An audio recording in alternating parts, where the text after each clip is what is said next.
but just engaging. Look at the drone economy for Wildcard now. Half gone with 1:30 left on the clock. And the more they continue to hold them at bay, the harder this gets. Like you were saying, Dev, those impacts, they're going to be nightmarish. Salix is all out of drones, Emo's all out of drones. These players that you really need to be droning up.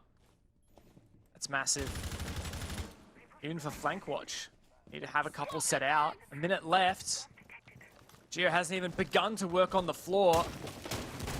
Quite a few C4s on the board. Still 2 in the pocket for Rhythm. This is what Wildcard need to be cautious of at this point. Vulnerable to those C4s fighting back through the floor. 1 used, 2 to go now. And it came, when push came to shove in the last round, Wildcard were just able to sneak on site, find those picks. And these C4s are not hitting the mark. Are they best just holding on to them right now? Wow. Down goes Vinny. That should never happen. Drex unpunished, takes a lot of damage to the gas, and Silix capitalizes. Ghoul really threw his teammate under the bus there. 15 seconds, Silix has to make a move. We need to see this coach sub get that plant down. Emo looking to push in from the other side, but caught out. Noveix is right there. Silix can't plant, and Geo trades, but 2v3 is a desperate position. Geo's been the man of the game for Wildcard. Pat has to cover, but Noveix denies the plants. And so there's no way Wildcard can win the round. Rhythm take the half 4-2. There's a glimmer of hope, but it's starting to fade. The light is faltering. And Wildcard's day in OCN Stage 1 is getting a little bit worse now. Currently 4-2 down. We do get to swap halves. We get to go to defense for them, which notoriously has just been such a hard defense to crack for any team.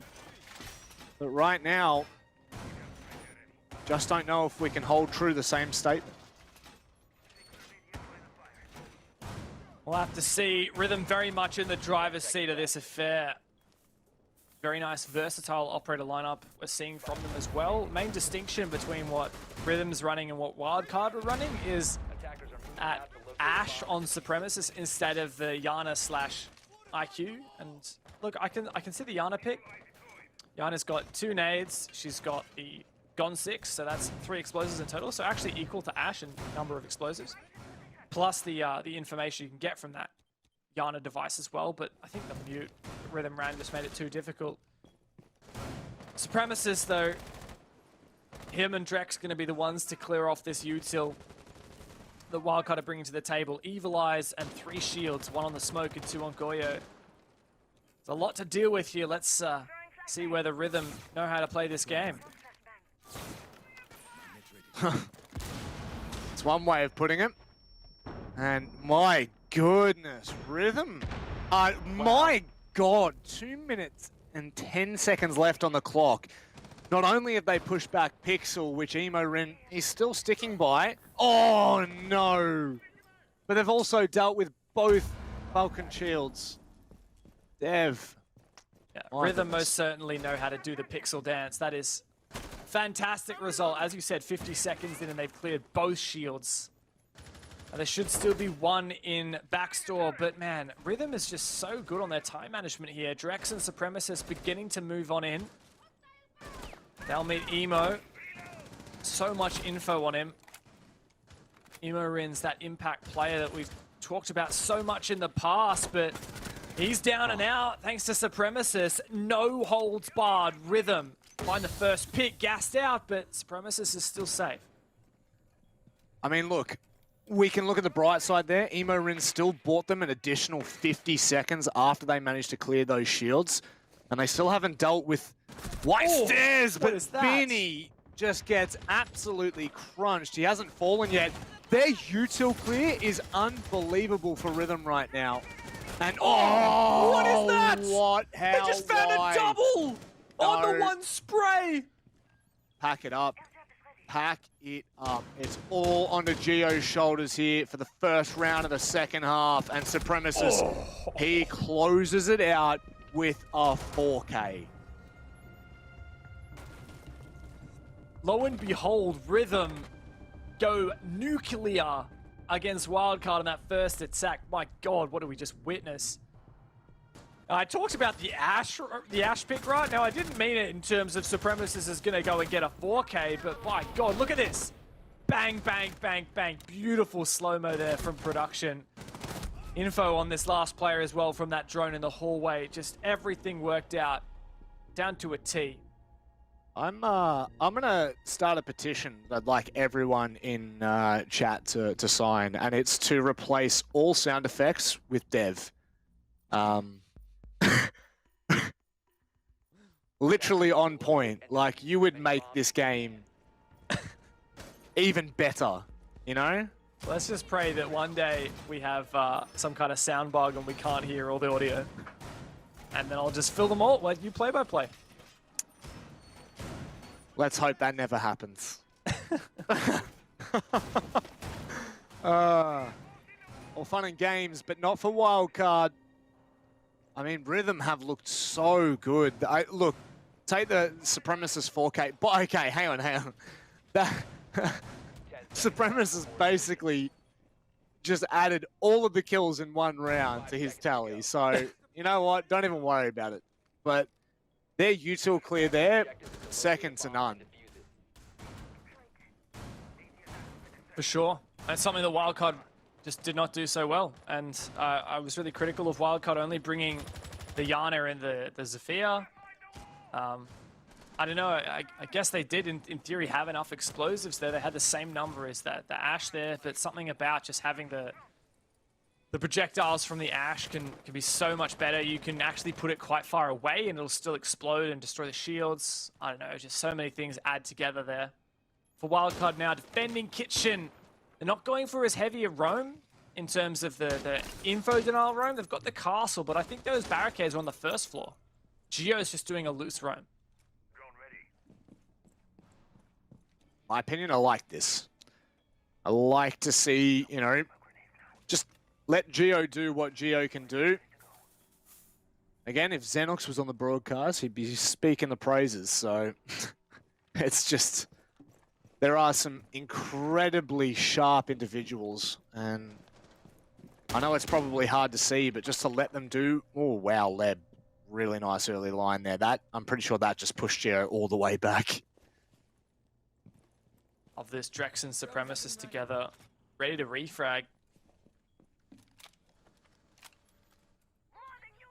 Geo's retreated all the way back. Rhythm a minute and a half remaining, and it looks like they have control of the third floor and almost all of the second floor. Getting to it. Now the Buck will move in and start to open up all this flooring.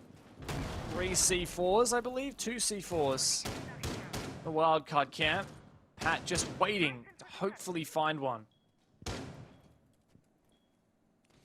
Well, it would be a gift from the heavens right now, and something that they definitely need. Attackers have recovered their diffuser. Still just waiting patiently for this. Not looking to overextend. That's not going to hit the mark either. Both C4s coming out then. Just not good enough from Wildcard. And now there's only 1 C4 left on the board. Time is definitely of the essence. The time front, definitely onus is on Rhythm. 30 seconds left. Gas, how many left for Emo? Still a bit of time. Emo's got 2 gas left. He's lost his shield, but there you go. It comes through the drop. And the opening pick for Rhythm, Pat goes down, and the plant starting to go down. Yeah, they're also... Wildcard, that gas is just not doing it for them. They were watching Emo's every position, but right now, I don't know if they can get to the diffuser. They're going to have to try to take the straight-up engagements there. Drex getting caught. Leb making it possible now. Is Drex in? No, he's not. He got stuck. He was held outside a freezer for so long. And on that, Wildcard take a much-needed round. Finally, a moment to breathe for Wildcard. They've had their first defense round. Against Q-Confirm, they couldn't even find a single one, but now they're getting back into it. But after a 2-4 attack half, I don't know whether it's still even possible. We need to see this momentum build. We need to see Wildcard start to step it up, because even that round right there, that was Rhythm executing very, very late and Wildcard trading out every single kill. Whereas if Rhythm play a bit more assertively, I don't know if Wildcard are going to be able to have that clock on their side. I agree. Could buy yourself so much I don't know, leeway, so much room to breathe, but Bomb located by attack. wild card now. I mean, that's the sign that we needed to see there, right? We needed to see that ability from them. And it gives us the glimmer of hope. It gives us a chance to see Wildcard, regardless of their current standings, 5 seconds left before insertion. continue to just take games, take points, which is essentially, from my understanding, the most important part of this is just making sure, again, they keep themselves in the race. They don't give up without a fight. Yeah, honestly, I don't think the most important thing for Wildcard is winning games. Honestly, I don't think that getting top 4 or top 1 is the #1 priority for Wildcard right now. I think the #1 priority is just getting back on the horse. Just proving that you're more than a shadow of your former selves. Proving that you're not completely defeated by your own mental state. This is what I need to see from Wildcard. I want to see them start to build that confidence back and bring some of the fire that we've seen in the past, even if they end up in a poor placing in OCN, even if they don't make playoffs. You know, God forbid. I can't imagine that happening on a normal day, but look, that's okay. That's acceptable. Wildcard, priority for them is starting to get back on track.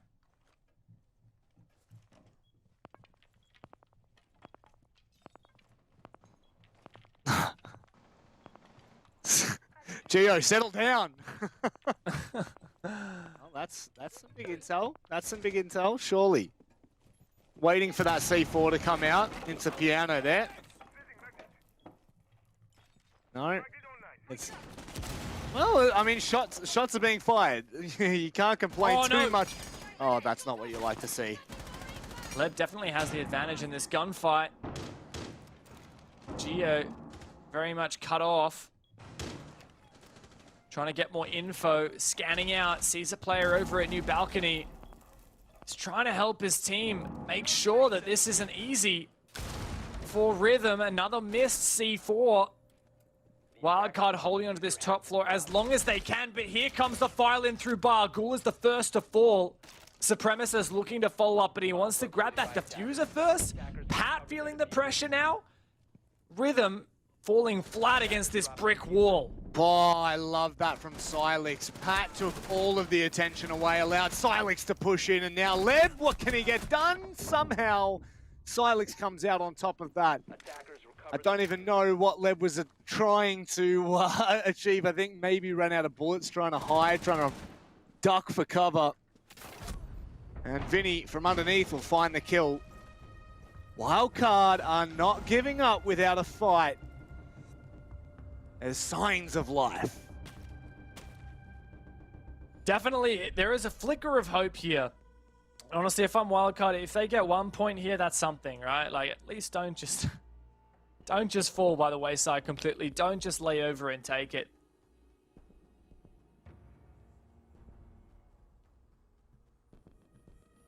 Oh, it's... No, then... Now, if there's one thing that Wildcard would do, at least they'll try to make it interesting. Geo6 picking out of the Vigil for the Valk. A lot of potential Valk cams here without that IQ. So much information. It's kind of funny there. The Valkyrie was 6-picked onto, and the IQ was 6-picked off of. So I really like that from Wildcard. Not having the Valkyrie there to begin with, maybe Rhythm would have kept that IQ had they seen that Valk. So I really like that. Bit of a spanner in the works. A little bit of mind games, why don't you? That's it. Oh, I mean, I have no doubt, but we'll kind of keep a close eye on what happens for Rhythm here then. See whether that intel is going to be something that they really struggle with. There's just so much, there's so many great places on Cafe, especially on top 4, for you to place those eyes and just run away with so much intel.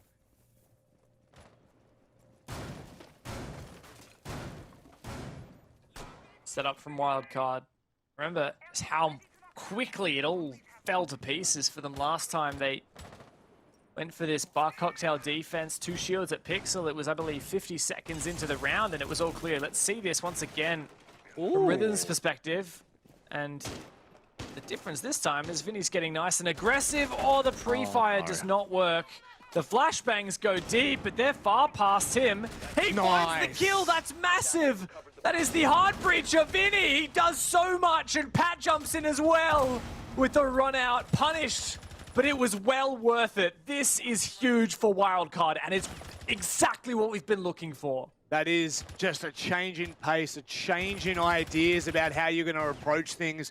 You could see right from the get-go that Vinny was looking to play aggressive, whether it was the default cam or the cam being thrown out from Geo, which I would suppose that would be the main game there. They had so much information to go off, and it just allowed them to absolutely pick them apart. You could see the live pinging coming in, and now Rhythm have to try and fight back in a 2 versus 4 with no piano control. I don't even know whether they were able to get those... Okay, God, that was close. Can we have a look at that?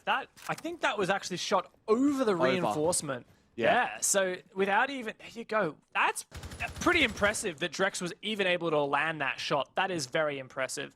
But fortunately for Vinny, he just backs on off. Doesn't want to give Rhythm way back into this game. I don't know whether they still have those shields down. It's what I was alluding to before at Piano. So they're going to have to go for pure contact. My God, Drex is absolutely gnarly when he starts hitting these shots. But they know where he is. And it's an easy finish to the round for Wildcard. Vinny playing an vital role in that round.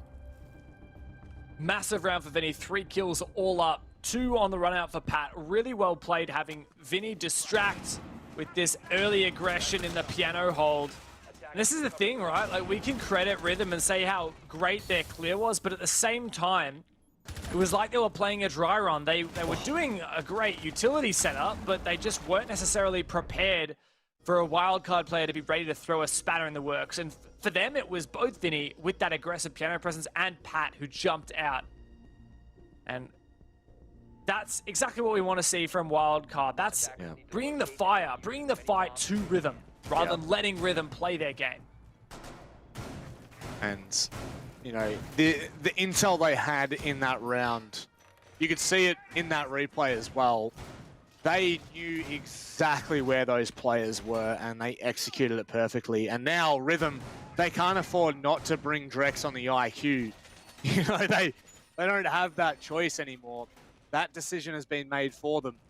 They can't really allow them to get away with that again. And Wildcard had actually 6-picked from the Valk onto Malusi for Geo. So all good news at this point. And it's looking up for Wildcard. Certainly is. Looks like those castle barricades are used for the bakery hold there. One on the small bake. Single door. Gives a bit more freedom to the player who plays at the cupcake stand, which is in this case Vinny. Still got to rotate into small bake, but it just means he's got more freedom inside bakery, protected from that north window. I really like that from him. But here it comes from Rhythm. Looks like a map control take once again. The way Rhythm liked to roam on this site when they were defending was with heavy info denial, your vigil, Mozzie, mute. Wildcard not really playing into that. In fact, I think most of those mute jammers are probably on site. So it's only a matter of time until Rhythm take this control. It's just to see if Wildcard can hold on once it does eventually come to that latter phase of the round when the executor's nigh. Well, Rhythm haven't wasted a lot of time on the 3rd floor, which is what you like to see. And I mean, so far so good. There's only 2 drones down here, and Drex is so worried. Always looking, always being cautious. And of course, they haven't really shown face here, Wildcard. So for all that Rhythm know, there is a Valk on the board. And now, as Leb looks to gain more ground for Rhythm, they need to continue to play off the back of this. And with 1:30 left on the clock, those vertical lines are going to start to be established. They just need to be cautious of those 2 C4s. That's it. This is the next mini-game. Phase 2. Phase 1 was roam clear. Phase 2 is the vertical game. Leb versus the C4s. Looks like Ash is also helping with this vertical game, opening up these lines. You'll see Wildcard trying to play away from that soft floor as much as possible. No one playing in dishes. No one playing in coffee. No one in these normal positions. So all this time Rhythm is spending clearing above them will be fruitless. Attackers have recovered their diffuser. Really like this from Wildcard. And now they can sit back and just wait. Pat, this could be a big C4 if he's able to find it, but again, off the... Oh, there it is! Oh, he made me eat my own words. I was halfway through saying off the mark, and he just waits. He waits patiently, and that's the free one. They're going to try to get into freezer now, but Emo Rin will be there to support that player that's already in service. They're going in deep, but the shotgun's playing true. Pat picks up a 2K. Gio's there to support, and Supremacist has to try to win a 1 versus 4. It ain't going to happen. Not today. Wildcard go to match point. There's a lot going on for them. And the fact that they can be down 2-5 and somehow bring this back, you just have to sit back and give them credit. I mean, imagine they do come back from 2-5. That's a 5-round sweep, reverse sweep, to win the map. That is massive. And look, I won't call it, but they certainly have the momentum squarely in their favor. And it's not just, you know, big plays. Like, we are seeing a lot of big multi-kills. For that round, it was Pat. 10 seconds remaining. But it's not just single players going for big multi-kills. You know, everyone's on the scoreboard. I think it took 4 or 5 rounds for Sylex to get his first kill. And while he's still struggling, and of course he is the forced substitute, he's holding his own. He's looking to be much more in his comfort zone. And I'm seeing that from all of these 5 players. Yeah. And it's a place that I think a lot could fear, if I'm being completely honest, if we see a wild card start to bring it back on the latter part of this season. Don't forget, we're not even halfway through the season. Tomorrow night will mark the halfway point. And on that, if Wildcard can just continue to bring this team together like they have been and come over their own adversity, there'll be big times ahead. Like this IQ pick from Drex. Previously it was Novax who played it. And clearly Rhythm want to keep that Yana for information gathering plus the 3 explosives that come with. So instead Drex has jumped on the IQ. He saw that pulse earlier. He's going to see him again in all likelihood. In fact, they're just staring at each other through the wall. Spotted out though. Trying to clear off any magnets or any other utility. Rhythm have a pretty decent setup here. They're starting to take this top floor, but they've got to be careful about those C4s through the floor. There's lots of info thanks to Gio. There is only 1 C4 remaining now, so once that's gone, once it's all said and done, they're going to have to try to fight. Raw and pure Emo Rin doesn't realize there's a drone on him, and that could well have been to his own demise. The ADSs surround both Sylex and Emo. A gunfight upstairs. Drex finally opens it up. He does punish Emo Rin. But Sylex is still the lone man holding upstairs after Emo's gone down. How long can this coach hold on for? Not long enough. Drex cleans him up, and we may have match point on the cards here. Pat and Vinny and Gio look to step it up. Vinny started it off, taking down the Ash of Supremacists, and Wildcards start to relocate, start to move around and take up better positions. 40 seconds left. That was just a Gemini, but it's still something. Pat and Geo together have retaken this west side. Vinny is the lone player on site. He's about to meet the full brunt of what Rhythm have to offer. Shotgun in hand, he swings wide!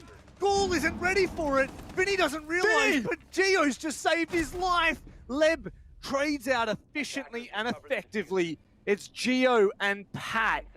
10 seconds left. All they have to do is wait and play for this time. They need to ensure the 2 versus 2. Drex in an advanced position here, and Reading swings onto Pat. Geo, he eliminates the first, and now it's just into the 1v1. Leb forces it to OT, and we are going the distance.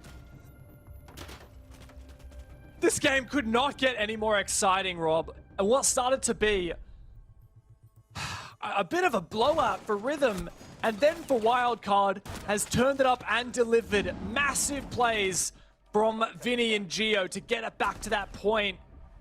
But at the end of it, Drex held on just long enough, and then Leb to clutch the 1 versus 1. All the way to overtime now. Both of these teams locking in 1 point for their standings. And that second point for either of them is still going begging one team to take it in the next 2 or 3 rounds. Well, that is the round they were looking for. They break the rhythm. It was 4 straight for Wildcard. And now the questions are in the air. Wildcard remain on their defense though. And it has looked extremely strong from them. Right now, Bar and Cocktail is actually sitting at a 50-50.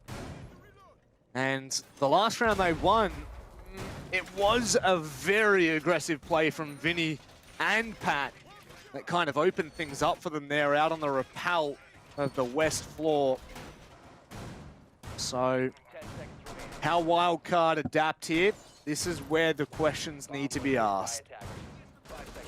Same story for Rhythm, really. I think we know their playbook at this point, the way that Rhythm like to attack this bomb site, but if Wildcard do the same thing or something similar to what they did last time, as you said, Pat going for a bit of a jump out, Vinny as well, how is Rhythm going to deal with that? They haven't brought the Nomad this time around, and they also haven't brought the Yana, which means no nades. Nades are that perfect ingredient that you want to clear out Vinny from that aggressive position in Piano, and the Nomad's that thing that you want to prevent the jump outs from Pat. Rhythm don't have either.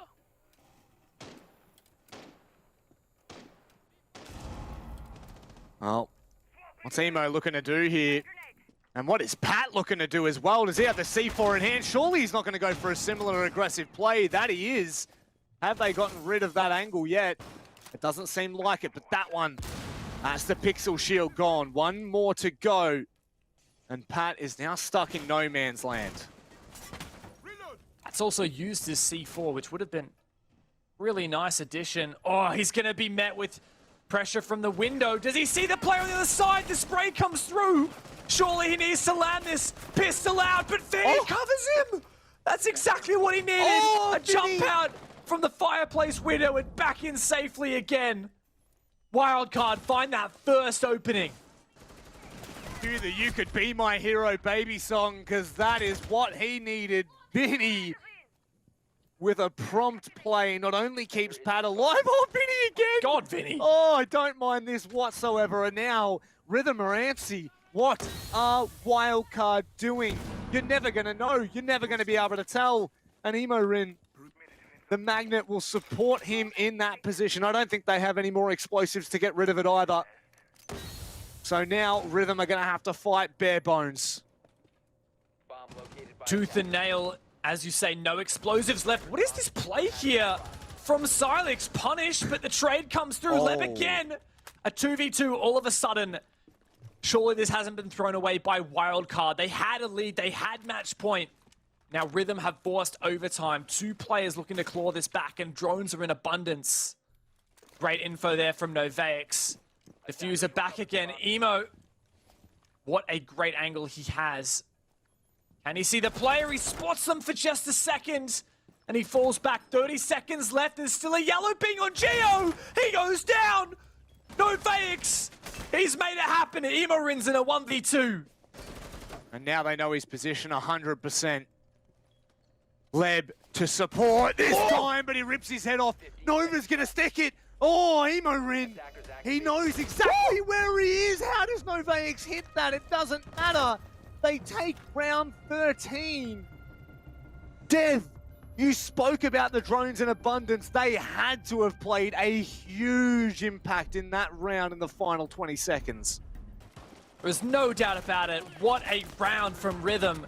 No, Faix in particular, Wildcard did so many things well. But this drone and that yellow ping was certain death for Geo. Emorin, insane shot onto Leb, but he couldn't land that last one. Novax just had him. A graze on the shoulder was enough to get Rhythm that match point they've been searching for. Well, they've taken 1 point, Wildcard, and their back is well and truly up against the wall here. So, there's no way that they're satisfied with that 1 point. No way. never, never, never in a million years. When there's only 2 rounds in it, I mean, a 2-5 performance to bring that back, even just to go to overtime, is outrageous. But you know that this roster, this team, it's just not going to be good enough.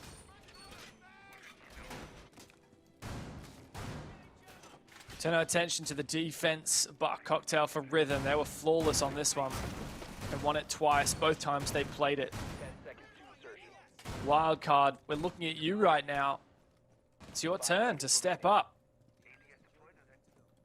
And I admit, I'm not massively confident on their chances. This is a tall order for them, and they really struggled on their attack.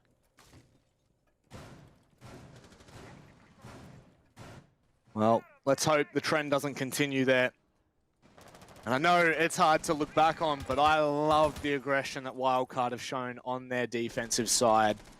And it's definitely something that other teams are going to have to look at and be well aware of now. Because this could be a mainstay for the roster that is still trying to come to terms with how they are going to continue this season, how they're going to continue to stay competitive here. Leb, 13-6. He is having an unreal game against Wildcard right now. And against some of his former players as well. Pat, in particular, used to play on the Rhythm roster way back in the day. Okay, when his alias was Thumbnail. Oh, wow, that's going back a while. It certainly is. Him and Leb were good mates. Leb flushed out, though, by Pat, thanks to that lifeline. There's always the second one, though. Second shield to hide behind, but that X-Kairos pellet gives the attack a couple of more angles. Drex also roaming below with no Vex. Let's see for Wildcard. How are they going here? A player above Skylight looking to take piano. They're just about ready for it. This is the thing that Wildcard have struggled with, always taking that next step.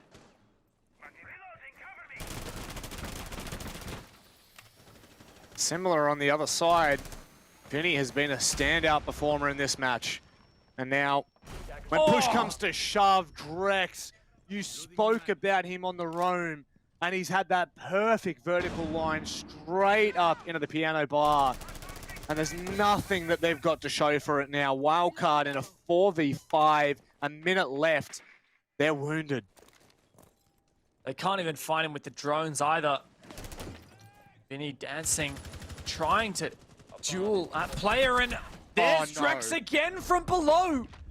And Supremacist confirms that kill. Drex gets straight out of dodge. This is match point for Rhythm, and this is everything they could have asked for out of it. 40 seconds left in a 5 versus 3. Pat desperately trying to make himself a way into the site, but they need to get that diffuser. They need to get a move on. This is like watching chickens with their heads cut off, running around trying to find any particular place. Oh, nice shot from Pat. Geo adds up. Emorin's going to go aggressive as well. Supremacist isn't going to know how close he is. Oh, this is it. 10 seconds left. It's all on the Leb in a 1v2 to save this and push the game to its limits. Emorin closes it out. Round 15 we go. it's going to need every bit from Rhythm to claw this out.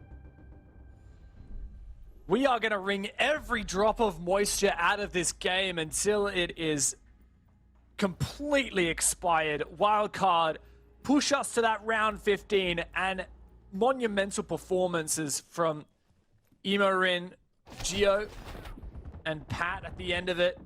Great shots between them to push in for that 3 versus 5, frag it out and force that plant down. 5 seconds left. Incredible effort from those players. And now for Wildcard, one last chance. And what's interesting is they could have gone back to Bar Cocktail, but instead it is to Kitchen. And this was a Kitchen that was successfully defended twice from Wildcard. And on that, Rhythm. What do you bring? What do you say to a Wildcard that will not let this go? There's one thing for certain, it's that it doesn't matter which team has the advantage in the early round, anything can happen in the late round. We saw that just now with Wildcard coming back from that 3 versus 5. We saw it the round prior, where Rhythm did the same thing, Novaic with the 4K. Must locate and defuse a bomb. And now, in round 15, we settle this. Wildcard going down, as you said, at Kitchen. They defended this successfully twice. And it looks like they're going for that exact same strategy. As for Rhythm, pretty much the same operator lineup. No Yana this time around. Novaic back on the IQ, so Drex is on that Zafia. Once again, going for the map take. Once again, Wildcard not contesting, unless that's Gio ready to shoot some drones up and early. Such a difficult task, right? If you're Wildcard, you're thinking, well, we know every single round Rhythm go for this map control clear. And we want to contest it, we don't want to lose any bodies doing so. Oh, okay, Vinny. Rotating Cheeky. Yeah. Trying to solidify this position, I think, in coffee and in like where the dishes are, because it seems to be where Rhythm are pushing. Oh, Gio! No! That's what you want from Supremacists. Whether they had intel or not, he was hard watching the line. And Gio will be kicking himself. That is 0 impact in the round from him. Banshees can be anywhere they like, but that is a monstrous opening kill. And one thing that seems to work for Wildcard really well is Imorin in VIP. Every single time he has played such a pivotal role in the late round push. Will he do it again? will it be enough? Leb and Supremacist getting to work on this vertical play. C4's there. Gio was him and Pat to play the C4 game, and well, Gio taken out early. Vinny's trying to contest some vertical holes, just pre-firing through. Desperate. Hoping to find something every single time. This bakery hold from Wildcard has been bypassed, has been ineffective. Oh. What an angle from Leb. That's Silex going down. 50 seconds left. Wildcard sit in a 3 versus 5. This is everything the Rhythm have been pushing for.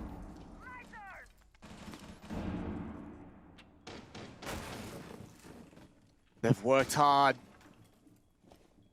And they've fought valiantly here. Both of these teams, they know what they've got to do. See you later, Emo Rin. The impact player, they're falling like flies, and Wildcard, they rest on the shoulders of Vinny. It's a nice shot! Vinny. 2 in a row! Oh my goodness, no fakes, close him down, but that is it. 8-7 Wildcard fall at the hands of Rhythm. A game that needed all 15 rounds to settle it. Fighting tooth and nail, Wildcard and Rhythm go head to head, but Rhythm take it by storm in round 15. A monumental performance. And Wildcard have once again been slain. It's been responded on, but here we go. Haywood in a 1 versus 3 to save their chances. It doesn't look like it's going to be doable. The Chiefs are clawing bit by bit, inching their way closer and closer to the throne of OCN. They are right on the cusp, and it's digital. Of course it's digital. He gives the Chiefs their first ever title, and it's OCN Nationals Stage 1. They are your champions.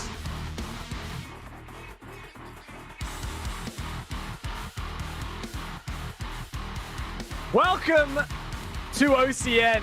Winning Stage 1 definitely has been a bit of a uplift in spirits after our disappointing year last year. We put in a lot of time to improve our in-game performance as well as early game performance, how we prepared for matches. Before the start of the last stage, we took a different approach to the game. We had a look at things we felt like we were doing wrong in the way we were practicing, and we just try to make everything that we do in and out of the game as efficient as possible. We changed up our role structure in-game, heading into the 6 Invitational qualifiers. After a brief run there, it looked promising, looked a lot better, but heading into the Stage 1 of OCN and Apex South, Fisher Guy, IGL, became available after his previous team disbanded, and we felt it was just an opportunity we couldn't pass up. So we made a roster move, brought him in with about 2 weeks notice, and we ended up winning OCN Stage 1. I think me joining the Chiefs, they sort of all knew that I was going to be dead weight, and there was a really big responsibility for all 4 of them to step up and really start carrying me, which I think they realized and managed to pull off pretty good. The way we incorporated Fisho into our team was kind of giving him that freedom. We allowed him to come in and be the IGL of the team and have freedom over how we play. I think bringing in Fisher Guy as a roster shakeup prior to the season starting was definitely a huge part of our reason for success. He did bring a lot of new ideas in game and out of game that helped us, but I think everyone played their own part towards our success in Stage 1. I think all the players were already really skilled and talented when I joined. I think just giving them the freedom to really shine. The reason we succeeded in Stage 1 is just everyone put in the time, everyone put in the effort. There was a lot of hard work from everyone behind the scenes and just showing up on game day, week in, week out. Eventually, we did get to a point where we were burning out, but it all paid off in the end. Winning the first stage was awesome. I've been working towards winning OCN for such a long time, and I finally did it, and it feels awesome. So the secret to our success, I guess just making sure that everyone's ready for anything on game day. I think something that we're doing quite inefficient was scrimming without any goals in mind. At the start of the first stage, we started implementing more of a goal system in the way we scrim, and it's helped so much. In practice, sometimes I like to get sneaky, give intentional missed calls when I'm droning and just make things really hard on them to, a bit of resistance training before game day. As the Stage 1 champions, I think there are quite a few good teams in OCN. It's a competitive league. Yeah, pretty much every team, I reckon, across the board seen a pretty big improvements. So yeah, every game is going to be hard. It's definitely going to be really difficult. A lot of teams are getting a lot stronger. They're all tough contenders, and they're definitely going to be looking at us to try to take us down. It's just about playing our own game and trying to do what we do best. Winning the championship has changed nothing for us. We don't want to get complacent. We have bigger goals, such as winning Apex South. We're just as ready as we can be. Heading into Stage 2, we're a lot hungrier. We want to win OCN again, but we also want to push for international events and try to compete there at the highest level. I'm running out of time. I'm running out of feeling so. I'm running out of time.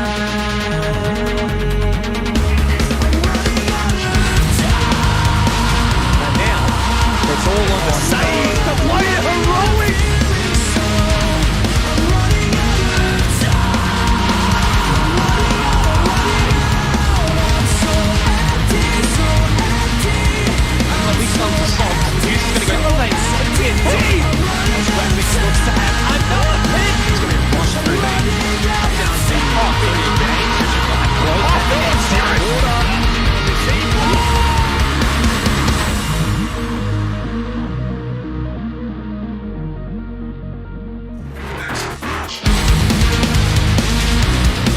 It's Oceanic Nationals Playday 2, presented by Samsung, here for Stage 2. Yesterday we got off to a flying start, courtesy of Manic and Dev, who brought on a great show. But the big boys are back in town, the beautiful bearded duo.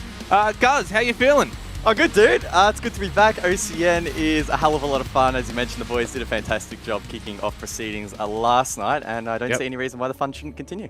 No, certainly. And yesterday was a lot of fun. We had a couple of upsets, a couple of expected results as well. I saw the esports predictions yesterday too, and well, everyone basically the same. Hopefully that isn't going to be the same tonight though. But look, yesterday we got off to a great start. You know, Alfo kicking off proceedings, getting a win over Rafflecopter. That was a surprise for many. Yeah, Alfo last year was last stage, not last year, was a struggle for them. They finished dead last here in OCN, but they've already kicked off really well. They took down Rafflecopter, who finished third in stage 1, so that's a really strong performance for them. As for the other results, maybe a little bit more predictable. I think at the end of the day, the experts all got 2 and 2, so maybe it's going to be another stage of coin flips, as it often is down under. Certainly so. Well, kind of like APAC South, no overtimes for Playday 1. We'll see if that will change, though, for Playday 2. Chiefs currently atop of the standings, and LFO not too far behind them, of course. It's only one Playday, guys. We can't read too much into it. Again, a reminder, top 5 is where you want to be when it's all said and done in, you know, 7 weeks time or however long it is. I think it's actually maybe like a month. We have a few super weeks.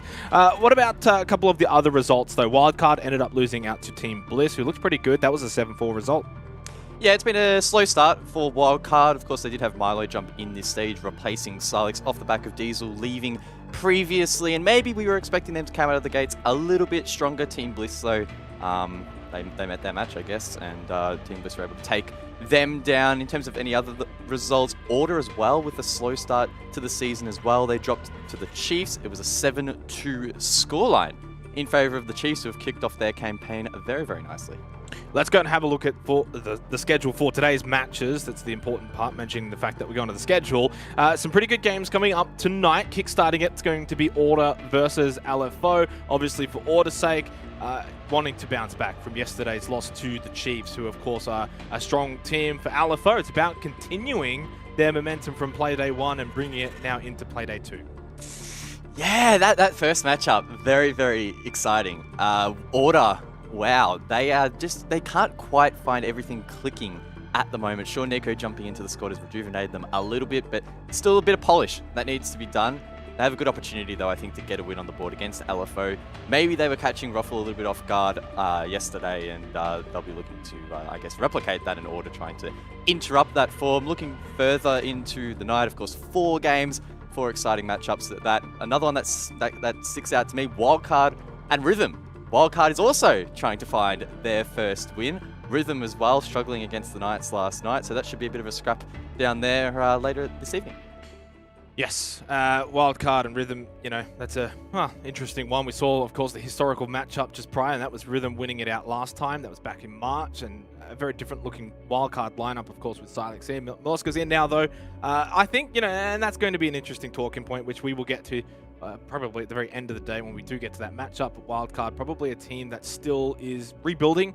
It's not going to be, you know, Moska comes in and suddenly they're back to how they used to be. So I think you got to give them a little bit of leeway, especially early on in the season. Stage 2 is about sort of that revitalizing, getting, you know, improvements into the core roster. But you know, moving forward, of course, matchup of the day to come is I gotta say, honestly, like Knights Bliss would be my match of the day for today's matches off the back of that schedule. I can't look past that one. Bliss looked good. 1 and zip. Knights, of course, 1 and zip. One of them is going to have to drop their first game of the season. Yeah, the Knights have been looking really good, both in APAC South and already here in OCN, claiming that first win against Rhythm, 7-2. And honestly, if there was one team that I could point out and say, they look polished, they look ready to go, it is the Knights. I do think that the other 7 teams in the league are still trailing behind quite significantly. And I guess we'll get a better indication as to whether or not that really is the case this evening. Let's go and look at the predictions from our quote experts yesterday, of course. Pretty much the same. Today is identical again, except for one pretty little boy with a pink flower below his little face. Sky has gone for Bliss overnight. Everyone else, though, guys, we have gone identical again.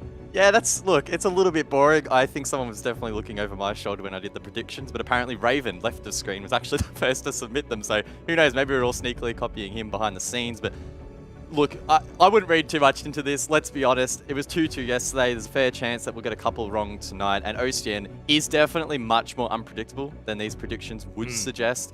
That said, I think we can definitely back up our reasons for picking these teams. And I think even Sky could back up his selection there on Team Bliss. And again, that's a testament to just how competitive OCN is. I love the fact that by the end of the night, Sky's either going to be first or last. No in between. He's going for either top or bottom off the back of that Bliss prediction. And look, you touched on it, but I think, he's probably not too far off the mark. And there's a few of those that I think, had we maybe had our time over and realized that we've all gone the same, I think a couple of us maybe would have moved a few little predictions around it. Some of them are pretty close. And yesterday, I was very surprised more so from yesterday's decisions, and that's why we went 2-2. And I agree with you. I think today may be similar to that as well. Drawing our attention though to the first matchup, of course, Order versus Alfo. Order having to bounce back from their loss yesterday to the Chiefs. 7-2 loss, not ideal. That was over on Clubhouse. They're going to have to, of course, pick things up because Alfo looked good against Rufflecopter. Yeah, when I think of Order, I think about they have the tools in the shed. They have the ability to take it up to some of the best teams in the region, but they haven't quite been able to, quote-unquote, connect the dots. We saw Ipistyle jump out recently. He's in that coaching role now. Nico jumping back in after a bit of a stint out of the competitive scene, at least within a roster and within a Core 5 roster. And I mean, just look at all these names. Everyone knows who these players are. We all know that they can highlight themselves inside of the server. We're just not quite seeing them being able to be cohesive enough to actually produce consistent results. That's probably the downfall for Order, and has been sort of on their back for a little while. And as soon as they can get that, monkey off the back, they're a team that can rise all the way to the top. We've seen that, and I think at various times, maybe over the last year, we've actually felt that they did get over that little hurdle and they would become one of the best teams, if not the best in the region. And then yet, again, just that final hurdle, unable to get over the line. How awesome are these player cams as well, as we can see their beautiful faces, some beautiful mustaches, some beautiful beards, a bit of everything. And then there's Jack Dad, who is just a specimen. Oh, well, Jack Dad, he is the specimen. I mean, he is the poster boy of this roster. In fact, Specker, they probably wouldn't agree with that. He probably thinks that he is the poster boy. In fact, I think his Twitter bio says something along the lines of Order model. So he definitely rates his looks, and look, can't blame him. Again, pretty scary outfit, and don't let these friendly faces fool you. Certainly, they've got tough opponents tonight. It is going to be LFO, of course, still looking for an organization. So for those any out there and want to get involved for this wonderful, wonderful Oceanic Nationals product, go hit these guys up. Great guys, good potential. Had a couple of roster moves throughout the last few months, guys, and look, good start. Taking out a team like Rufflecopter is not an easy feat. Yeah, it's been a little bit tumultuous for Alfo over the past year. In 2020, they came out of the gates quite strong here locally and produced some interesting or some exciting results at that. But then it started to fade away a little bit at the start of this year. They've rejuvenated themselves, as you mentioned, with a couple of roster changes, and this is at least the first time I'm going to be casting them. They did play last night, but I'm really excited to really dig deep into what this team has to offer. Like you said, a lot of potential, a lot of unknowns, and we'll have to wait and see whether or not they can really take it up against the experienced lineup of Order. Deptra making his return to OCN. Obviously there was sort of a questionable move from the roster changes that Alfo have gone about. Last season in Stage 1, Jigsaw was a name that we highlighted many, many times for this team as a sort of star player. Of course, no longer on this roster. Being able to get the win against Rufflecopter, though, couple of new faces, a rejuvenated squad. It's all good signs, though, for Alfo in the end. And look, they're probably at this point now where they can't have another bad performance, where they need to start to make some headway again, like they did originally back in 2020, where they had that breakout season, a good little playoff run as well. So we'll see whether they can do that. And if they can do that, man, the storyline's guts. If they can force Order to a 0-2 start here for OCN, that is going to be a long way back for them. It's only 7 play days. So if you've lost the first 2, you've only got 5 to go to make things up. Yeah, and it's not only the consequences of just Order in isolation. Keeping in mind, Alfo finished dead last in Stage 1. So if Alfo can produce some good results in this stage, that is going to inevitably shake up the standings as a whole. As you mentioned, only the top 5 make it through to the Gauntlet playoffs. really awesome format there, but you need to be in it to win it, and that really does seriously put to threat some of these teams. I know often we say, you know, don't talk too soon, we're only in the second play day, but it is only a 7 play day season. You cannot afford to make too many mistakes. No, you certainly can't, and I do agree with that. I would also still say you can go 0-2 and still finish in first place. The team did that last stage. That was Knights, of course, if we recall all the way back. They got off to a very slow start. So for Order, it wouldn't be a catastrophe. Let's go and look at the map veto, though, for this particular game between Order and Alfo, where we're going to be heading for our first map of the night. And it's going to be Oregon, our old staple, our old favorite. Not too surprising, really. It's become a staple, not only within the Oceanic region, but just competitively in general.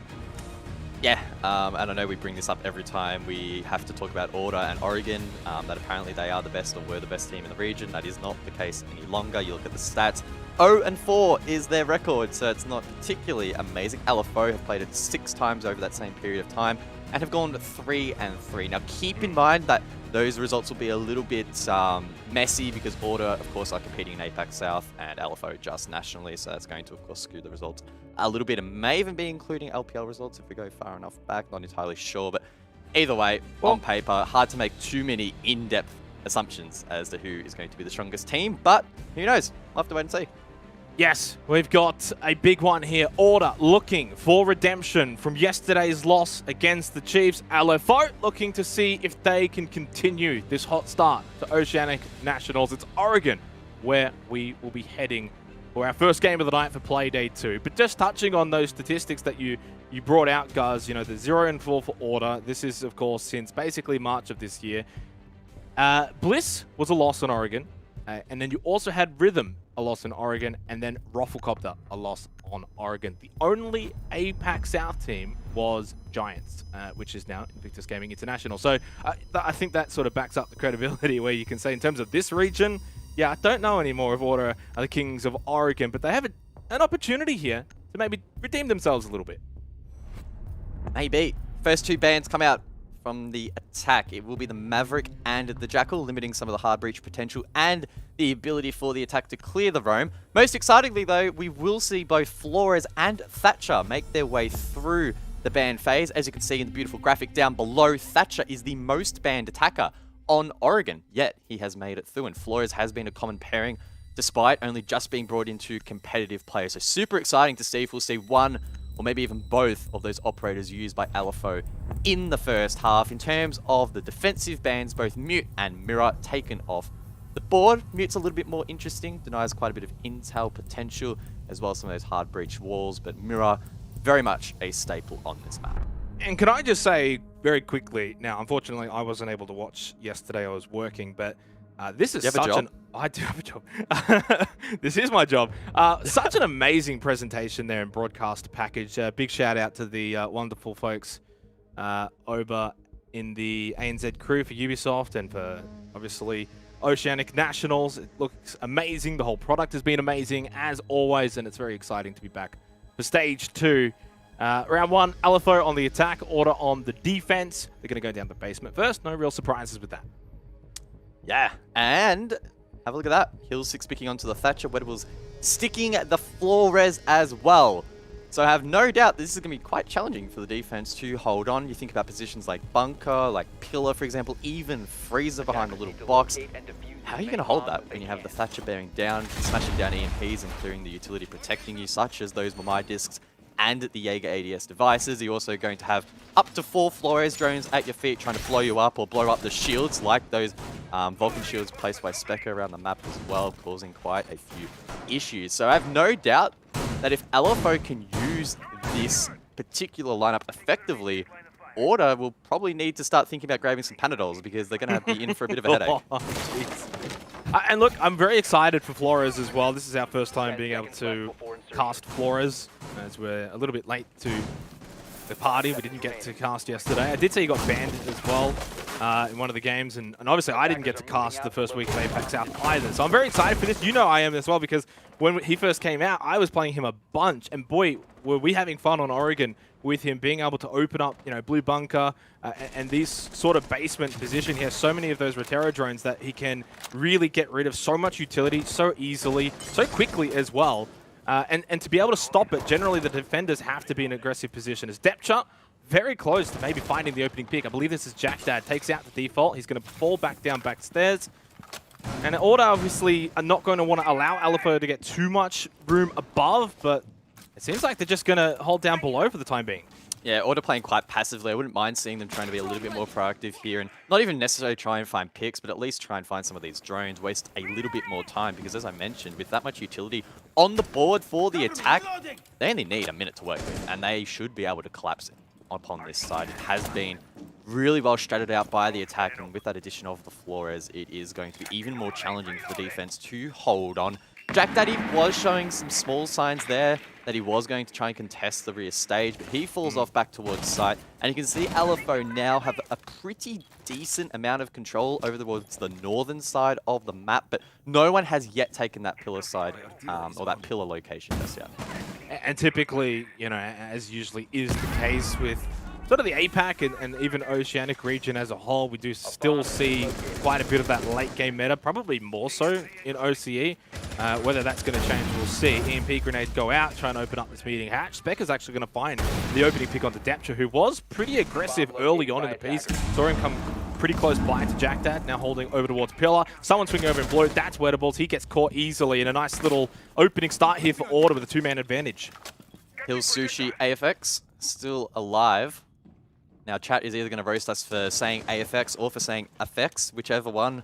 We're probably going to get in trouble, so I'm going to stick with AFX, because apparently that is technically correct, but we'll soon find out if my Twitter node is light up.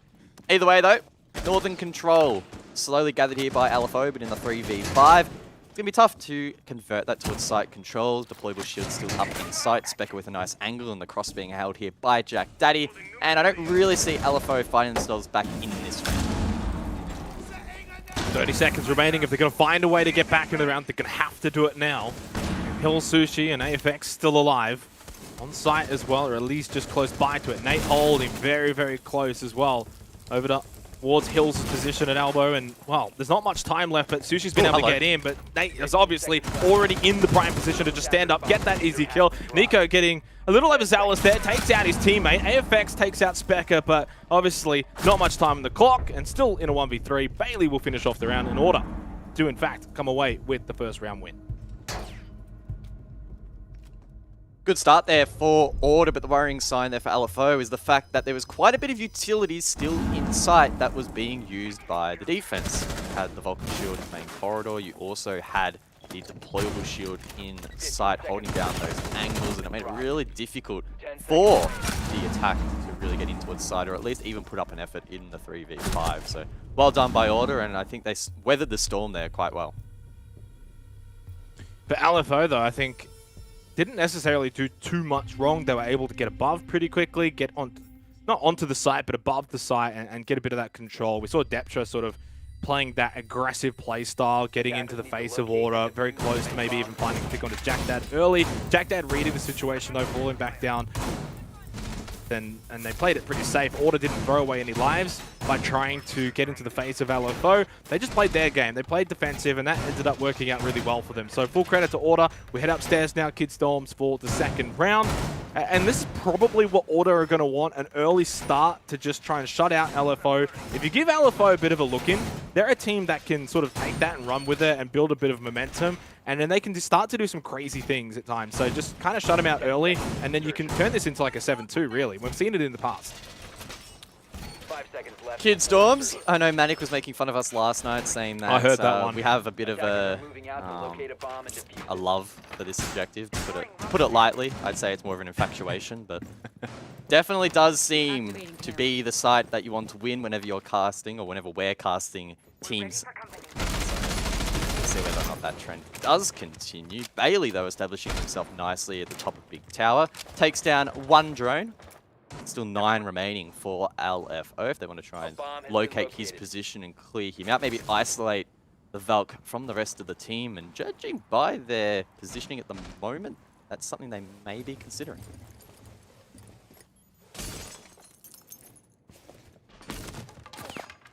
Bailey playing this aggressive position up third floor, Big Tower. Trying to just be a nuisance and slow down Alfo's attack. They're going to have to try and clear him out. Attackers have located a bomb. Main thing is to just not give away his life too easily and give Alfo an early 4 versus 5. Goes out the Nitrocell. Wettables just below. Don't think that would have got too much of him anyway. Sushi's taken a bit of damage and now has to fall back. This is not ideal for Alfo. They haven't been able to clear out the player, and Sushi is now extraordinarily low. They've got him pinned down though, guys, and I don't sense that Bailey's going to be able to get out of here.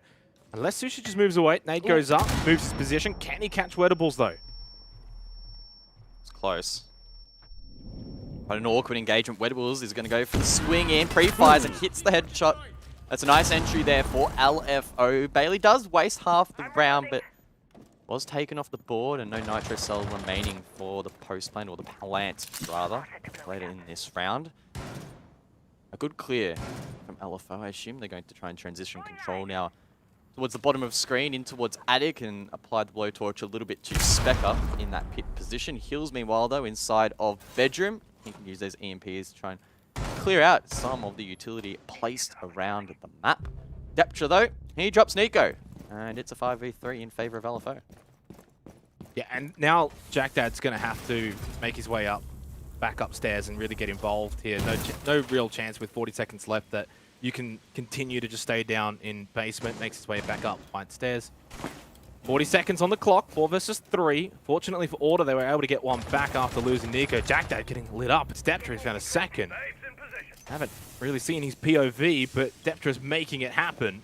Nate, surely? No, that's the Gemini. Even caught me off guard, and they were able to stop that before it could get any more information. Watch a decent angle, but he's also worried about down below. Bottom of white, 20 seconds left. Specker, they're starting to get a little antsy here, knowing that this Alfo push is just moments away. Nate goes and drops immediately. Specker in a 1 versus 4. Probably does not have the drops for this one. And he doesn't. And a clean round from Alfo. Yeah, good response there from the attack. Really did start off by taking down Bailey over towards Big Tower, and then Deptra also popping off a little bit off screen to drop Nico. And again, we found ourselves in a 5 versus 3, but the tables had turned. It was LFO on that occasion that had the man advantage, and they were able to be disciplined enough to close it out very, very cleanly in the end. Order will respond by reattempting second floor, and I would assume that we're not going to see them play as aggressive offside, or if they do, we may well see more of a presence down below as opposed to isolated on the other side of the map. Well, Jack Dad was all the way down in basement, wasn't able to really find anything because Alfo's pressure was all above. And you know, at the end of the day, I didn't even think that Order played that too bad. Bailey actually wasted a lot of time. Sushi got taken very low. Wettables took a bit of damage. He ended up having to, you know, swing in and get that pre-fire shot. If he doesn't land that shot, then he probably ends up dying, and suddenly Order's in the best position with still a bit of big tower control. So I think it's maybe just a matter of rinse and repeat. Let's try and do that again. I'm not entirely sure if Bailey's going to hold that third floor position, but I mean, he honestly did such a good job of it last time, avoiding a lot of utility, staying alive, being a nuisance, buying some time. It was just everything after that was Alfo just being quite clean with their attack. So 1-1, and right now the scoreboard is very much fair for both teams. 10 seconds left before Cheeky little setup there from Nico over towards bedroom. He is playing the Frost with the ITA shotgun. He can create some pretty gnarly line of sight. That will go all the way down in towards lobby. Thank you, Repel, our lovely observer, for showing that off for us. And whether intentionally or not, there's also a line of sight down through the hatch in towards laundry. I mean, it's Nico. He's got a humongous brain, so it obviously has to be intentional. And maybe that could catch an attacker off guard if they attempt to roam clear the basement floor. That said, I'm not sure the incentive will necessarily be there. Difficult to tell so far, but I don't think on this occasion Order are holding that basement. They're holding? They're holding. bomb located by attackers. Over towards big window. Ooh. Nate has got no idea, though, that he's already there. Runs right into his sightlines, and that is a nice early kill for LFO. Just what the doctor ordered. Nate's now on cam. Bailey, though, with a Nitrocell kill onto Hill's back. Immediately, though, rectifies that. So at least gets a trade. 2 minutes on the clock, but action early. AFX pushes into trophy now. Shots happening everywhere. Bailey getting sushi. But look at AFX pushing over towards White. That's nice headshot. Jack Dad taken out. He can get a second one with a wall bang. Unsuccessful, but AFX is very, very low. So is Specker. But it's somehow Deptra with the swing above top of White. And now, Alfo with an advantage again. Bailey, Nico, need to come up big here for Order. The concerning thing is, though, the diffuser has been dropped inside of bedrooms, so despite having site control, Alfo cannot win the round from this position necessarily. They will need to take down Nico and likely contest Bailey down below, who's also holding a vertical angle back up above. So this has been really well played so far by Alfo, but the job isn't done yet. Oh, they've got time though, and this is where now it's all about getting information and then playing off that information. You've got a minute 10 seconds. Don't need to rush this. You know they're playing below. You know they've got a good sight line. They've got an angle, but you've got the numbers that you can out pressure them. Nico, top armory corridor, just push up. They got no idea though. Nice swing back the trade from AFX. Deptra's down though. 2 versus 1. Wedables found that. Diffuser gets it down. Now it's a 1 versus 1, but Wedables is watching, and boy, is he playing well so far. Alfo with a 2-1 start here on Oregon. Wow, really liking the intent there from Alfo. We saw, thanks to the observing, at least 3 occasions there where Alfo were just willing and able to swing wide, get aggressive, and find these picks. AFX was the first over towards top white, and then we saw a couple later into the round. Specker dropped there by Deptra, as mentioned, and finally a swing here. And then there was another, and the 1v1 from Wedables after he got that played down. So there was one after another, and I'm really liking that aggressive intent there by Alfo. Yeah, I mean, there was still about 55 seconds left on the clock when that round ended, so it really highlights how quick-paced that round in particular was. And I think that for Alfo, that's almost what they looked like they were trying to achieve in the very opening round, guys, but it's probably a little harder to actually achieve that on basement, and the way that Order were defensively set up made it difficult. But even just the very beginning nature of it and seeing how quick, you know, Deptra was looking to take control of backstairs and try and push back that down. So you're seeing it now in the last 2 rounds. Alfo are here to play. They are being the proactive team. They're being the aggressors here against Order. Order, though, need to try and find a response. It's been a rough start to the year for them so far, both in APAC and OCN, and arguably the year as a whole has been a little bit challenging. But again, we know that these players have what it takes to step up.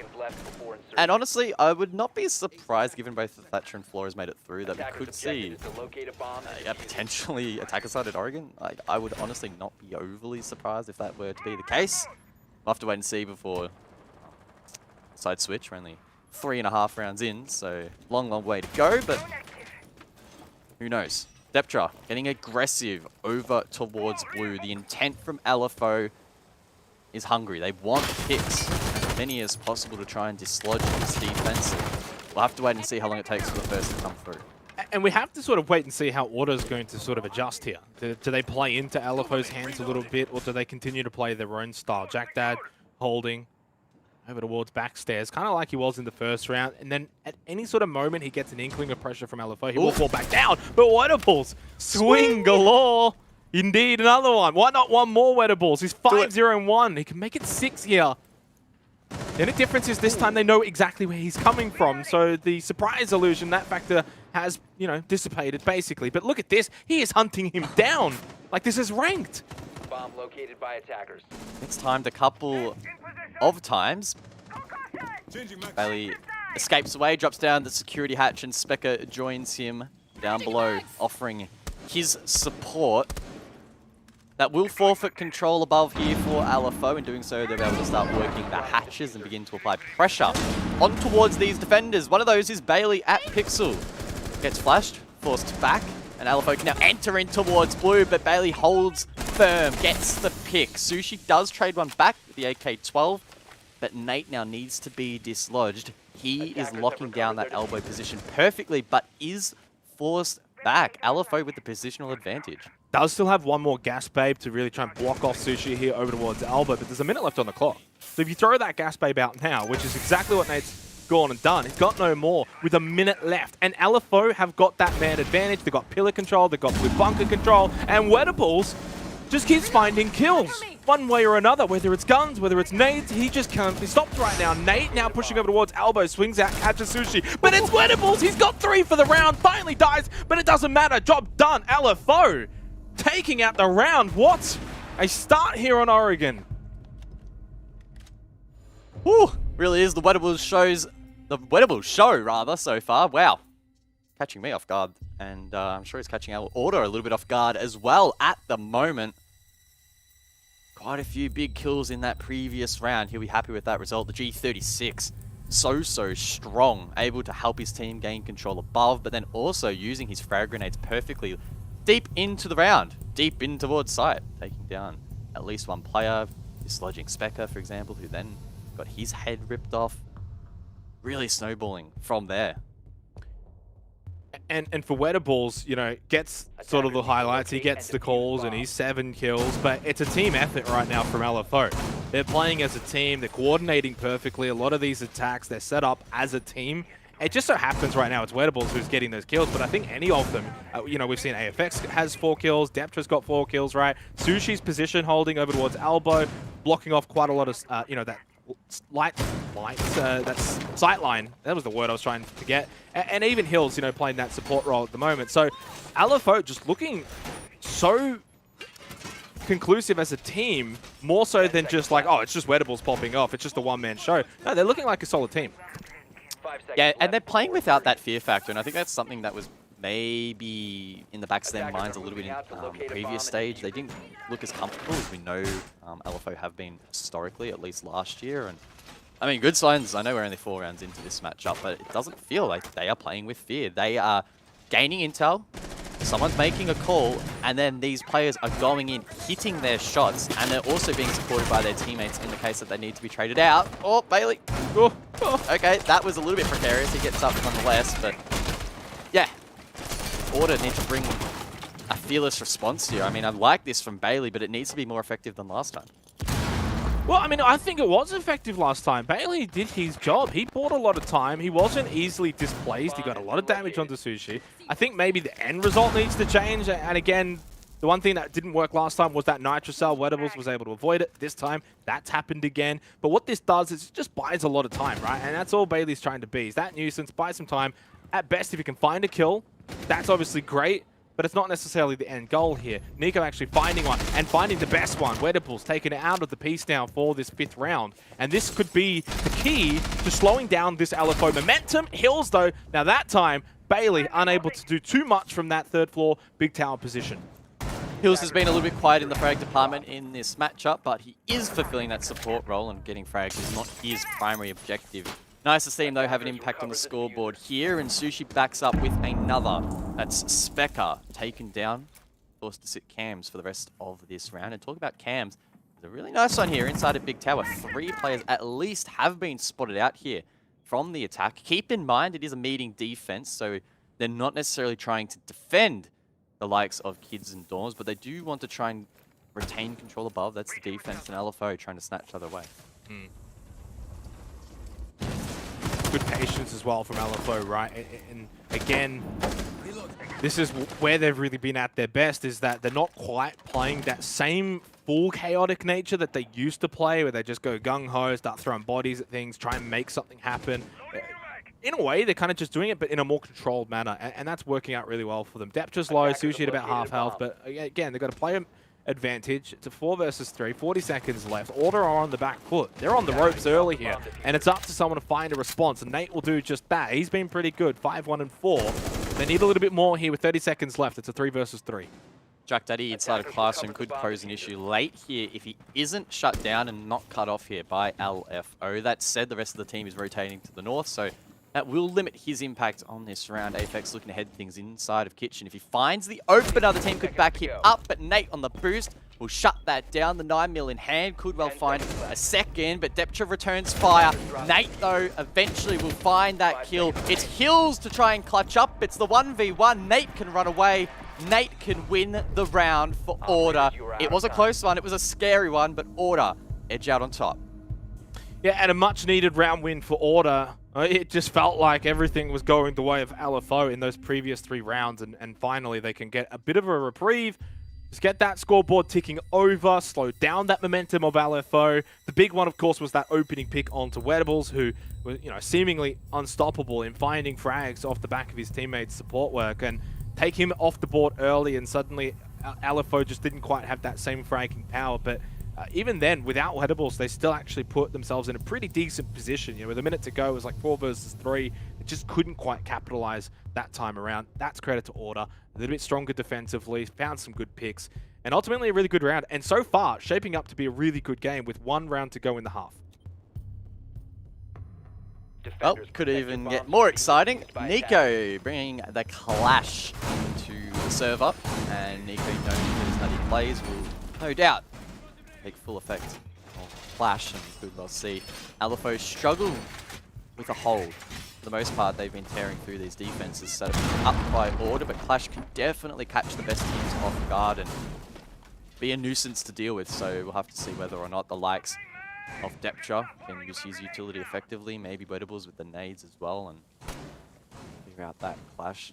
Outside of that, 10 a seconds small remaining. extension here from Order, reinforcements and rotations over towards Kitchen, suggesting that we may well see a looser playstyle here from Order. And I think we even saw Nico maybe preparing to spawn peek, so who knows what's going to happen this round. Yeah, hard to sort of gauge. I agree with you. I mean, the interesting thing has been the fact that this has been Alfo's attack on Oregon, which, you know, historically you tend to favor the defensive teams. Order have obviously been quite successful down in basement, but elsewhere it's been a little touch and go. Bailey close with that wall bang. Just start to fall back, but I think Order are more than happy to sort of match aggression with aggression as long as they don't overstep the boundaries. Happy to play up above and try and cut off a few of these LFO attacks. Bailey has elected to station himself up inside of Kitchen, not being pressured too hard at the moment. AFX and Sushi, their drones would suggest that Alfo will try and take big tower control, then transition that in towards meeting and look to get the hatch open with Plana. Deptra heads in, takes down the default. There is a yellow ping, but no one playing the stairs here from Order.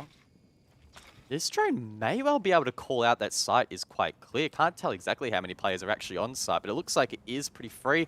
But as I say that, Order decide now is the time to rotate back, and it probably was a good decision to time it when they did. And this has been the slowest round that we've had so far on Oregon, so full credit to both teams because they've been going at it quite extensively. The clash not helping either in terms of LFO being able to, you know, just sort of brute force their way down backstairs onto site. Nico playing this quite well. Is able to just give his team that support. They can keep this pillar control because 2 times prior to this, they've lost blue bunker, they've lost pillar control. That's where they've been quite vulnerable. And so that clash just now comes in, adds that extra layer of defense, makes it hard to push through. And that's why it's 5 versus 5 right now with a minute to go. Alfo just stalling a little bit. Shock drone being used there to clear out the mine magnets. I think the idea was for Deptra to come along, use his utility and cuss out the clash so that Nico could be taken down by the attack, but that utility isn't used. The team not quite in position. Deptra tries to do a solo, but misses the mark, pays the price. It's Bailey to find that pick deep inside of pillar. It's starting to fall apart here a little bit for LFO. That clash causing a lot of issues, and it looks like they're trying to change things up and head it from the south. 30 seconds left in the round, and this is where we find out what Alfo have got, because now they're going to have to adjust mid-match on the fly late in the piece due to Order's defensive setup. And right now they're failing this test. It's a 3 versus 5, and Bailey has just got them lined up one by one. He takes them down, 3 for the round, 1 versus 4. Hills no chance at the bottom of Laundry Stairs. It's going to be 3-3 at the half. Full credit to Order. They've been able to get this game back under their control slightly. We've got ourselves an absolute banger to start Playday 2. We're out of time.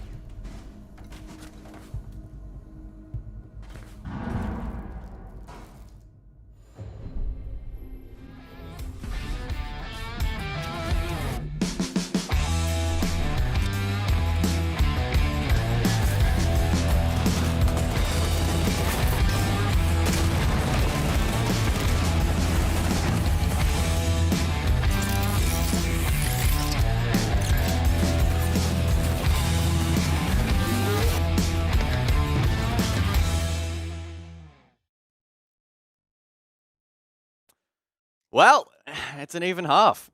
3 apiece between Alfo and Order. It was an exciting 6 rounds of siege. Alfo out of the gates really strong, but Order able to reel their opponents back in bit by bit. We'll head over to the second floor for the first round of the second half. Floor is 6 picked in. Nico locking in the Ying, and I have no doubt we're going to have some explosions in this round as well. Yeah, and honestly, full credit to both teams right now, because Alfo have thrown in quite a lot at order from their attack. They get rewarded for it with a 3-3 half on Oregon. Now they go over to the defense. Most teams would be pretty happy with that half order. You know, I think the way that they were able to bring it back, I think they're not too displeased with a 3-3 half despite being on the defense. They would have obviously preferred a better half. But, you know, they were able to sort of weather the storm after Alfo threw a few punches. And this is sort of the order when they're at their best, they take a few punches like that, and then they punch back. And they've been able to do that. And now I kind of almost expect them to go on with this game, even though they're going to be on the attack. And so it's up to Alfo to adjust here. And we saw their ability to adjust at the late portion of the last round, and it just fell short of the mark. That was full credit to Nico and the shield play. Caught Alfo off guard a little bit. We'll see how they can now adjust on the defense. And on the topic of exotic operators, like AFX jumping onto the Ella, I mean, not that crazy, but he is playing the shotgun, so that could be quite wild. Was using that for rotations down below. Nate missing that initial drone, which could slow down this clear a little bit. I think Order have just taken their chances. They're assuming that big tower is clear, and they are right. Alfo not occupying that part of the map, more traditional at the moment with those rotations down below. Nico, ready and waiting for a jump tower. We may well see Deptro attempt something. We saw him prepping the window, assuming that he probably threw out a camera as well. So it's good to see that Order are ready and are waiting for that Alfo aggression to come through once again.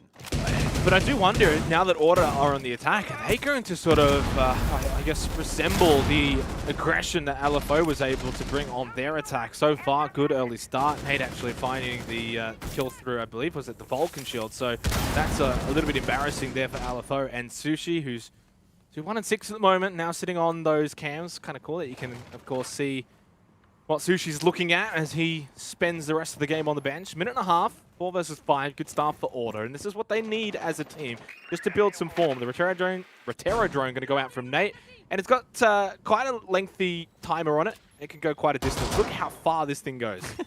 Wow. So he gets stopped though. Oh, I thought he stopped it. Nah, he's stuck on the wall. Whoa, Take that bench down. Good work there from the Flores.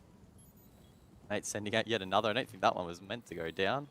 So that's a little bit unfortunate, but it is what it is. You've got 4, so he still has 1 spare. Maybe he just used it for info, just to make sure there was no one in meeting, and then now he can push forward into Attic. Maybe. Which is exactly what he's gone and done. Oh, although does get that's so unfortunate. I was about to say that, you know, suddenly it would have been like a 3 versus 4, but the team kill not ideal for Alfo. Candelas go out. It's only Hills remaining here for this defense of Alfo. He got one. Nico was there for the quick trade. The answer and the response, Order, have responded from this fashionable Alfo start. And so far, they retake the lead.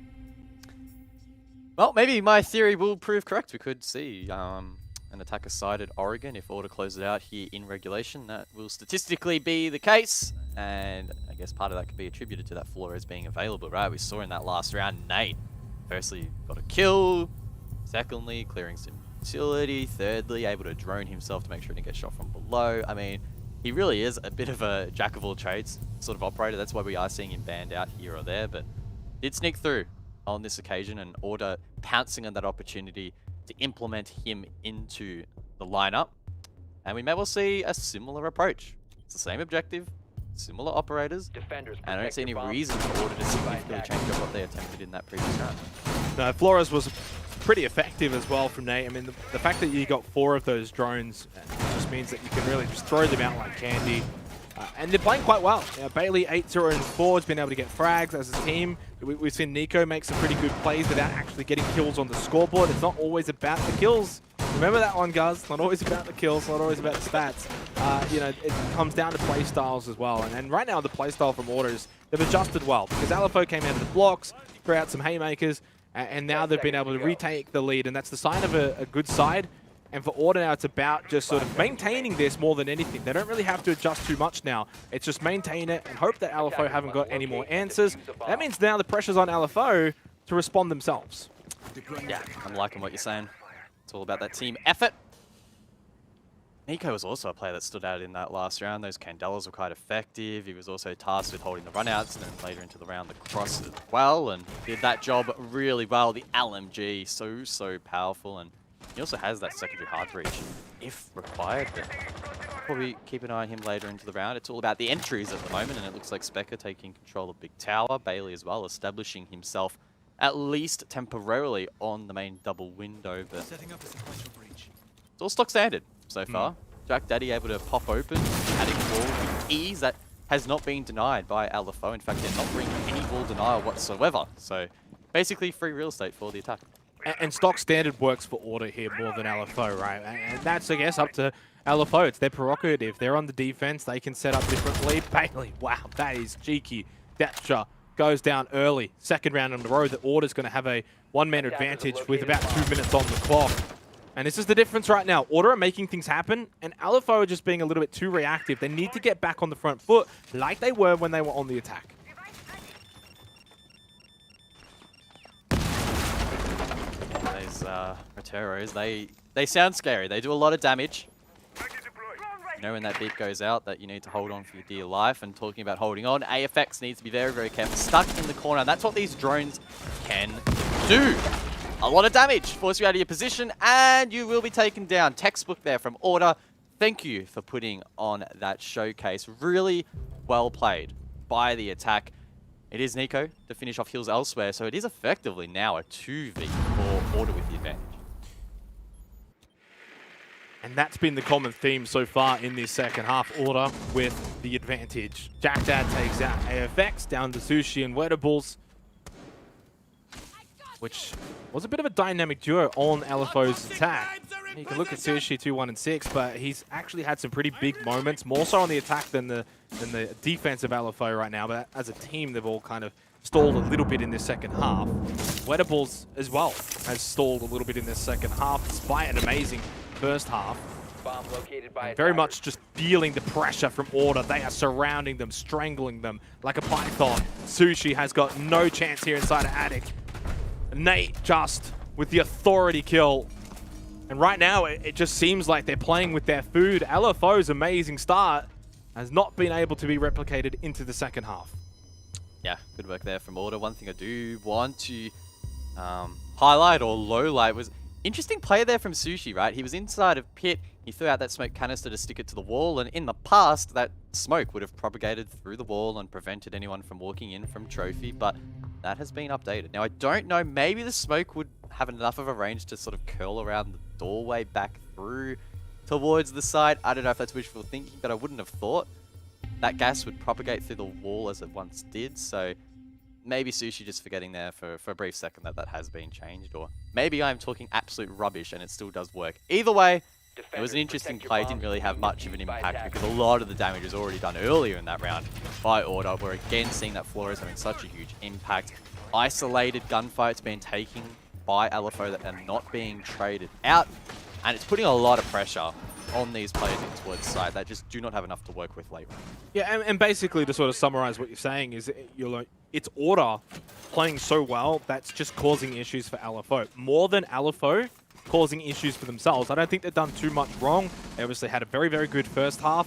And while they've gone a little stock standard on the second half defense here on Oregon, which there's nothing wrong with that. Usually a stock standard defense on Oregon kind of does the job, but the way that Order's playing here is very, very impressive, and it's not the Order that we saw last night, or at least I didn't even see them at all last night. So this is the Order I probably expected to have seen last night had I been able to watch. Hills looking to disrupt Order. Goes for the spawn pick. A lot of damage inflicted. A couple of bullets. Hits the shoulder of Specker. Brings him down to about 30 HP. And Hills does the smart thing. Rotates back down. And Specker will need to be mindful of that detriment for the remainder of this round. Gets aggressive still though. Takes out the default camera. Hills tries to contest. But he's forced to forfeit that position. Specker looking to get those air jabs out. And needs to be careful. But that's better from Alfo though. I mean, basically, we're just seeing Hills kind of replicate the Jack Dad role, the Jaeger backstairs, pushed out, try and get a few picks, but he actually did it in a more aggressive manner. He actually went for that spawn pick, got some damage on the Specker. Jack Dad didn't even really do that. He really just held the position and then fell back when he felt the pressure was too much. So that's really good to see from Alfo. They're trying to adjust things here a little bit and maybe bring some of that aggressive attacking playstyle that they had in the first half over to their defense, as those Rotero drones are going to go out. They are going to clear Elbow usually pretty quickly. Can be stopped if AFX wants to shoot it early. Does, and does take out one of those drones. But what that does do, guys, is it gives obvious information over to Nate. Yep, well played there by Nate. Clears out Elbow, reinforced off, and Order can take that later into the round if they so desire.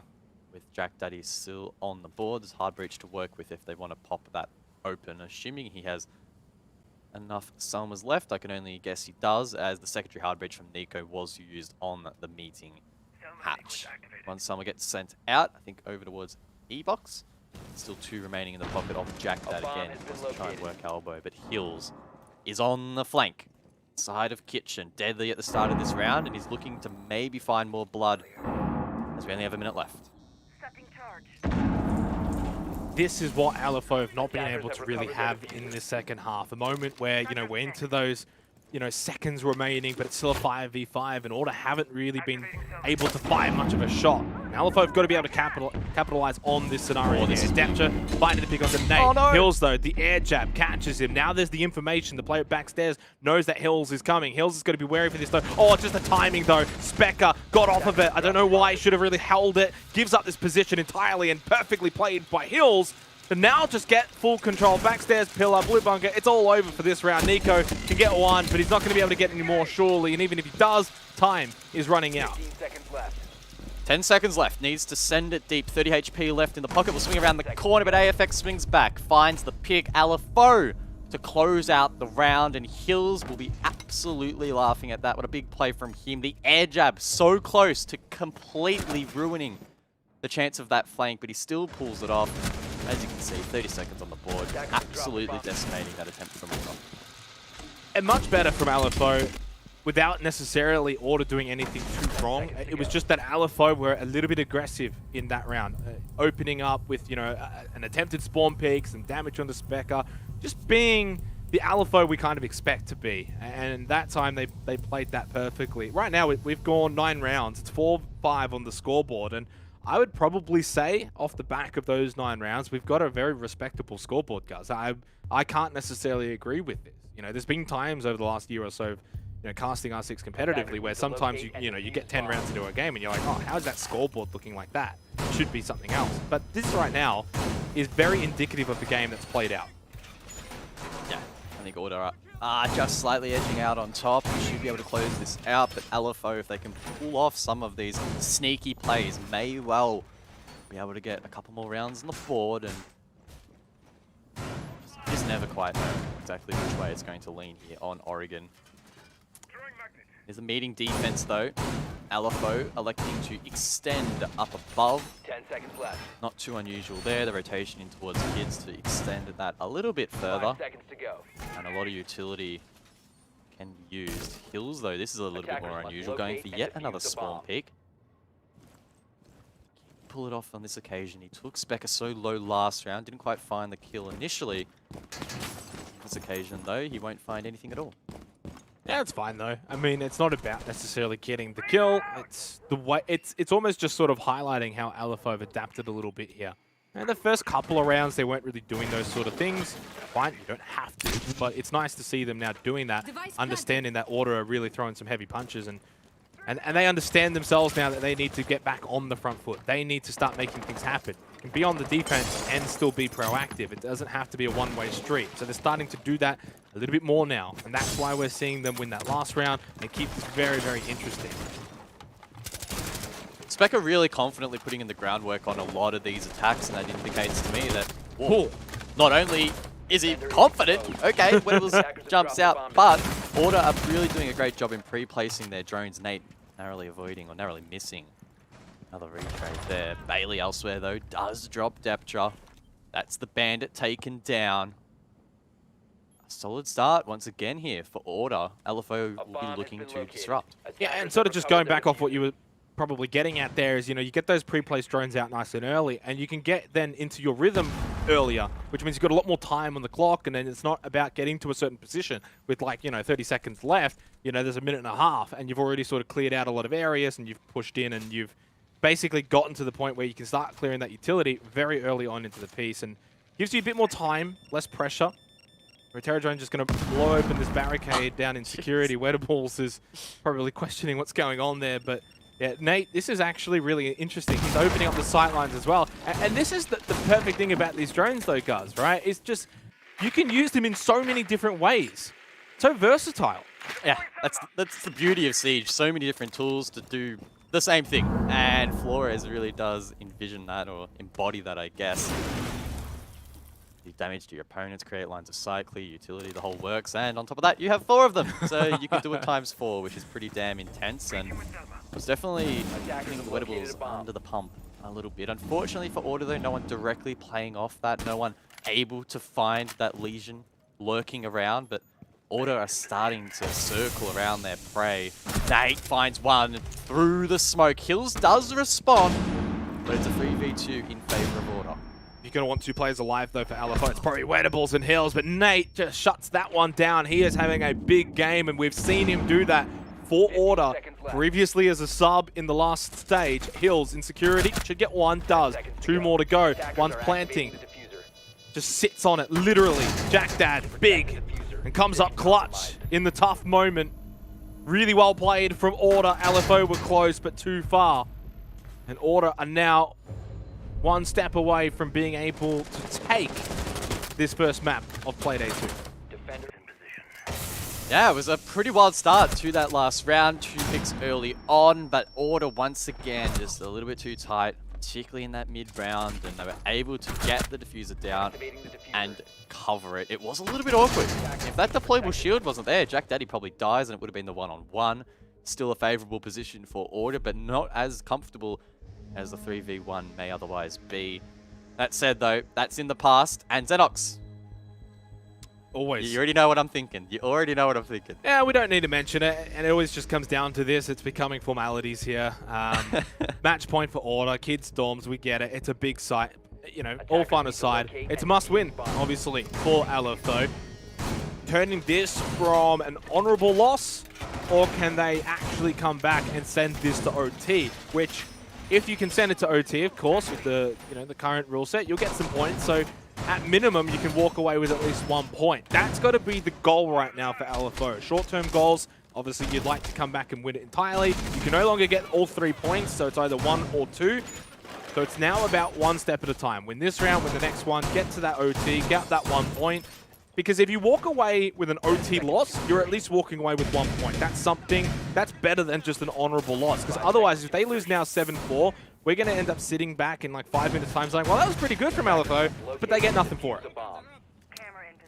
Yeah, Alfo didn't manage to take any of their games in Stage 1 to overtime. They had 1 regulation win and then 5 losses. So, yeah, I mean, not particularly ideal for them, but it is what it is. I don't even know if Liquipedia is right there. How can you have 1 win and 5 losses against 7 opponents? Anyway. Maybe I'm tripping out. Don't do math on broadcast. I'm learning that lesson, as I always do. As Order look to take quick control. Small tower, point of interest, and Nico getting to work already with that sledgehammer. No one immediately contesting this from Alfo, but Deptra elsewhere does contest, does get taken down. It's a 4v5. Order with the advantage, and Nico again just left to run around quite freely down below, and I don't know again if this is solely down to the pre-placed drones from Order, but it is a really positive sign. Yeah, just to touch on that, 1 and 6. Okay, well, it's showing 1 and 5 for me, so I don't know what's going on there. A bomb has been located. Fortunately, though, for Alfo, now down a player, Deptra gone early. We've seen this a few times in this second half, guys. It's becoming a bit of a trend, and that's been Order's strength. able to get these early picks in these rounds, have this man advantage, you know, with a big chunk of time remaining, and not allowing Alfo to get those retrades. They did it once where, you know, Specker got one, but then it was immediately retraded. Outside of that, usually no retrades. Wettables, big chunk of damage. It's just all order right now. Nico down below with the nades doing a lot of damage. Bailey with his gun would do a lot himself. Really falling apart here for Alfo. Hills lurking down below. He is the player that needs to go massive, but no one from Order really in a position to be flanked. Repel's being held, the double window as well, and they are ready and waiting to try and get this plant down.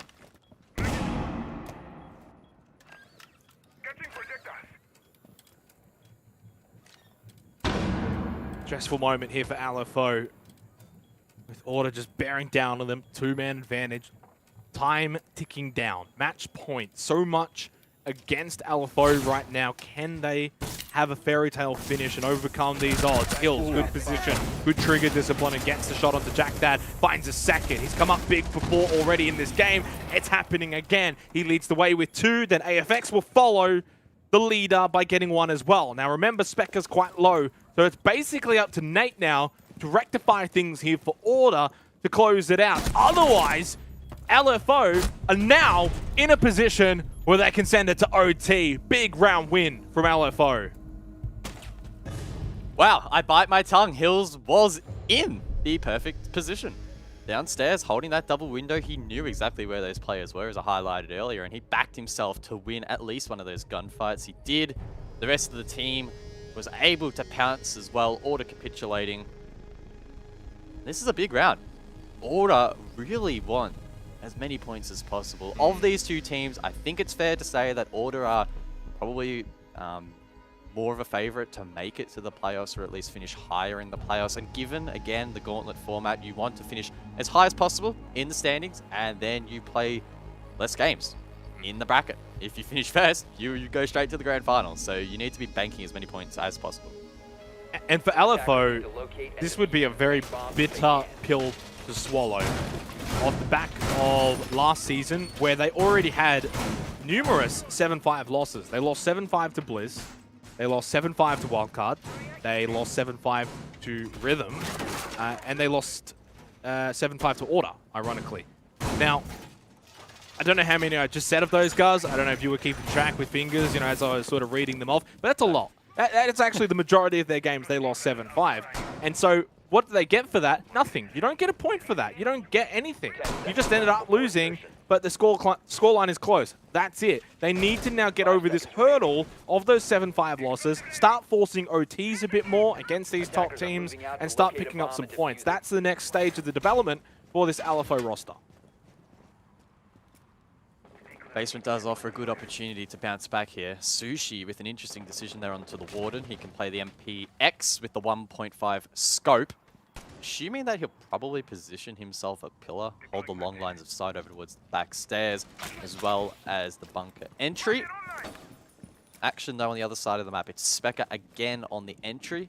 It's been a solid performance from him so far, 6, 7, 9, posting some decent numbers, but most importantly has been gaining map control quite quickly, deploying those air jabs really efficiently as well, and trying to lock out these roamers. And talk about roamers, one of the most prolific for Alfo in this match in Hills has already been shut down by Nico. Yeah, and again, it's just one more time where Order find that opening pick. 2 minutes on the clock, 5 versus 4. It is Groundhog Day here for Alfo, unfortunately, where this just keeps happening.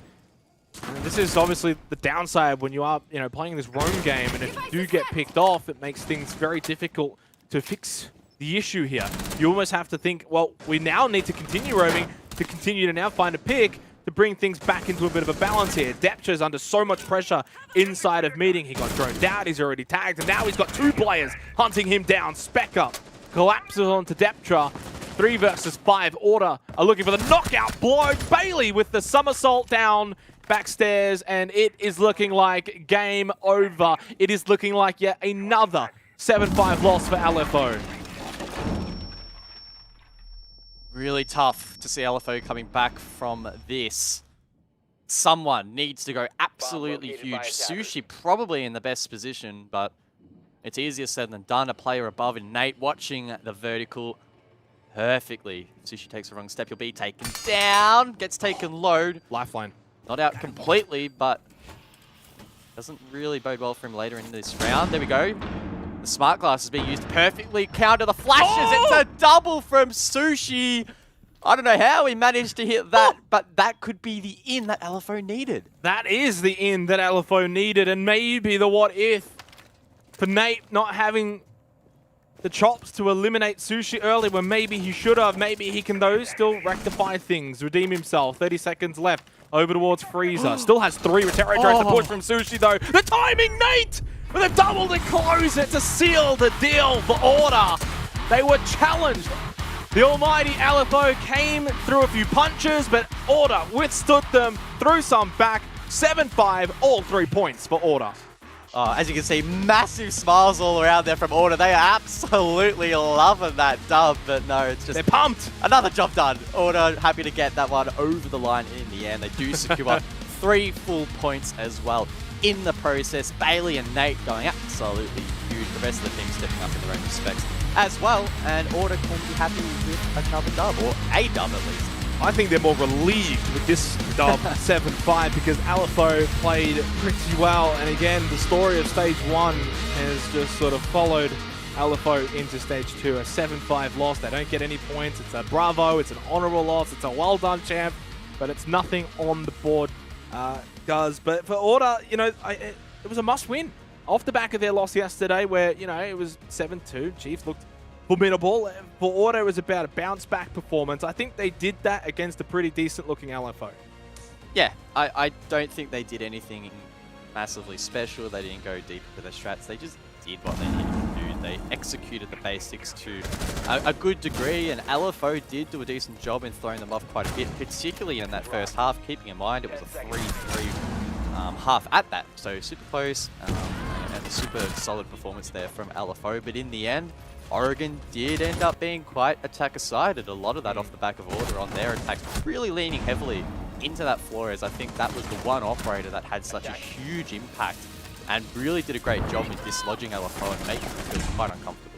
And still no OT, not only for OCN, but APAC South as well. Bailey with some big moments as well. Nate was once again very impressive, a player that I've always got my eyes on. There was that little moment at the end where he shot the toe of Sushi, didn't quite get the kill, and then Sushi goes gets a double. Fortunately, though, Nate did end up rectifying. Here is the double quickly there from Sushi. Really good play, but yeah, Nate closes it out. I don't think Sushi made the bad play here. I kind of like the balls there to push up through Freezer, go for that kill. Had he been able to get that, guys, I think we'd be going into OT. Yeah, can't really fault Sushi too much there. And that secondary, I don't know exactly how it feels on the current patch with the adjustments to the recoil and whatnot and the attachments, but it is a really difficult gun to handle. Kicks like a mule, and you've got to respect Sushi for giving it a shot. It wasn't his fault that Alfo lost that round and lost the map. A lot of those issues were really perpetuated in the early to mid-round, where Order, again, with those pre-play strains, with that confidence and that intent, were really doing a great job in taking map control and also isolating and just completely destroying the roamers of Alfo, who weren't getting fragged out, weren't getting traded back rather, and it made it really difficult for the rest of the team. Really even performance overall there from Order, which is really good signs. I think you can almost say the same as well for Alfo, which for them, it's disappointing that they don't get anything from this, but it's, I guess, indicative that Order probably deserved all 3 points. We mentioned it a little bit in that game, that the scoreboard very much was reflective of the nature of the game. Order, in the end, just that little bit better, which is still good signs for Alfo, because Order's a decent team. When they're up and about, guys, they're arguably a team that could go all the way. It's just a question of being, up and about consistently enough. Yeah, I don't think the most disappointing thing for Alfo will necessarily be the performance that they brought to the server. I think it's just that reoccurring storyline of them faltering 5-7, 5-7, 5-7, 5-7, because they're putting in good performances. They're not getting smashed by really solid teams, yet they have nothing to show for it. They get literally 0 points. They get peanuts for this result, which is really unfortunate for them. Hopefully they can build it into something better, and we can see them really improve over the course of the stage, but they really need to start stepping it up and at least heading these games into overtime. Let's go and have a chat with the king of mentals in Specker and see what he has to think about the performance of Order. Firstly, congratulations. You guys looked absolutely elated thanks to the player cams. Everyone was popping off. It was huge moments. Just give us your thought on that game, because I thought that Alfo looked pretty good, but you guys weathered the storm and played some pretty good Siege in the end. Yeah, I mean, honestly, it would have been a bit more of a convincing scoreline if we just weren't bleeding these early picks on the defense. We were really, wanting to come really strongly to that. I believe we wanted to get, a 6-0, of course, on the defense side, but more realistically, probably like, a 4-2 is a pretty happy half for defense. So, some notes for us to go back on. But yeah, no, LFO, they played an aggressive game. We, of course, were expecting to win that, despite having had some shocking performances for the past 2 days. It is what it is. I picked a hell of a week to get a chest infection, but, here we are, we're gaming. But no, we're just kind of re-establishing ourselves, slowly but surely, with, Nico and Nate having had come on. And, we'll be a completely different team at the tail end of this season, but we're growing and, yeah, we'll be a threat. As I believe Xenox was saying, it's, we can be an absolute top contending team when we're firing off on those cylinders, but it's kind of a matter of, what side of the bed we wake up on, it's feeling like at the moment, I suppose, until we establish that more form of consistency, I suppose. Yeah, one thing I want to pick at your brains at a little bit, Specker. I know you weren't playing the floors necessarily, but your team was implementing that into your lineup quite frequently. Yeah. How much of an impact is that operator having overall? We know that he is quite powerful, and you guys were really using him quite effectively. You were, destroying utility, creating lines of sight, taking out players, etc. Just how impactful has Flores really been for you guys? Well, I mean, think about it this way, right? Like, you can not only clear utility in the sense of ADSs, shields, but you can also, get rid of, Cades and get rid of bandits. You can open up soft walls. It's pretty much, and you get 4 of it as well. It's a pretty impactful operator. You don't have to force it into a lineup. There's definitely maps and points where it's facilitated a little bit more better than others. Such as Oregon, such as Cafe. They're like really close proximity maps, even Clubhouse. To be honest, this operator has a pretty high play right now, I think about it. But no, he's definitely relatively impactful, I'd say. And I wouldn't say he was a key instrument into our win today, but it was more like a substitute, I would say, as opposed to what we would typically play. We were, trying a different variant, and that's kind of what we're starting to do during practice, I suppose, is try these different variants. If there's a band operator that's picked out against us, so it wouldn't be as too effective, I suppose, when it comes to that. I won't keep you for too long, mate, so you can go pop some lozenges. I love a chat, boys. I love a chat. I don't know if you can tell. I'll get your final thoughts, and then we'll let you go. All right. Wait, on what? Life? The game? I don't know, just your final thoughts on the game and how you're feeling as a team. Jeez. I just want your thoughts. I don't even need to ask a question. I want to know what you know. No, me? What, with the region? Like, give me a direction here, Zen. I can go on and on, mate. Well, that is true. That is my fault, because we could be here for ages. Just your final thoughts, I guess, on the game as a whole, and maybe even the stage for you guys as a team and what you want to get out of it. Yeah, well, I mean, obviously we're wanting to becoming top 4, and this is for both this stage as well as APAC South. So we're looking to, make that our massive goal and objective. Last season was a bit of a, I'm not going to say a bin out, but a bit of a testing kind of thing. And I mean, now we've got these 2 roster changes coming in. Nico and Nate, they're stepping up to the roles and they're finding comfort in slowly but surely. And, I do believe that we have shown some really significant stuff in practice. However, it's kind of about, replicating that into the official day.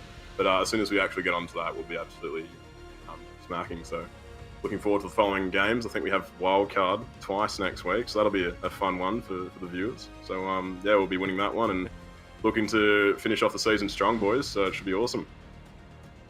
Awesome. Well, you guys are looking pretty good to start the season off the back of that win. Go and rest up, and we'll see you next week. Awesome. Cheers, lads. Stay well. Too humble. It's the most humble I've ever seen Specker in my life.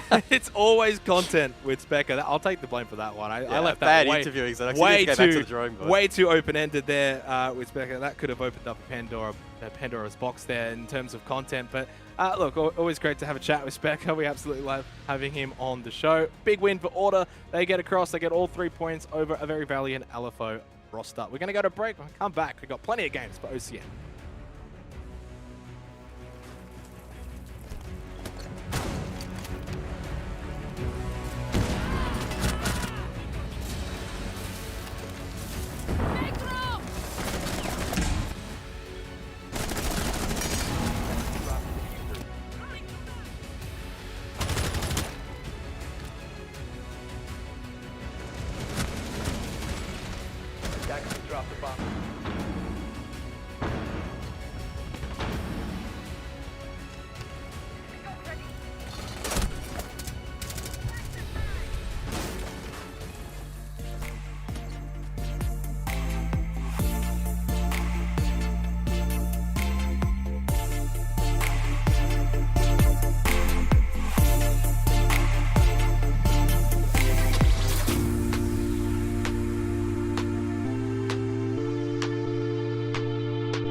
My name is Mark Angelo. I'm a flex player and I play for Pittsburgh Knights. But what you don't know about me is I love to cook, but I suck at it. I learned cooking from my mom. My mom used to cook more dessert type of stuff, so pancakes, waffles, cakes, whatever. If I want to impress someone, I make sushi. It takes a long time to make it, with the sushi rice, the salmon or tuna. It shows that you're caring about the person. You just put love in the food. But if they don't like sushi, it's not gonna work out. My worst cooking disaster that I've ever had is I was trying to make Italian sausages and I was keeping them warm for the family. I put a glass plate on the grill itself. I went to grab the plate to serve it to them and it just popped everywhere and my hands were all full of blood. My parents ended up getting fast food, but I got stitches. If I had to pick one Siege operator to be a cook, it would be Maestro because he's Italian and he would make the best Italian food. My best cooking tip is patience. When I'm trying to impress someone or go quick, I cut myself, literally, with a knife. So that's why slow down, take your time. And also don't put a glass plate on the stove. My name is Marty Koshnam and I'm an entry fragger for Team Bliss. But what you don't know about me is I'm an actual athlete, unlike the rest of these guys. I play mainly two sports, being soccer and basketball. I used to play Division 3 at a professional club. I'd say I'm pretty much better than everyone that competes in soccer against me or basketball. I guess it was just watching a lot of Messi and just getting inspired by that, and I'll just take it on the field, and then from there I guess magic just happened. My biggest achievement in sport would have to be the MVP award back in 2015. My most memorable moment would have to be when it was overtime 3-3 and I scored the winning goal. Nothing too fancy, just a standard kick. The worst thing I've done would probably be when I slide tackled someone and I kind of injured him. He ended up breaking his ankle. You mean you ended up breaking his ankle? If you say it that way then. I definitely did stop the goal, that's for sure. The Siege operator who would be the best soccer player would be Captel because he already shows off his skills in his elite skin. I definitely got the inspiration from my brother as well. I used to watch his games all the time. Unfortunately, he was a tier above me, so I never got the chance to verse him, but I'll definitely kick his ass in Siege.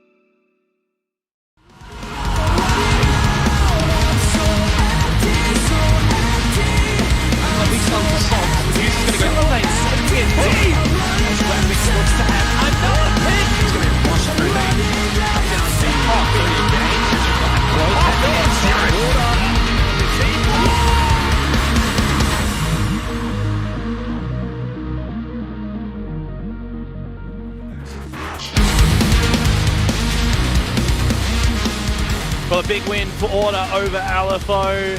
Sees them get all 3 points. We move forward though for the night. Knights versus Bliss coming up very shortly. Both teams on 3 points apiece. One of them, for the moment, guys, will actually move into first place. It's a good opportunity for Team Bliss against, of course, one of the favorites, if not the favorites in Knights. Depending on your allegiance, whether you're a Knights fan or a Chiefs fan, of course. For Bliss, this is a really good testing opportunity for them.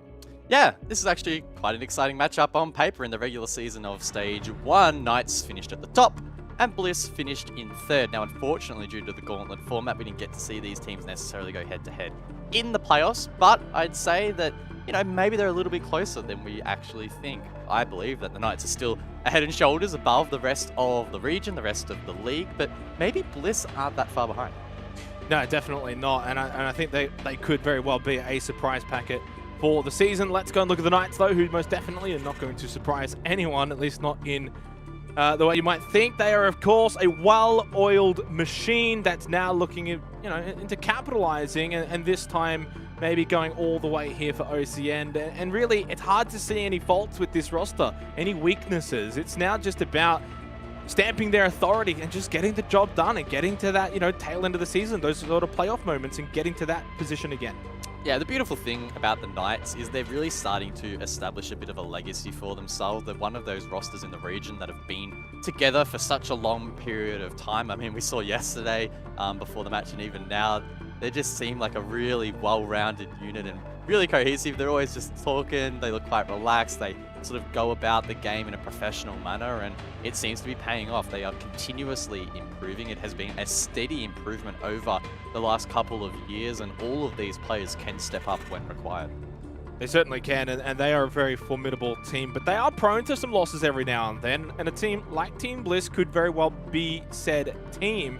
Of course, Jigsaw has been a big name. I mentioned him, obviously, when we had Alfo, now on Team Bliss. This is the team that, gets off to a start beating Wildcard. team that's a little hard to read right now. But if they can beat Knights, that is a team we know very well and where they're at, so that could give us more signs as to where Bliss is at. Yeah, Bliss, as I mentioned, last season had quite a solid result, finishing 3rd in the regular season. Unfortunately, didn't quite convert that into anything too meaningful, dropping out in the second round of the gauntlet to Roffle Copter, but we just don't know exactly how much they have improved over the break. They did take down Wildcard yesterday, so that would instill them with some confidence. That said, I mean, Wildcard not necessarily at full strength just yet, but Oda and all his fans in Twitch chat behind him are ready and raring to go for this matchup. I mean, on the topic of Oda, he actually posted on Twitter earlier today that he was eating a Zinger box from inside the box, not on a plate. So that could be a big asterisk over his name heading into this match. Do you question his credibility now as a person, moving away from the things that, you know, a bit of rivalry between you two, but is he changing in your eyes? Well, it's good to see that he's finally gone to the correct way that you're meant to eat it, but, you know, you shouldn't be messing up with your traditions heading into an official matchup, so who knows whether or not that will actually come back to bite him. Let's go and look at the map, Veto, and see where we're going to be heading for this highly anticipated matchup between Knights and Bliss. And I don't know, could be Oregon, could be anything. Honestly, guys, I will say that for this game in particular, I'm kind of expecting maybe a bit of structure. Yeah, no. No? no, we probably will. No, I'm just memeing. I think the Knights love to play a little bit more of a structured playstyle. I'd say Bliss can be a little bit looser, a little bit more unpredictable, but that tends to be the nature of some more of the inexperienced teams in Oceania. Knights, I mean, they set the standard really by being super duper structured and love to go about their own playstyle. They focus internally, they don't worry too much about their opponents and try not to read into that too much. Let's go and have a look at those map vetoes and see where we are going to be heading. And it's going to be Consulate for this matchup. Coastline was the last ban from Bliss. That would have been a bit of fun to see. But I think Consulate too should also be a little bit spicy. None of that structure, none of those Oregons, none of those clubhouses, nothing of the sort, guys. Ultimately, we are going to a different map again. Yesterday was all Clubhouse and Cafe, and of course we had Oregon, and now we've got Consulate. So it's nice to sort of mix things up a bit. Yeah, look, I'm just going to be completely honest. I'm not a huge fan of Consulate these days. It's quite a messy map, but hey, it offers something a little bit different. If you're maybe not as fond of some of those, as you mentioned, super structured maps, Oregon and Clubhouse, which funnily enough were both banned out first. Consulate offers a really nice change of pace. Recently, it actually has turned to be quite defend-decided. So who knows Surprisingly, whether or not that will happen once again. Yeah, it's an intriguing turn of events here for Consulate, where once known as an attacker-sided map, we're seeing defense start to change a little bit in terms of the meta, play styles, and how teams tend to play it out. Big game though, Knights versus Bliss. Both teams, of course, 1-0 off the back of Playday 1.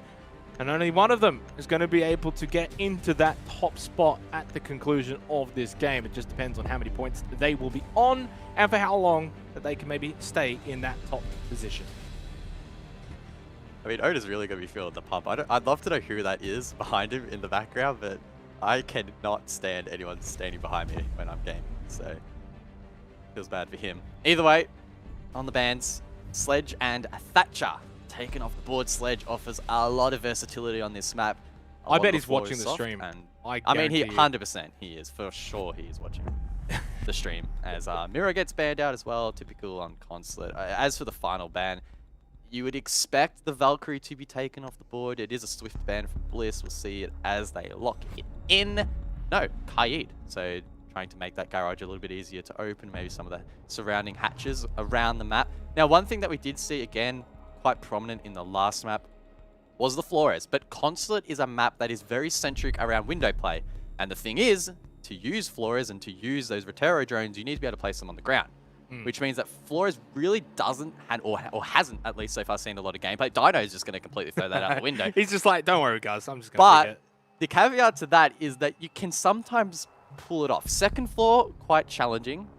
But basement and lobby, honestly, I don't think they're that far out of the realm of possibility. You've got the main door to send drones through. You also have yellow, and if you get control of Visa, you could send them through there as well. So that's an interesting thing to keep track of in this round, is will Flores still be as effective? I think basement is the site for Flores, and not only in terms of clearing out utility down below, but you can also then send it up into piano, get early vision there, depending on how teams are playing. So it is, yeah, you're right. It's going to be interesting to see how it plays out, because on these sort of other sites, the repel game is so prevalent for teams on the attack that, yeah, you're not going to be able to get as much from Flores. But Dino's is obviously a very smart player. These players are all very smart, and they should be able to figure out a way to make it worth bringing the Flores in. Because at the end of the day, the operators that are the best are the ones that are the most versatile.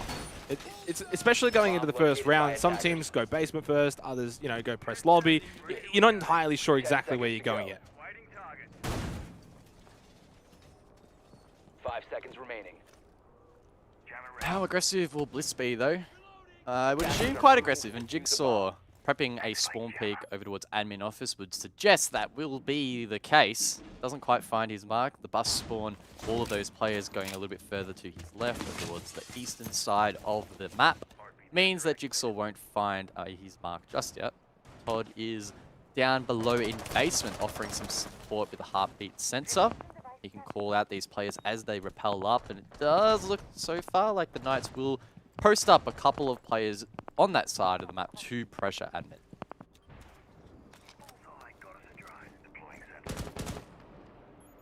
And as you touched on, obviously for Constellate, it's seeing defense for whatever well, there's a few reasons why, but for whatever reason has become so much more prevalent. And the main reason for that usually is just so we're seeing defenders making it very difficult for teams to actually get into the building and punishing sort of the repel game. We're seeing runouts, we're seeing a lot of spawn peaks and the angles that are being held. So if you're Knights in this position, it's all about getting inside without losing anyone. I know that sounds a little bit obvious, but that's really step one. Once you can do that, it really then does open back up to what is the old sort of meta where the attackers should be a little bit more prevalent in, being favored. Well, step one of winning any objective for the attack is just getting inside the building, and the defense has recently, in this current meta, found out that playing ultra aggressive and stopping these players from getting in can be effective, but you also need to be careful that the repels aren't powerful either, and Dino shows their power in finding that opening kill. Flashes out box position, Shade Force down, and now Dino can start to consider a repel in. With Yellow Stairs control though from the defense, that might be a little bit trickier, but for the most part, the Knights are doing a good job in pressuring up above, and their time management for the current Constellate meta is fine as well. 55 seconds left on the clock, and it's a good opening round so far for the Knights. All about capitalizing. Oda's going to get eliminated too. There's one back through Todd's Nitro Cell, but Knights have just got everything covered. 4 versus 1. And the one being Todd for Team Bliss. At the start that they would have liked to have seen, considering recent meta shifts, I guess, on this map, and defense, favoritism, and all of those sort of equations. But it's a long, long way to the end of this game. 1 round in. Knights, good start, but nothing too flashy. Yeah, and I think that is probably one way in which you could sum up Knights' playstyle in a sentence is often it just gets the job done, isn't anything too fancy or flashy or extravagant, and that's a testament to just how well-rounded the roster is. If you're not frequently having players go absolutely huge, that's sometimes actually a good sign that everyone is stepping up to the plate and not really putting much pressure on anyone to necessarily step up massively. That said, of course, we are only 1 round in. Team Bliss will rotate towards basement, and we're going to see the Tachanka brought to the table. Todd electing to select and lock him in, and the Flores as well will also be established. So we'll just get it again, another insight as to how strong those drones will be. You said, Xenox, that you believe basement, he'll be extremely potent, and honestly, I agree, right? You've got a lot of utility that needs to be cleared. The shield from Oda, for example. You also have the Banshees from Jigsaw, as well as those ADS devices from Repix. So quite a bit to deal with, and Dino will be looking to get to work quite quickly on that.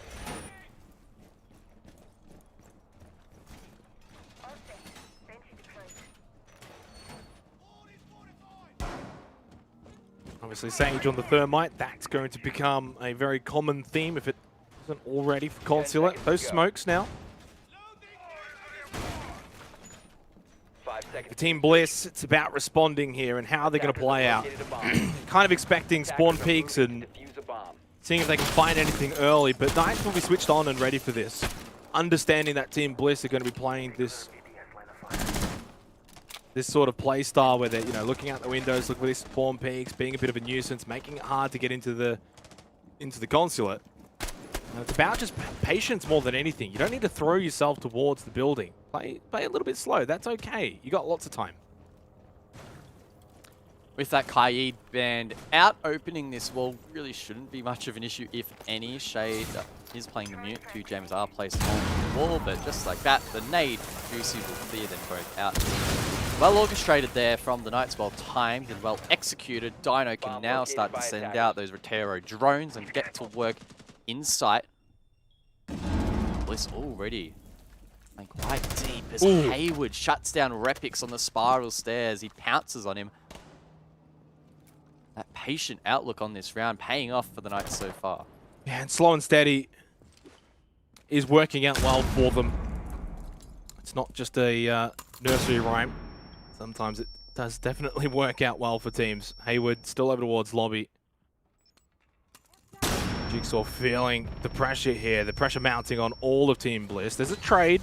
Now Oda gets 1 too, but it's a double kill now for Hayward as Knights are actually on site. Sage is going to be planting that diffuser. Hayward's got control of press. So just still loitering around in lobby as he now makes his way towards Piano. He's got a man waiting though, a sharp player in Hayward. 3 for the round. Knights have got the first 2. Hayward is definitely a player that you do not want to get out of reach. Unleash. He's not the man that will give you a second chance. He has been really sharp for a very long time, and teams have struggled on occasions to shut him out, and the stats do reflect that in past. He has been right at the very tip top of the Oceanic region, and he's looking to start off Consulate with a bang. It's been a solid start for him so far. Bliss, on the other hand, struggling a little bit. He's finding it difficult to get these opening picks, or at least trade out the picks off site when they are falling. I do like their intent to keep switching up the objective. Split will now be attempted, but it hasn't really felt like any of these sites are going to be overly successful.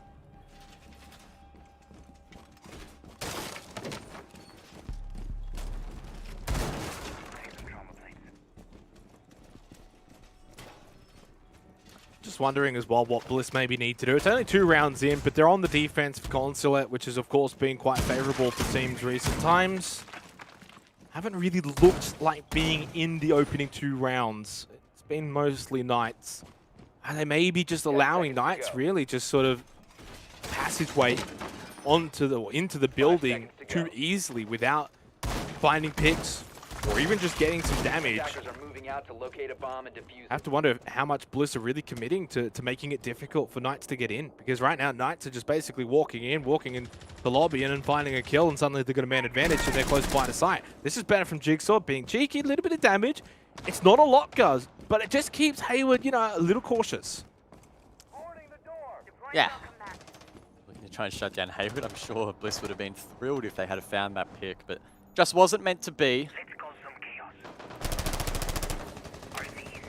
Juicy applying some pressure from the V's window. More drones being used elsewhere to try and ascertain where these defenders are located. Still 9 available for the Knights, and plenty of utility as well that can be incorporated into the setup. Josh taking control of main garage, or at least thinking about taking control. Would suggest that the Knights are going for a western sweep across the map, but the diffuser has interestingly been dropped outside of the Visa door, so maybe some sort of split inch here from the Knights. But either way, it's slow and steady. Again, the Knights aren't doing anything too flashy, nothing too overly aggressive. That is a trend that seems to be continuing. I'm reloading. At 45 of the clock, still 3 Rotero drones available for Dino. He's been able to make good use of the Flores so far. Has a decent gun as well, right? It's not just always about the drones. And very much like the look of that operator. Dino's going to be careful though. On the other side of long desk, he's got an opponent. He's taking a bit of damage. Ooh. Rapix actually will do a bit more damage to the head. Team Bliss have got an advantage. They capitalize even more by getting a quick second from Oda onto Hayward. 2 big pieces of the Knights pie have been taken off the board. 5 versus 3. Bliss now in a position where they're going to have to be able to capitalize, finish off this round. Josh gets one back, but still a minute left. Bomb located by Juicy attackers. still positioned outside this window, been there for at least a couple of minutes. He is forced to move off and link up with Josh, but that diffuser outside the Visa door, and Team Bliss seeming to have an inkling as to where they may be pushing from. They should be able to lock that out. Josh, though, from below, he's inside of Archives, shuts down Shade, who was creating a line of sight with the secondary shotgun. That does prove costly. Juicy drops to assist, but Jigsaw's there to immediately shut that down. Josh does not have the diffuser in hand. He needs to try and find 3 picks, but he is definitely in a pickle. Much better from Team Bliss. Josh has got 3, almost had 4. That was as close as it can get. Repix, though, of course, has that headshot position covered and doesn't miss. And a sigh of relief for Team Bliss fans, because it was looking like a Knight's Onslaught early days. And they get one back there in the 3rd round, make it 2-1. 1 on the board, now build from this. Back down to the basement we will go. Last time the Knights not really having best of times, but that's what it is. I think they did win the round. I can't quite remember. My memory is faltering me, so I don't even know why I went down that trail, because I didn't even know where it would lead. But either way, it's going to see the Valkyrie 6-picked here from Bliss. I anticipated that maybe she would get banned out here, quite common on Consulate, as a lot of those cameras can be hidden in incredibly sneaky positions. And by 6-picking it, it means that Team Bliss can catch the Knights off guard, who on the attack haven't brought the IQ. And if Repix has some nasty positions lined up, Team Bliss should have a wealth of knowledge to work off in this round. You say that, but this is also the site where you're going to see Flores be probably the most impactful. So it goes kind of both ways here, right? Like, yeah, okay, you've got the Black Eyes and you've got the ability to get that extra information, but then Dyna's got 4 Terror drones and can just basically blow everything up. So what are those really going to do? So it goes both ways here. But this is what you like to see from Jigsaw and Bliss, being aggressive, being in the face of Knights. On this map, you basically have to do it nowadays as well, guys. Like, it's almost a formality that if you're not spawn peeking, if you're not being aggressive to the players as they make their way towards the building, you're doing something wrong. Yeah, and the goal isn't always necessarily to find a kill, but it is to put pressure on the attack, even just perceived pressure, and forcing them to check windows and drone early and make sure that these positions are cleared, just so they can even get close to the building. And that isn't even them getting into the building, and that is the struggle that Consulate is, I guess, posing for attacking sides in competitive. It's quite challenging to get inside of the building, and that's why, for the most part, on Garage, teams are just electing to open up the main garage and go into front white default plants. Trying to go for roam clears and map clears can be really, really tough. And I think with this sort of meta establishing as well, what it does do is it really actually slows the game down quite dramatically, because you can't have attacking teams just sort of rush onto site. No, on some sites you kind of can, like obviously lobby, for instance, but I'd say outside of lobby or the other sites, you're not going to be able to sort of rush in. You're going to take your time, you're going to drone, you're going to make sure everything's sort of cleared out. You know, this position here from Shade, you know, this meeting window, it's pretty common, vault out, catch someone on the rappel. And Hayward is so prepared for this that he's holding this far back, guys, right? It shoots that shot. He's basically trying to bait him to act like, you know, he's out there on the rappel, or he's even just out there in general in a position that's vulnerable. Instead, he's actually waiting for the run out. So really smart play, but this is also why the defense in Consulate does so well, because it's biding so much time. There's a minute and 10 left. The Knights do have control of the top floor, but there are still a couple of players lurking around quite aggressively in great positions to fall back. You have Jigsaw inside of Visa, Repix down towards Dungeon, and they can just pepper a couple of shots, and they should be in a great position to just run back. That said, Josh on Visa could shut down Jigsaw. It's an awkward engagement, but neither player takes any damage. It's a 5v5 with 45 seconds on the board, and I'm not even sure what the progress has been over towards Garage. Has it been opened? It has, but those are really awkward lines of sight. I don't know if any of those are enterable, and the Knights could be in a lot of trouble. Yeah, 3 Rotero drones still available Dino in terms of clearing at util, but I think we're long past that point, right? There's only 25 seconds left. Shade pushing up, expecting pressure over towards these garage doors. Josh, opening pick. Shade should get that. Does.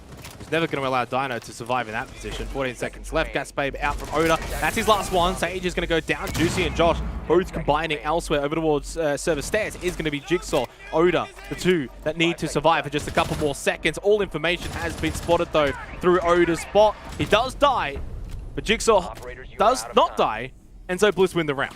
It's pretty simple, Gus. Yeah, it was a 3 versus 1, but the kit didn't go down, so the defense does hold on. And look, that really should have been a Knights round. Now, we didn't see exactly what happened there on the garage breach, but for whatever reason, the Habana did a really messy job in opening that up. Now, not exactly sure as to exactly how that came about. Was it being denied by impacts, nitro cells potentially? Was it being... I don't know.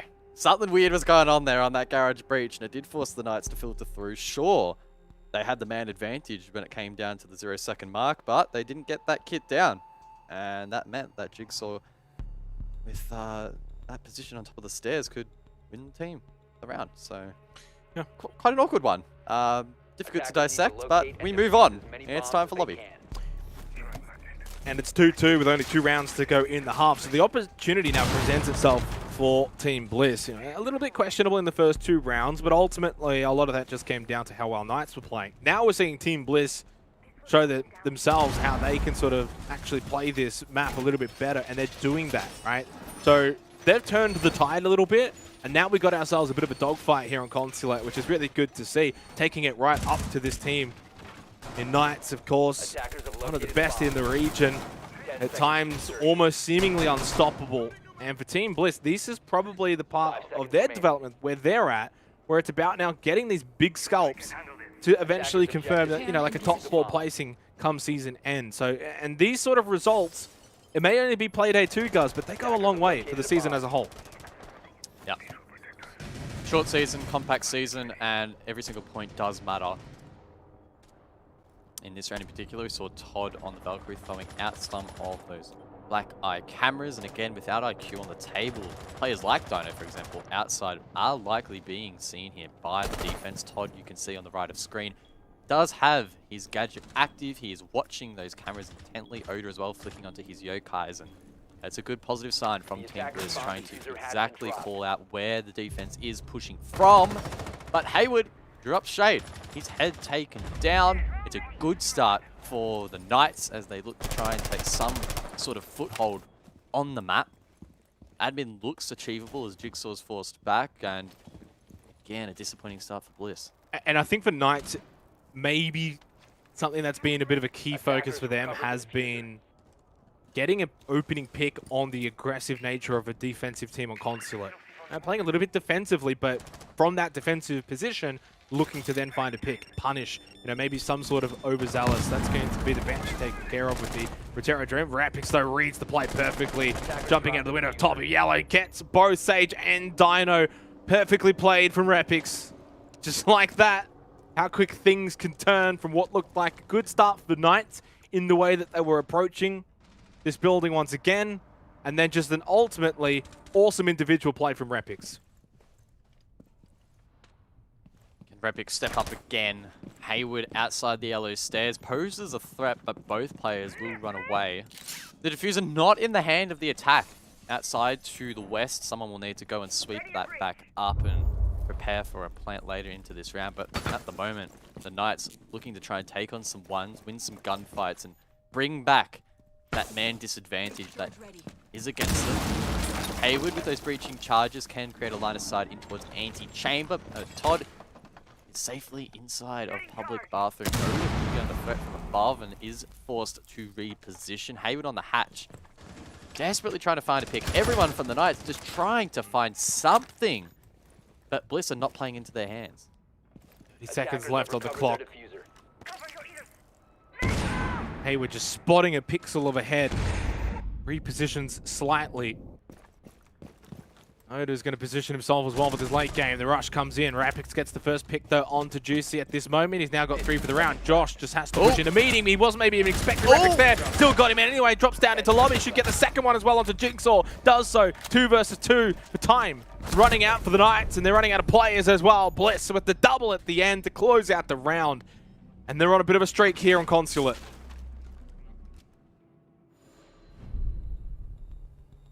Solid work there from the defense, locking out the Knights. Time being bled. A great play from Rapix as well. Really good effort there from Josh at the end. Desperately trying to find as many kills as possible. And in the end, just not having enough time to work with 5 seconds left. 2 players remaining for the defense. Team Bliss with the lead. I think, to be completely honest, a 3-3 half here for the Knights is probably favorable. Team Bliss, even a 4-2 is not incredible. A 5-1 probably would be absolutely ideal if I'm being honest. Maybe I'm being a little bit too pessimistic for the defense, I don't know, but of the attack rather, but I do think Bliss really still need to win this next round to be a good chance. And that is not a great start. The impact grenade from Oda. I think he, you know what happened? Deep analysis here. After he ate his Zinger box, right, he forgot to wash his hands properly, and the chicken grease forced his fingers to slip, and he fat fingered his button. I think that's what happened. Oh, you're a funny one, Guz, but you're wrong. You are wrong. What he's actually doing is giving Knights a little bit of a, a little advantage, a little bit of a leg up. They're just feeling bad for them, just give them an opportunity, because Bliss is playing so well right now that it probably is what Knights need.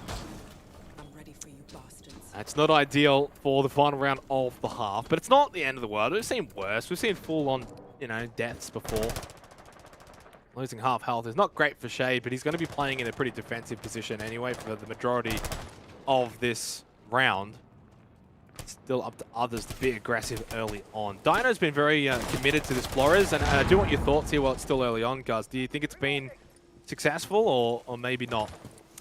We haven't been able to track its progress in great detail. It has had an impact here or there, killing some of the utility, but this is an objective, for example, that is going to highlight his weaknesses, because there's very few entry points unless you've got boots on the ground where you can actually be effective.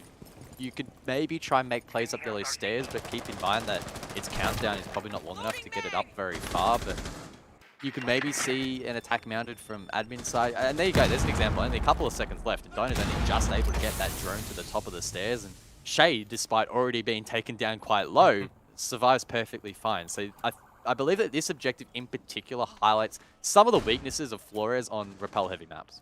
Yeah, it certainly does, but I think when you also look at those sort of positions like top yellow, it is going to be a prevalent position at times. Usually you find a player holding there. We slaughtered a lot of SI, and obviously something like those Rotero drones, when you've got 4 of them, can really be used to flush out any utility there, plus even the player at times too. Minute and 25 seconds. The final half of this round, second game of the day for OCN Playday 2. Knights a little bit up and down so far in this first half, but if they can get a win here, I think that they'll be okay. They're not going to be too displeased. 3-3, actually, maybe they'll be pretty happy with that. They've got to make sure that they can play their best to close out this game, because Bliss are looking pretty solid. They're dealing, though, with this clash over towards Long Desk. It's Jigsaw, though, who gets the pick on to Josh. And this is where Dino now, he's got those 3 Rotero drones. He's got his feet down on the ground. He's not repelling, but what can he actually do? The pressure is just really in front of him. He doesn't really need the drones. He needs to just find some kills. Still quite a bit of utility for the attack to work with here, and Juicy does make it a little bit more achievable, shutting down Repix with the G36. Dino, though, faces the clash. Oda is able to just stand firm and cause a lot of issues for the attack. I don't really know how the Knights are going to approach this. Jigsaw finds one. Shade swings, and despite being so low on HP, finds it yet another. It's Hayward in the 1v3. It's an awkward engagement. It's a tough engagement. The Yokai will concuss him as well, and I don't think Hayward has what it takes. Certainly does not. Team Bliss, though, they do have exactly what it takes. They are playing perfectly so far here on Consulate, taking it right up to the Knights.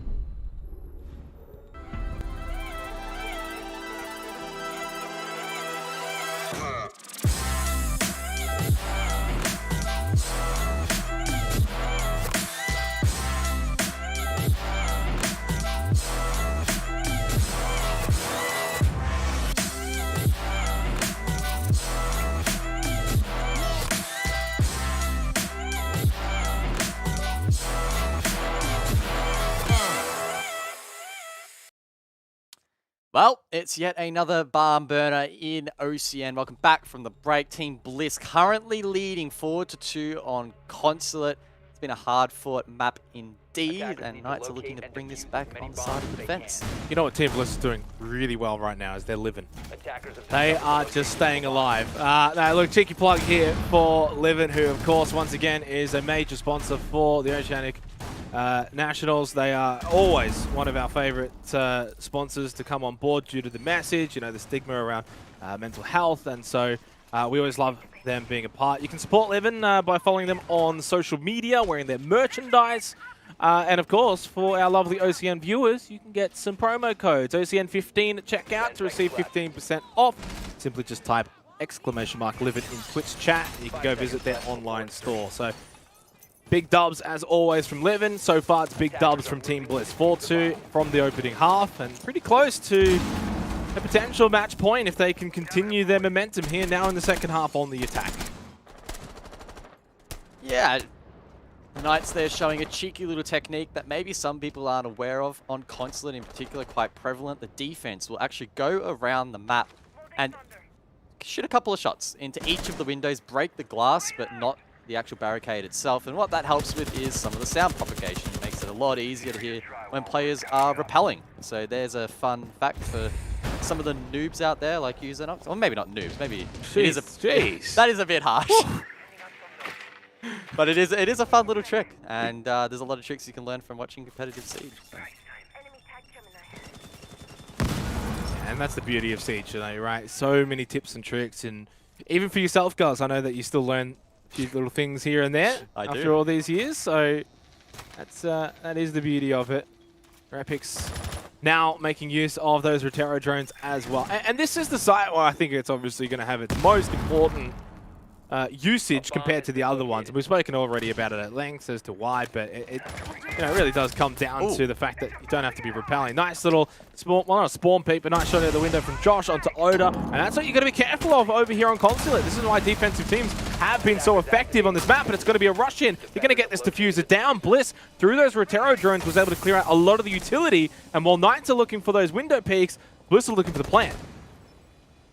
Retaking Garage Consulate. Yeah, it's rough, it's tough.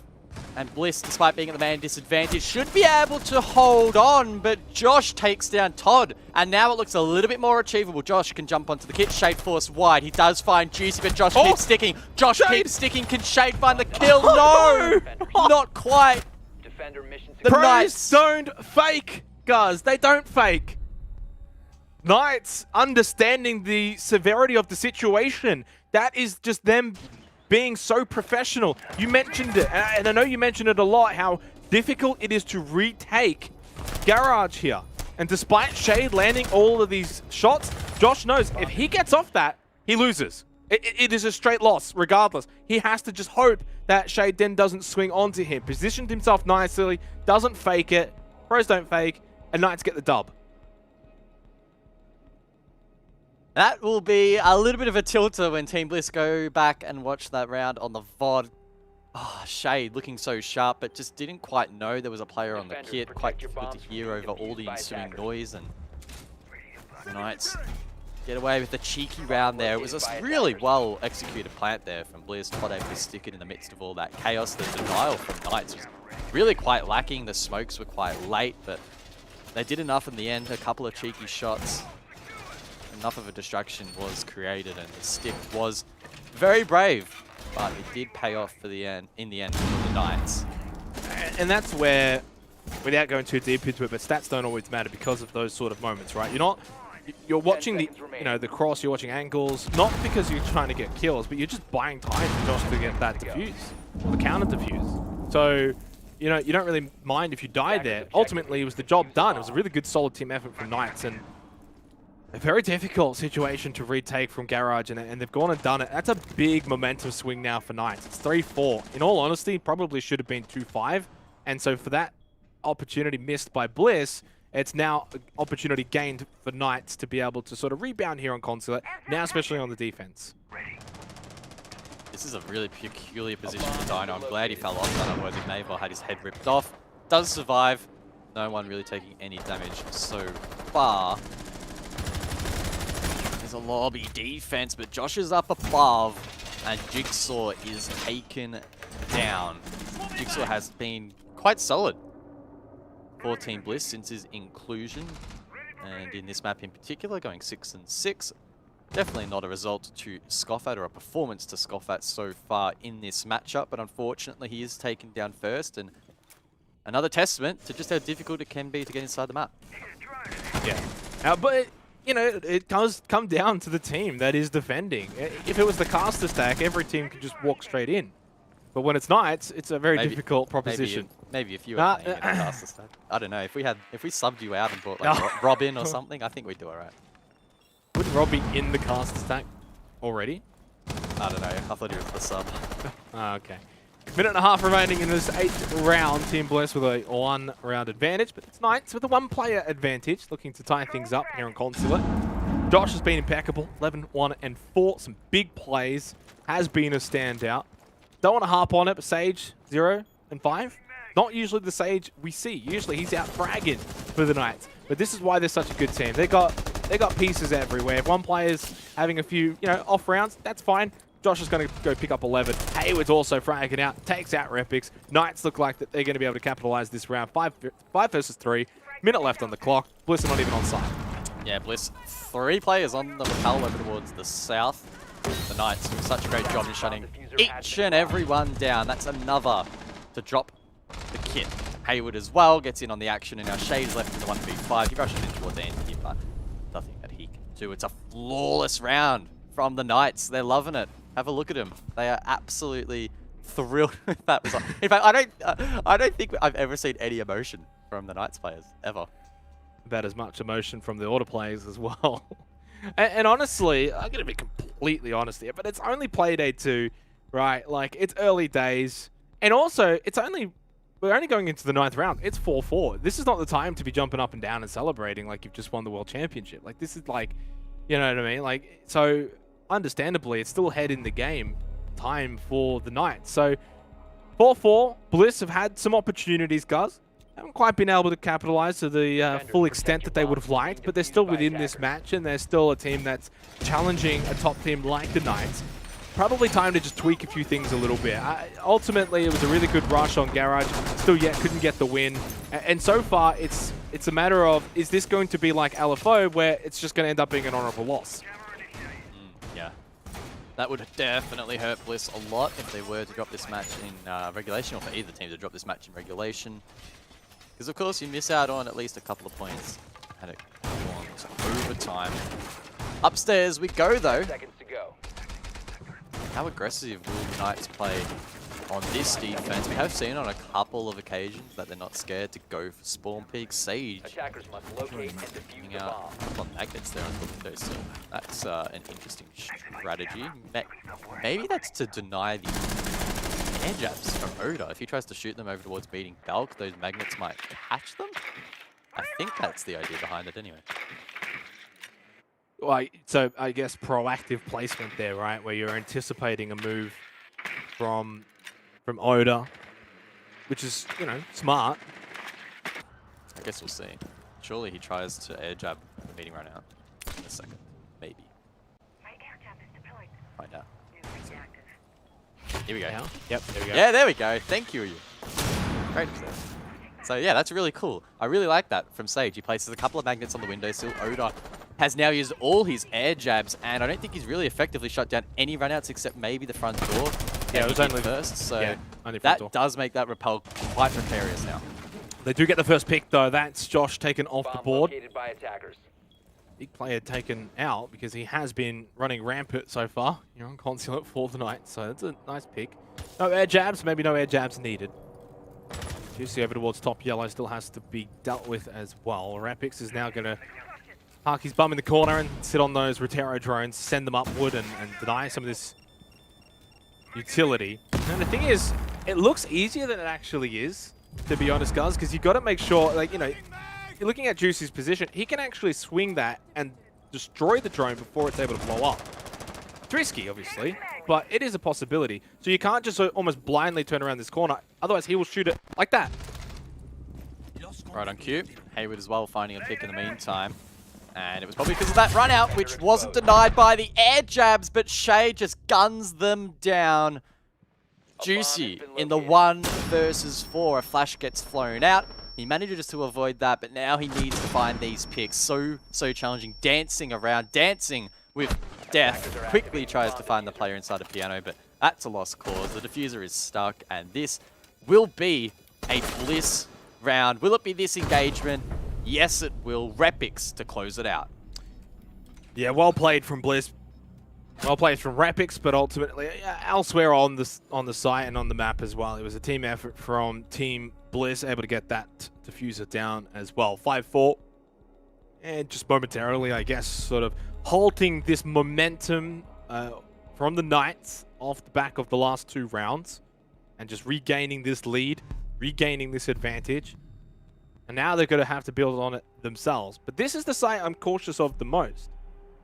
Despite the fact that Team Bliss... cautious for the Knights more than anything. Despite the fact that Team Bliss did not end up winning it. We saw how close they were to winning it, guys. And probably should have won it. Yeah.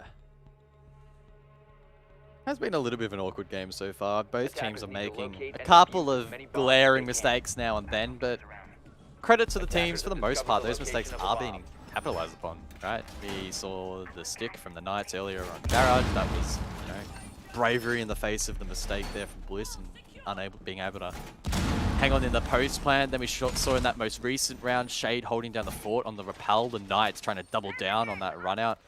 But Bliss still being able to win that out. So it has been back and forth. The scoreline reflective of that. It's a 4-5 scoreline, as you can see at the top of your screen. 10 seconds left. Back down to basement, though. This was where the spicy action of the last engagement went down. Again, casting our minds back. Bliss, they were able to get that plant down. Todd sticking it in the midst of all of that chaos. But then the Knights, and Josh in particular, just sticking it in post plant and not really giving a flip-flop what anyone else was doing, and got away with it. So I'm sure Team Bliss will be a little bit more conscious of that on this occasion. And if they are in a position to get that plant down, really tidy up that post plant. Yeah.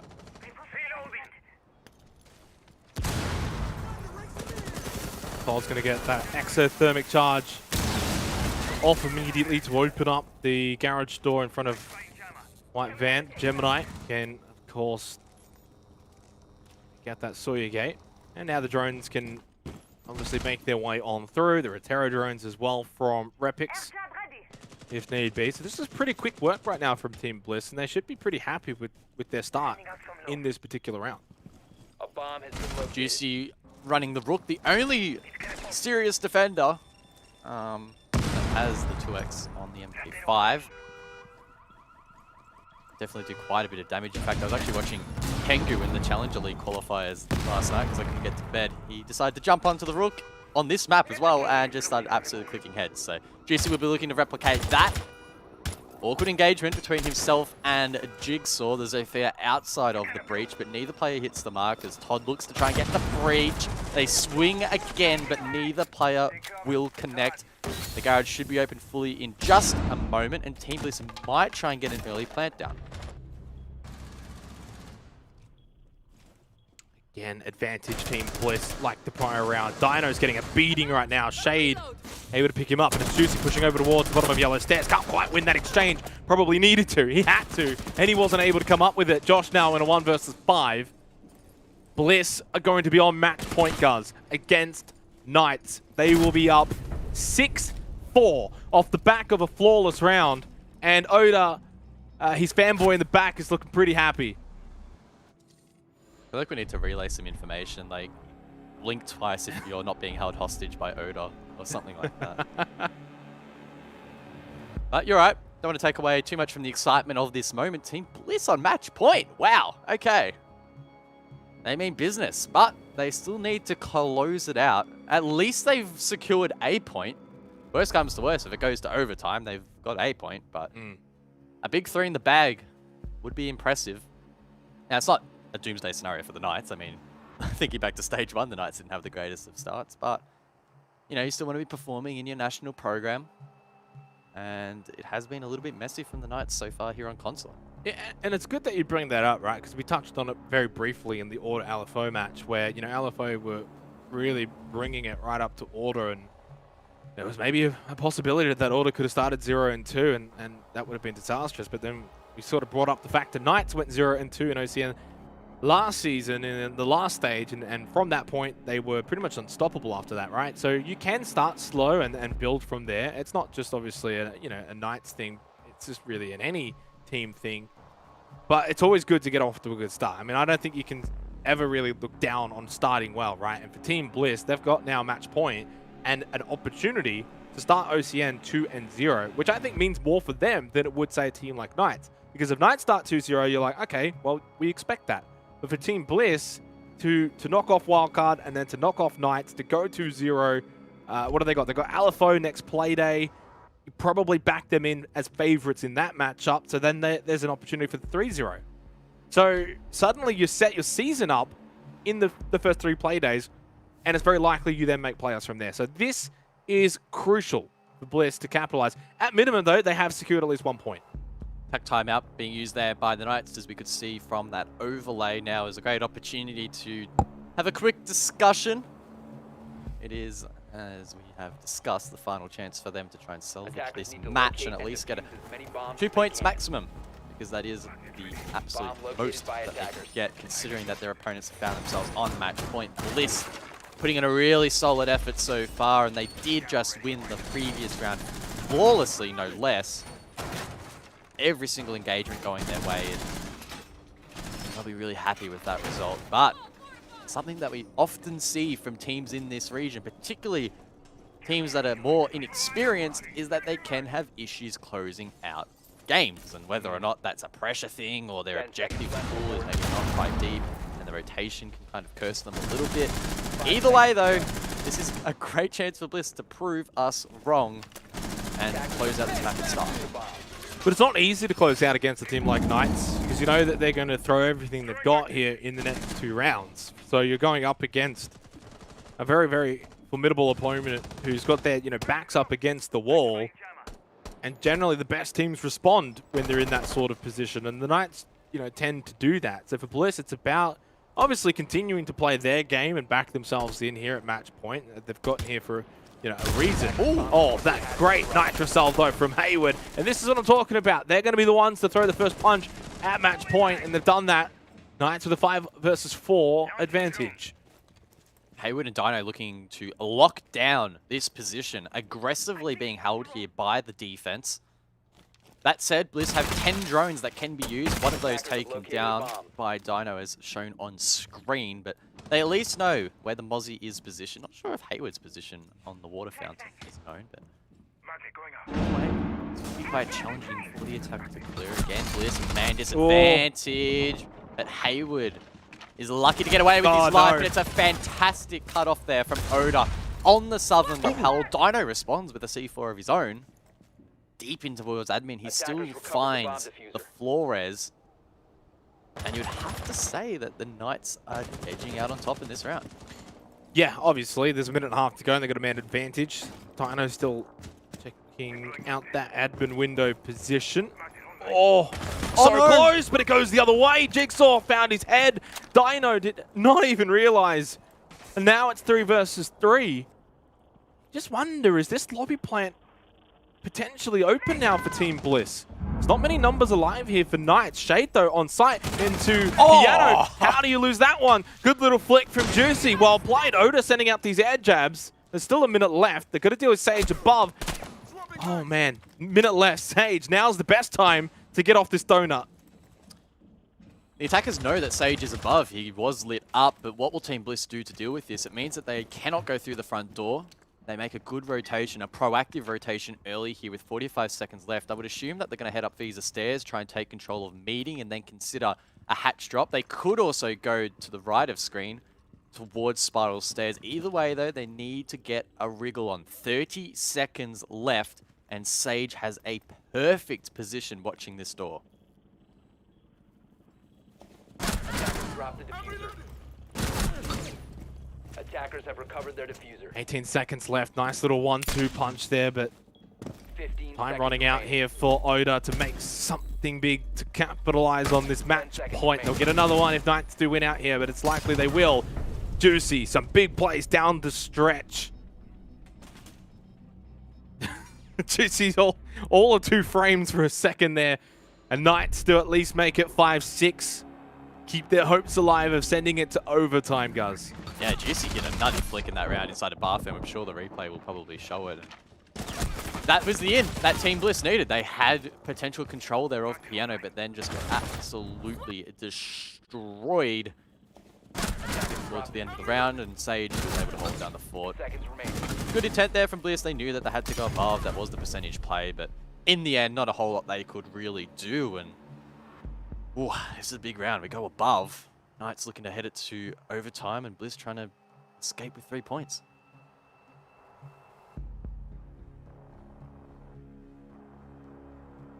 Three points, 2 points would still be okay if it does go to OT and then they can pull out the win. I don't think you'd be complaining. I think Bliss would have taken 2 points at the start of this game, but 3 is still up for grabs.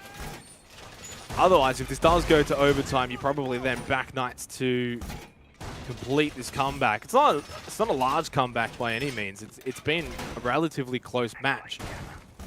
Although, you know, at one point, it probably could have gotten to like a 2-5 scenario. It didn't though, 3-4, but that was the way that the game was sort of playing out. 10 seconds left. Knights have looked good on the defense here, and they've really just made life difficult for Team Bliss. And the rounds that Team Bliss have won is simply off the back of them finding opening picks and then being able to get into sight a lot easier. Locate a bomb and defuse it. Windows being shut out here again by the Knights, again making those repels a little bit easier to hear. The northern spawn for the diffuser as Bliss look to try and get entry in towards the map. We've seen them rely heavily on the repels so far and are struggling a little bit to get footholds actually in towards the map itself. That's something that they'll need to try and tidy up. Air jabs have all been expended by Oda. One over towards the yellow exit. I presume one front door again, and maybe one on that meeting balcony. Presuming that Sage can do that same thing with the magnets. Not entirely sure. Difficult to tell. Attackers have located a bomb. Looking at these pixels on my screen, but maybe I've just got bad eyesight. I don't know. I'm not wearing my glasses. My fake glasses. You know, if you keep wearing those fake glasses, you're going to need real glasses. Shade has got some good eyes, though, to catch Sage. Advantage Team Bliss with 2 minutes on the clock. Oh, headshot back. One tap from Hayward. It's all he needs. Jigsaw off the board. And it is going to be normality restored, 4 versus 4. Repels still being held here from Bliss. Shade, though, shuts down Dino. That's the Jaeger off the board. As Repix continues to apply pressure with those Rotero drones. Doesn't get anything, though. Not yet. Cleared the barbed wire, I believe, but that's about it. Talk about clearing, though. Shade with a grenade will shut down Hayward. Sorry to cut you off here, but this is almost a repeat, guys, from last time we saw this. You know, Juicy over towards top yellow and just, you know, dealing with those Rotero drones while everyone else just sort of dies around him, and then Bliss get on site. Match point. And it's just a repeat. Josh, though, top of main stairs, over now towards long desk, pushing in. Still at least some sort of presence over towards the sites. Just He's still under the pump. But that's fine, by the way, because he's not getting any util. Yeah.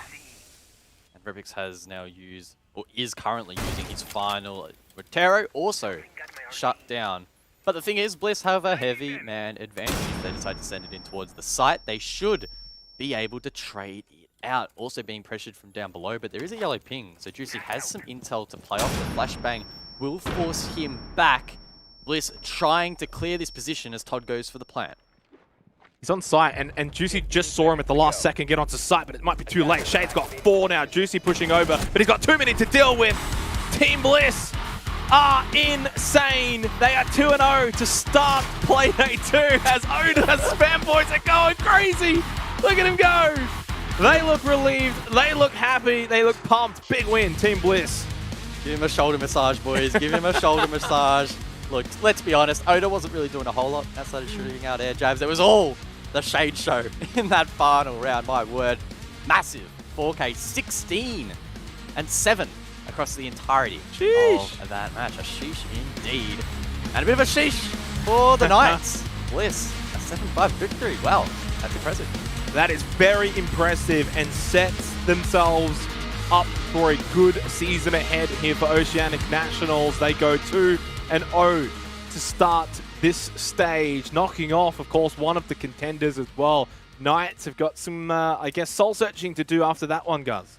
Yeah, a little bit disappointing there for the Knights. It was, I mean, at the best of times, Consulate can be a bit of a messy affair, but this one in particular, Knights just making a couple more mistakes, particularly the last few rounds. They were quite dominant in the side or in the favor of Team Bliss. There were, you know, some good positive signs. We saw the stick in garage for the counter defuse of the Knights, and a couple other plays here and there, but yeah, honestly, the Bliss just looked like a bit more of a well-rounded outfit in the end. The scoreline reflected that it was a really close and a well-fought game by both teams, but in the end, those Bliss attacks were just a little bit more potent than the Knights could deal with. And it's not like Knights played that horrible either. I mean, I probably would say they weren't at their best. They're absolute, you know, 110% best, you know, in the playoffs or something along those lines. But they still actually played pretty well. And Bliss stood up to the challenge here. This was a great shot from Juicy. Ended up winning that entire round for the Knights. But I think the difference maker in this series, or this one map, I guess, because it's not really a series, was the ability for Bliss to get those opening picks, and then their ability to capitalize on those opening picks, right? So that was, I think, the difference maker in this match. And ultimately, Shade was also the difference maker too, 16 and 7. But, you know, he's able to do that off the back of the work of, you know, the teammates that he's got around him. You know, you look at Rapix went 9 and 8 and spent half the game sending out Rotero drones, right? So how can you expect him to get much more than 9 and 8 when he's busy playing with the drones? Yeah, and on the other side with Hayward, right, +3 on entry is not a stat to be scoffed at, particularly when only 10 rounds were played and your team itself only won 5 in total. It felt like, again, I don't have the stats necessarily to back this up, but he was red hot at the start of this map, and then unfortunately he started to drop off a little bit for the Knights, and it felt like maybe just overall the whole team started to take a little bit of a dip, and Bliss capitalized upon that momentum even when the Knights on match point against them tried to utilize that tactical to, I guess, break it up a little bit. It didn't work out in the end, and Bliss were able to keep their composure, and it looked like maybe they would slip at that final hurdle, but at the end of the day, they got 3 points and they can't complain. A man who has figured out how to eat a zinger box, Guz. We're going to go and have a chat with him, your old arch rival. Congratulations, Oda, on the victory. A big one at that for Team Bliss. You guys start the season 2-0 in the first week, but I did have to ask, what's with the mates behind you? The mates, just support, you know. Bliss up, baby. Making me feel good, fist bumps all around. All right, Oda, serious question now. Consulate, how are you feeling about that map at the moment? Obviously, it's a pretty wild one, and it's actually pretty attacker-sided at the or defender-sided rather at the moment because of the way that teams are approaching it. Was that a little bit scary maybe for you guys in that second half trying to close it out on the attack? How did you feel? Not at all. Honestly, I felt strong on both defense and attack. With our streams recently, we've been strong on both sides. So just going into that map, we knew, you know, we could get the dub, and like, yeah, we don't worry that well, to be honest. You guys looked really, really good, actually. I think it might be the best I've seen you guys play for maybe ever, or at least quite some time, especially against a team like the Knights. What's the expectations for the season now? You guys have started 2-0, great first week. Is it now top 2? Is it first? Sky's the limit? What's the go? Oof. I'm feeling a cheeky first this season, boys, eh? You know, we had it for a bit last season. We threw at the end. I'm feeling this season #1 spot. Yeah, cool. All right, Oda, what's the go at the Zinger box, mate? Did that ruin your pre-game ritual heading into this one? I know that you didn't have a plate, or I don't think you had a plate on hand. Did that actually play into effect today? And will you be using a plate from now on? You managed to win a game without one. Look, I didn't play too good today, boys. I think I might have to bring the plate out, eh? I think the plate is what makes me pop off. You got carried. Whatever works for you. He got carried. Look, Shade was amazing today, but you guys as a team, as a whole, were really, really good to watch. It's very exciting to see you guys performing the way you were able to do. Any final shout-outs before we let you go? Shout out the boys, shout out iSurge. And that's it, it's my boy, he's got my back. Awesome work. Well, that's going to be us done for this interview, mate. Go and have a proper zinger box. Go and have a meal. Or go and, I don't know, drink a few beers with your mates. Yeah, cheers, boys. Loving the cheer squad, dude. Yeah, look, I tell you what, I wish I had someone like behind me just, cheering me on as I'm guzzling along here. But big win for Bliss, and obviously happy times and smiles all around. And it's a good little story that they've got to start the season here. 2-0, guys. It's, is the lid off? Are they able to sort of think big, first place? I don't know. Well, as Oda said himself, they sort of found themselves in a similar position, and it was in fact a little bit deeper into the last stage where they were at the top of the standings, and they, quote unquote, his words, they choked it a little bit and lost that lead. So I don't know if first is going to be, the most realistic target for this team, but you can't deny they've had a banging start. 2-0. Yeah. They've taken down the Knights as well, arguably the strongest team in the region. So they're off to a really good beginning, and they'll be looking to continue that form on. Yeah, hashtag Bliss up indeed. Good start to the season. It's the halfway mark here for Playday 2 of OCN. When we come back, we've got Chiefs versus Rafflecopter.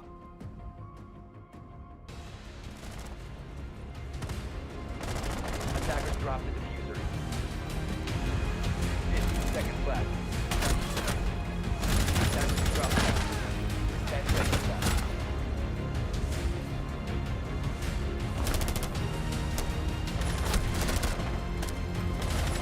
Bomb defused.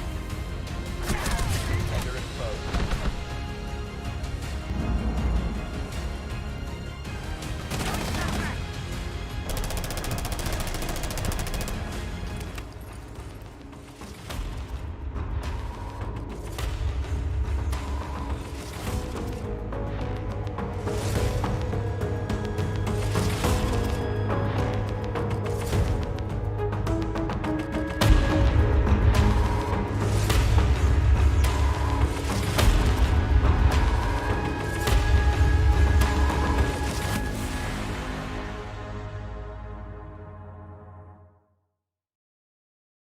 Do you want to go? No, it's you. It's me? Okay. Yeah. Wait, what was it? Breaching and clearing the air. Breaching, clear air. I'm Blast. I'm Turtle, and this is Breach and Clear the Air. This is shit talking our teammates. Friends.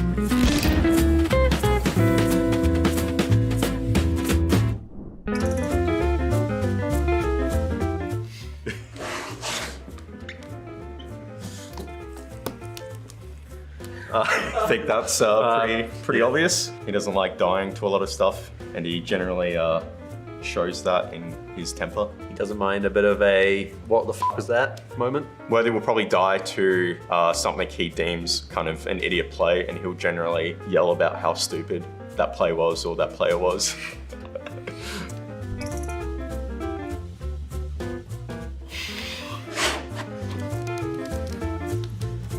Oh, okay. You go right in. I love how, don't get me wrong, he's other coach and analyst, but a bit too corny for my liking sometimes. I chose God Legion because some of his jokes just don't really make sense and no one really laughs at him, to be honest, so.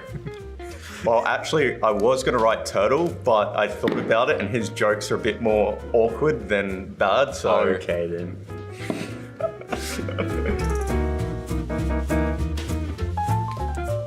Who's got the weirdest habit? It's gotta be someone. I know my answer. I know. Nah. Oh, yes. No. Nah, god damn it. A lot of my teammates, we take the piss out of Pat. A habit of his, when he finishes a sentence, his voice generally will go a lot higher pitch. Any examples that you could offer? I don't know about that one. I don't know about that one. Can I change my answer? You were He's not wrong, yeah, he's not wrong. He's not wrong. I kind of got him there. I was so glad that I thought of that. Yeah, he's not wrong. He's not wrong.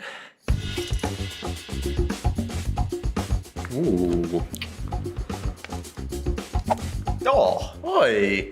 Thanks, mate. Yeah, I was gonna put myself in. I couldn't. I picked Digital. He rocks the slides and socks combos. He doesn't mind the trackies here and there. I don't know. The man's always looking like $1 million with that chief salary. So yeah. I picked old mate here because I don't know, just can pull off anything. Just chucks it on in the morning, and it doesn't matter what it is, but you pull it off. Yeah, you're too kind, Pat. Yeah. You're too kind, mate.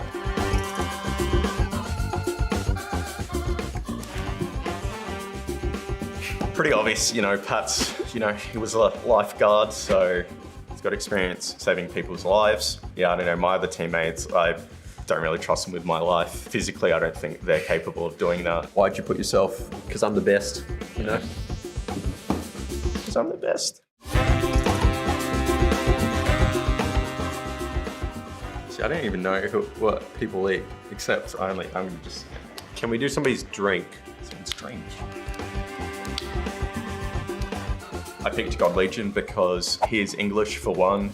They have pretty weird food combinations, and also he calls French toast eggy bread, which is an injustice. So I think he's a weirdo just for those reasons. I chose Rain Digital because of not his food choice, but his drink choice. When he uses pre-workout or like energy mixes, he chucks it with sparkling water, which I don't really get, but hey, to each their own.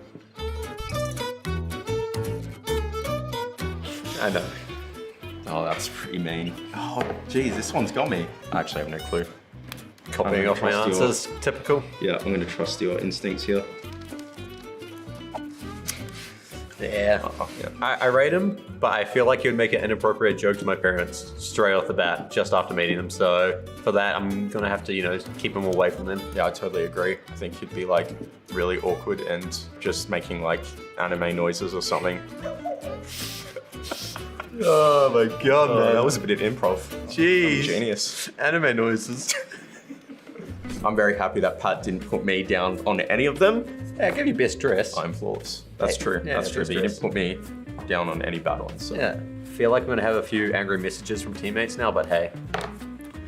We'll see how it goes.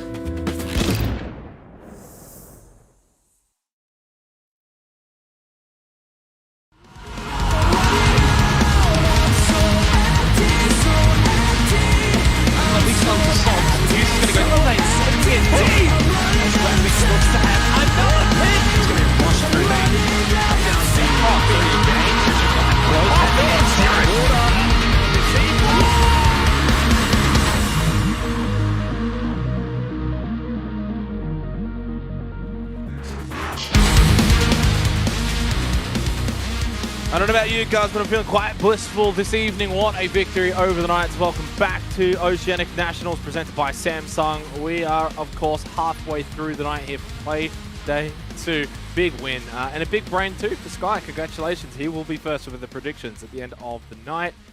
He was ballsy enough to do something a little bit different. Moving forward, though, coming up is, of course, Chiefs versus Rafflecopter, who didn't have the best start yesterday, guys. They lost 3-7 to Alfo, although I will say an improved Alfo. Yeah, Ruffle off to a little bit of a slow start. They came out of the gates really strong in stage 1. Bunch of, new gunners making their way through the qualifiers, making a bit of a moment, or a bit of a stand, I guess, in the Oceanic region. But stage 2 has not started off beautifully for them thus far. They'll be looking to bounce back against the Chiefs. Looking at the Rafflecopter lineup, a couple of familiar names now in the region. Cynic's heading up that team from a coaching department, and I don't know what's gone wrong for Ruffle. I guess maybe we might get a bit more of an insight in Playday number 2, whether or not Playday 1 was a bit of a blip on the radar or not.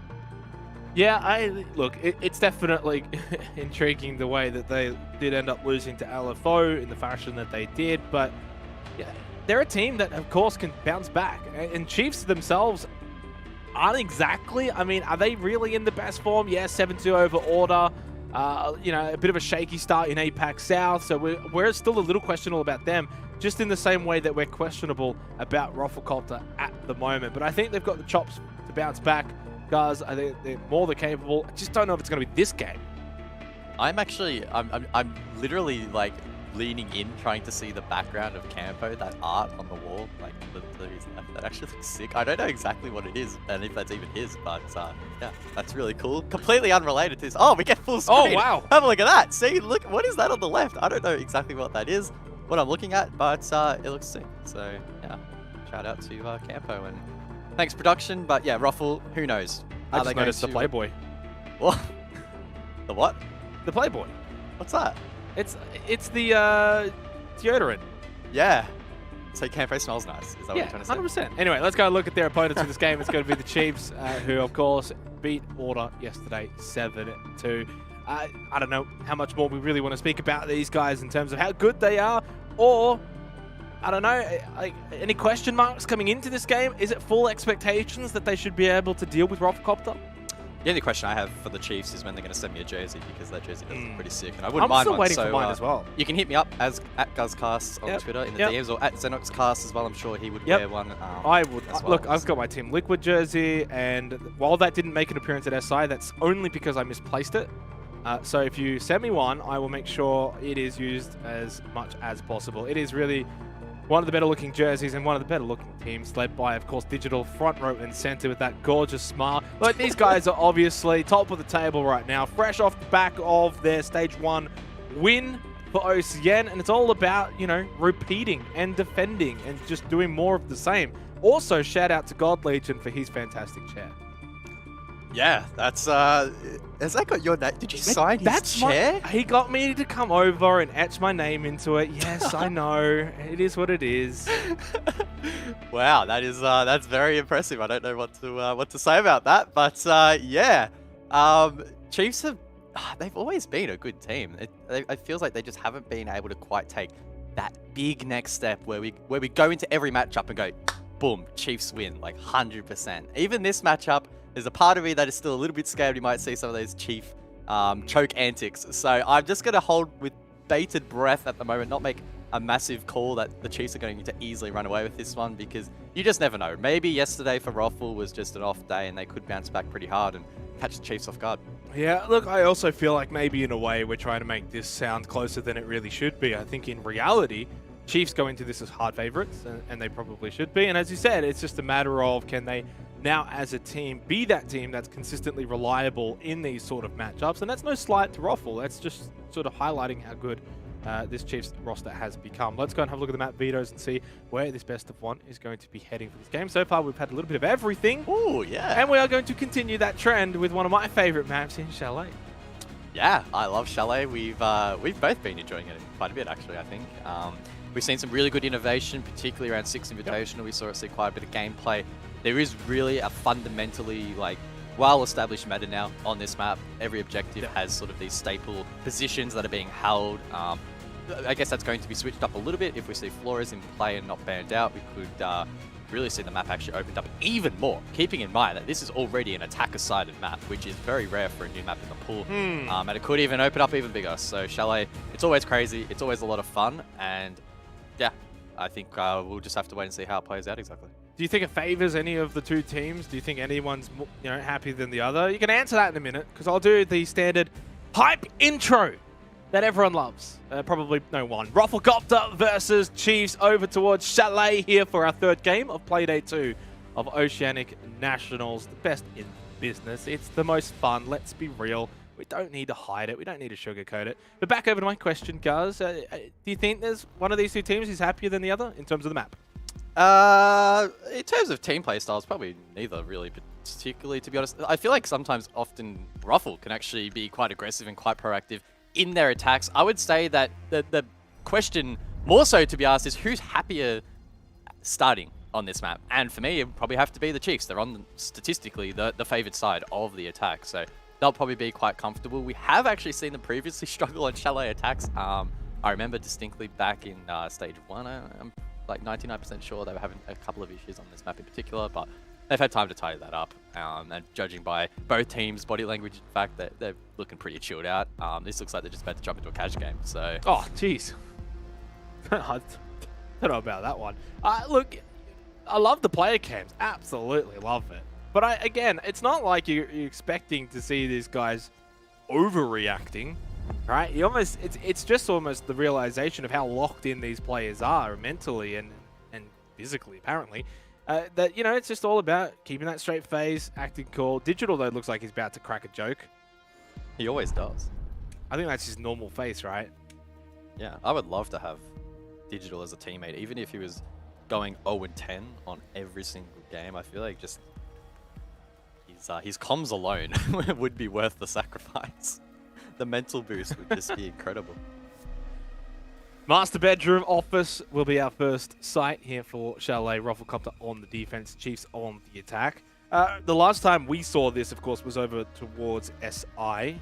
Don't believe have we seen this at APAC South? I was hosting that night, so I'm not going to lie. I wasn't exactly watching every single moment of every single minute. But what's interesting about this map to me was sort of the transition of where we thought certain sites were favored by certain positions. So, you know, like, for example, basement, we were saying for ages, and from what we were seeing, was that it wasn't great for the defenders, right? Like, it was all about the attackers being able to pretty much take the site with ease. And yet at SI, it didn't always play out that way, right? And then the same thing as well with other sites. And what we ended up finding was, you know, Master Office was a bit more of that 50-50 site.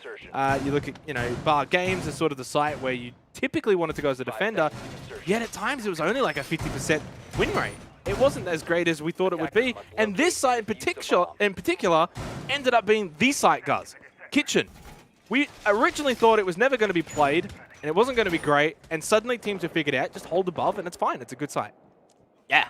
Basically, every site can be held, at least to some degree, but again, overall, the overarching statistic is that this does lean into the side of the attackers. Now, with Nomad and Thatcher banned out, I don't think that's really going to hamper that statistic all that much, because Thatcher is an expected ban these days, and Nomad can be countered by teams that are willing to go the extra mile, or the Nomad ban can be countered if teams are willing to go the extra mile. For example, Worthy has decided to jump onto the Zero, and whilst you don't have necessarily a hard flank watch in the sense that you can crowd control the opposition with air jabs or the track stingers from a gridlock, for example, if you are droning effectively, you can use the Argus launcher, set up the cameras, and you know where everyone's going to be at all times, at least on those flanks. So we'll have to wait and see whether that's effective. The roam clear isn't, though. Bouncing inside of the basement does find the first there. It's Digital taken off the board. So, you know, that's the one player that I wouldn't mind seeing off the board. Digital has got absolutely fantastic communication skills. The Chiefs are used to him dying first, so this is not an unfamiliar territory for him. Well, maybe on attack, but on defense, usually he's the last one alive. Yeah. Not even joking either, He baits right? the rest of the team. Nah. Oh, geez. Nah, Minute and a half, Chiefs lose Dig early on. He can, of course, flick through those cameras. You can actually, of course, now see it. It's actually switching between the drones and the Argus camera from Worthy. Good start for Rufflecopter. As I like to say, it's a marathon, not a sprint. It's only the first round. There's a long, long way to go. It's only one kill. Can't read too much into it. Fast thinks that there's someone above here. I don't know whether they actually have the intel that Jerome may well have seen that player above. I think the defender is situated inside of bathroom. In fact, it's hot shot in the hot tub. Gunfights rain out. Gold Legion takes a little bit of damage from the balcony. Fisho guy has fallen. The diffuser as well. Boydie holding that cross. The Chiefs trying to take Stellarium. But it's a tough task. Yeah, not easy. Being able to go and get the pick up onto Fisher guy. Hotshot playing this well over in bathroom. 30 seconds left on the clock. Chiefs still have yet to even pick up this diffuser back up from the floor. Just trying to clear out bathroom. They get two back though. Boydie and OJ have been eliminated. Now makes it a 3 versus 3. Hotshot down in the bathtub as well. And Chiefs are actually making work of this. They are actually turning this around, guys. Although Bouncin, big on site, is able to get another one. 10 seconds left. And they're just going to have to send it in, but they're both so low. One bullet each will eliminate Worthy and Fisher guy. Worthy gets the pick onto Campo. Bouncin's low as well. Everyone's low. Time, he needs to stop. Plant goes down though. He got the down onto Worthy. As I said, he didn't really need that much to land. Bouncing as soon as he swings. Oh, he swings perfectly. The head of Fisher guy. And he wins the round for Rufflecopter. A messy one, but hey, a fun one. It's a quad for Bouncin. A huge round to kick things off for the defense. Ruffle to win that round. The MP5 does its job. Wow, a solid swing there in the post plan. It was an awkward round. That engagement inside of bathroom in particular for Hotshot, very, very messy, and he doesn't quite hold on for long enough. The wall got delayed. The Argus camera was used to breach that wall open, but in the end, it was to the demise of the attack, and the Chiefs unable to hold on. Really good play for Rufflecopter down the stretch. 4K, and ultimately a big round win, opening round win, especially on the defense. I don't know, maybe we didn't touch on it enough there, but the fact that it's a defensive round win for Rufflecopter, you want to be able to take as many as you can get, guys. In those sort of like little 50-50 scenarios, coin flips sort of battles, if you will, if you're winning them on the defensive side, your chances of winning the map increase exponentially versus, say, if it's, you know, on the attack. So for the Chiefs, you kind of lose a round you're almost expected to win in a way. I have an important question, Xenox. Are we allowed to be a little bit biased towards the Chiefs at all? Is that allowed? No, not. Well, they just added us on Twitter and said, "All right, at Guz, at Xenox, we heard you." So now we got to hope that we can spin. Oh. With that in mind, the Chiefs, of course, they look great. While they didn't that win was the complete luck. That first round was just complete luck there from Ruffle. Unbelievable. Look, they'll have Digital back this game. He won't die immediately. Chiefs will be fine. They've got 5 players alive. Things are looking good in this second round for the Chiefs. No, but being serious here, it wasn't ideal losing Digital that early on, especially for an attacking team. It's never easy then pushing on to the sites when you're down players, right? And then they were down players for the majority of that round. That's full credit to Rufflecopter. But for Chiefs now, it's just about being a little bit more careful, especially Didge as he makes his way into Chalet. It is going to be about games for this second round. And this is the one that statistically, depending on the region and depending, honestly, the time of day, is usually pretty good for the defenders. But sometimes it can be, you know, undone. I'm scared. I feel like we're watching a horror movie at the moment. Who's going to jump out of the shadows and kill Digital? He is being droned down below, so we should be safe playing that sledge roll, and we'll be looking to open up some lines of sight. 2 grenades as well in his pockets that can be used as well to effectively clear some utility or find his mark onto some of the defenders. Keeping in mind the site is on the other side of the map. The Chiefs looking to sweep across, clear out this top library position. So pivotal on this bar defense, and OJ is tasked with holding that. That's a nice little hold, and I'm not sure I've seen too often. Although those are the very little things that, you know, happen a lot probably, but you don't always quite see it happen when they make that little hold. Of course, holding top of library stairs with the shield, very common. But yeah, OJ's got a really nice sightline here. Once that wall does get opened up into office, he can obviously look straight into there, and they're not going to really be able to see much of him back. Didn't quite see whether or not there's a player holding over towards Chimney with a shield as well. We do tend to see that. Boyd is over in the mezzanine area. And this is pretty standard defense right now from Rufflecopter. Boyd aggressive on the mezzanine, on that Chimney position. Looking to link up with OJ. These 2 players key in wasting time. And the Chiefs historically have struggled with this particular part of the map. And they're struggling again. The shield stands. The shield does not fall with 45 seconds left. They do find a pick though, but OJ trades it back. That's the strength of this position. Yeah. I don't know why Digital's pushing out there though when they haven't cleared the shield. They haven't cleared top of library. And then the second player in Fisher guy makes the same mistake as well. Well, it's not necessarily a mistake. It's just a bit of a blunder, but it's well played from OJ. Holds his position despite pressure from Chiefs, knowing that, hey, this shield's still here. I don't need to leave. I can, of course, play this perfectly. He's done just that. Probably almost gets a third there. Worthy at half health. Drops down the mezzanine, down onto the next floor. But there's only 12 seconds left. Looking for that bar plant. OJ is just playing this perfectly. The library stairs position. Hotshot will catch out Vast, obviously down on the floor, and now it's a 1 versus 3. Hotshot will finish it off. Well played, Rufflecopter. Yeah, that was actually super solid there from Ruffle. OJ in particular, just using and abusing that deployable shield. It was at the point there where that grenade flew in, and I was thinking, oh yeah, the shield's going to get taken down. OJ can just fall back. But unfortunately for the Chiefs, the shield stands, and OJ makes his final stand as well. He looked at the timer and went, lads, I'm just going to stay here. There's no reason for me to fall off just yet. He did just that. Holds on for his team. A really solid round there from Ruffle and the Chiefs. Those issues of time management and utility clearance are just slowly starting to creep their way in. And that's, yeah, 100% spot on, right? Like, it's the util clear. It's that shield. That shield's got to go down, right? So the objective usually for bar games is the attacking team, clear out top of library, clear out the mezzanine, get control of library, and then play from there. Whether it's going to be a drop-down hatch and, you know, shooting Bonanza, or you go into bar, yeah, that's up to you. But the idea is to, you know, do all of that and do it pretty quickly for the most part without losing any players. And to just see sort of Didge walking out onto the mezzanine like that, not even looking towards top library after it hadn't been cleared, maybe that's also a bit of miscommunication as well. So we won't ponder on it too much. It's a really, really good start so far on Rafflecopter. Remembering, they're on the defense here for Chalet. Now, they are going to choose to go down to the basement, from what I had a quick glimpse of, rather than kitchen. So typically teams at SI were choosing the kitchen site, and then they were holding above in Master Office, and that was how they were playing it. And it actually worked usually quite well.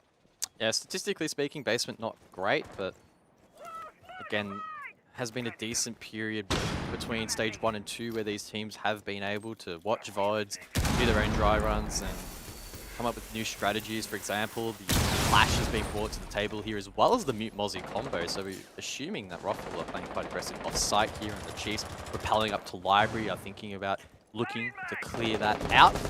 Probably a wise decision. Once you get top floor, first floor control of Chalet on this objective, you can establish a lot of vertical lines of sight, assuming, of course, that your rotates are being covered with flank watch, and that seems to be the approach that the Chiefs want to take. But as you can see, Bouncing up above on that Mozzie is wasting a lot of time, is chewing away slowly at these drones and making life difficult.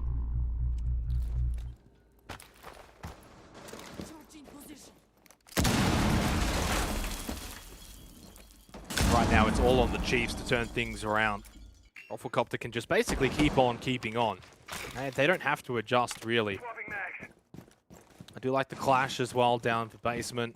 Chiefs, of course, are going to roam clear above in the second floor, then first floor, and then eventually push in. And the one thing about, you know, this basement site is once you sort of do this roam clear, there's so many different angles of attack, and that is what makes it difficult for the defense and why it's so important to have roamers. That's why we're seeing Bouncing right now in Master Bedroom, second floor. He'll come in late game, and if Chiefs have sort of missed him in the roam clear, he is going to cause a bit of concern. Yeah. Good reposition there for Bouncing, using one of those hacked attacking drones to gain intel over towards Mezzanine. Worthy needs to be careful that he does not get caught off guard.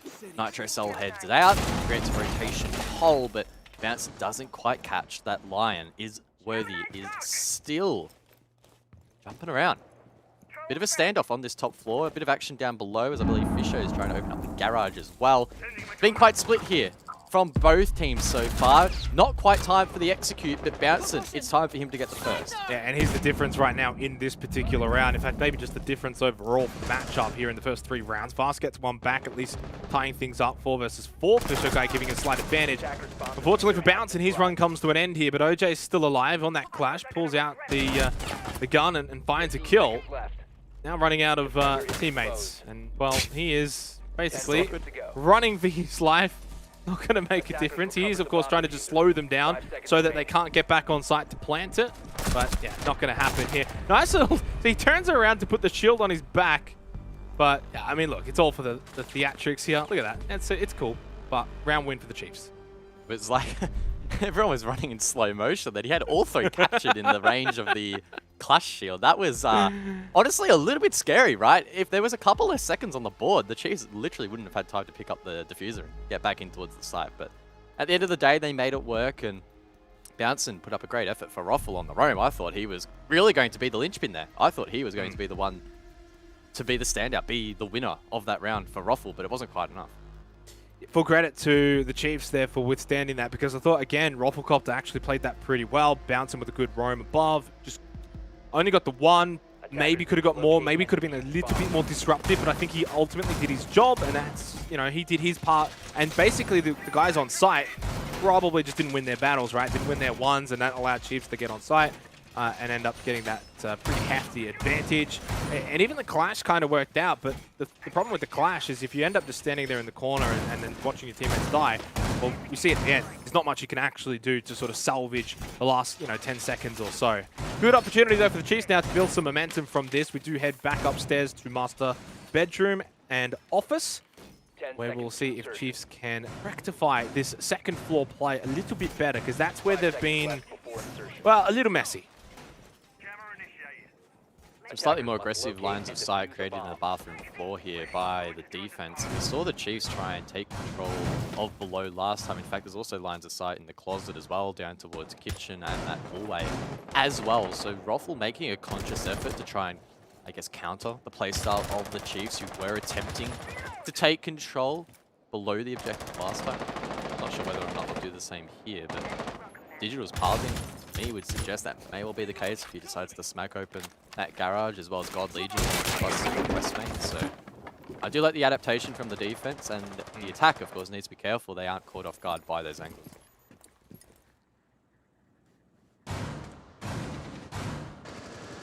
Cover me! Reloading!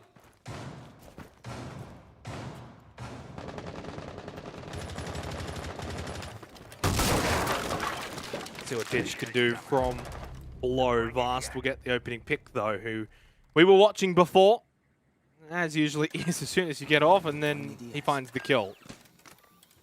It is an opening kill for the Chiefs. And they use this advantage, though, to their benefit. It'll being a bit of a nuisance down below on the sledge. There's this drone above, get as much information as possible. Campo's got to be careful that he doesn't eventually get pinched, which I think Boydie might be. If Vast is continuing to hold this angle, then he must have information that Boydie is inside of the hot tub.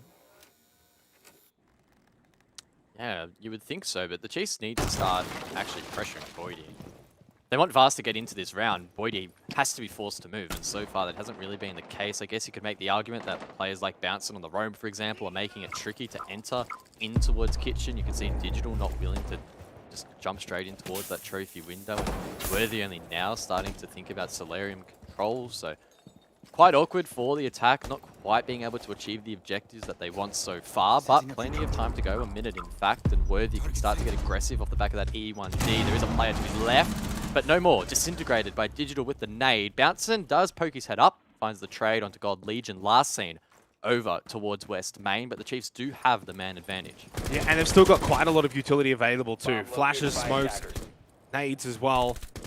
Digital now repelling over towards that bedroom window. Fisher guy at Worthy with Solarium control, but they still haven't dealt with Boydie inside of the bathroom. Vast now making his way in. Yeah, unfortunately, for a second I thought that might have been the Gemini. It's not though. But Pouncin doesn't get the kill, and he's completely lost him. Oh no! Oh, I'm just watching it, and I even can believe it. Oh no! He has lost him. He had no idea where he went. It was like a magic trick. He just vanished. What are they doing? Oh, jeez. I don't know what was funnier, the Ringa Rosie or the player reaction. Both, guys, both. Ooh, okay, I need to compose myself. Deep breaths, deep breaths. 2-2 the scoreline. Bar Gaming will be the next objective. The Chiefs on that last occasion doing a good job clearing those players below. They were causing a couple of issues, but they systematically were able to take them apart, and that's what you want to see. Attackers reacting off one another, reacting off the intel that they gather, and able to efficiently trade out picks. That's the name of the game. And now the name of the game is more so going to be in the YouTube part of Jake. Remember last time, right? Top library stairs, that shield just did not want to fall. It was glued to the ground. No matter what the Chiefs tried to throw at it, it did not falter. OJ could play that position to a T, and the Chiefs will be looking to well and truly tidy up that mistake and get that shield taken down ASAP. Which is surprising, right? Because, and I think we should very much convey that usually the shield does fall. Usually, you know, you have a couple of ADSs with it, you end up unloading quite a lot of utility at the top of library stairs to get rid of it. The fact that it didn't fall at all for that entire round is the anomaly. Like, you know, it is not the norm, it is the exception. So you're kind of expecting the Chiefs to be able to rectify that, improve on that, get rid of that shield. That makes that top of library stairs a little bit more difficult to hold. They've also got to deal with the player at Chimney. There's no second shield over towards Chimney unless I missed it. And no, there isn't, because there's only the one shield. So that's a a little bit interesting because it makes that chimney position a bit vulnerable. Yeah, good. That said, though, that chimney position only really becomes important once the top library stairs shield is taken down. So I guess if Ruffle can prevent that from happening, doesn't really matter either way. Players to look out for, though, for the Chiefs as to who's going to take down this ever-important shield. Probably looking at the likes of Fast, he has 2 nades, Digital 2 nades, got Legion as well with the Zofia, has the utility to burn those ADS devices, and there should only be 3 ADS devices, so that's 3 projectiles and maybe 2 to 3 magnets, so that's 6 total. Plenty of tools that the attack can tap into to clear this out. I guess the Sawyer gates as well actually add a little bit of a curve into that. One of those gates could burn a piece of utility as well. Probably Gemini that, right? Like that's probably sure. what you would want to do with the Sawyer gates. Because you're right, though, it is usually the best part about them is that they're basically utility burners more than anything to just try and open them up. But you can send the Gemini in, probably not for this top library stairs window, also for the main walkway closer to piano. There you go, right on cue. Thank you. Well played, Fast. I'm sure you're sighing a big sigh of relief that you were correct with your analysis. I always knew what I was talking about. He's going to be deployed. That's all out of rubbish. I wish I could use stronger language. Now, they're trying to get rid of the shield here, guys. We'll see if they can execute it properly this time, and they do. But there is a kill back. God Legion dies for it, worthy at least able to trade. And they clear out OJ at the top of library stairs. So, yeah, this is much better from Chiefs. But it goes back to that time management. There's only 45 seconds left. Yeah, straight away, shield down, OJ down. That's the perfect result. Hot shot at the front door, tries to find a pick with a Nitro Cell, but Digital stays alive, but his teammate does not. Or actually, rather, that was Hot shot himself. So not his teammate, his opponent. Does give Chiefs the advantage with 30 seconds left. This isn't necessarily the easiest of executes. This position in bar stock from Campo, very, very powerful. Player that needs to be cleared as Fast gets lit up. In fact, he gets taken down. Only 15 seconds left now. Yeah, it's a strong position because he's got so many different sightlines. You can even look up into libraries, watching that big window run in. That's going to be Pressure Guy inside of the smoke now, planting on the thermite, but he gets eliminated, so he's out. Gone, Campo, job done for Barstock, and that's going to be... they line up. Surely Boydie, though, he actually ended up taking out Campo himself.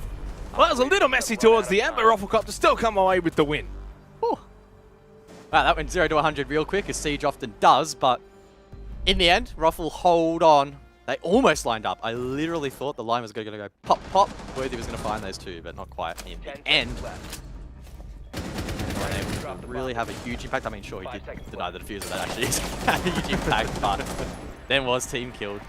That's why you don't take your position out. That's why you don't move outside of bar stock, because it is a bit of a safe haven on that objective, and it was either his teammate popping in the head or probably the opponent. Either way, though, it doesn't matter. Ruffle take the round and now take the lead, and they'll look to extend that. If they can extend their lead on the defensive half of Chalet, that is really impressive.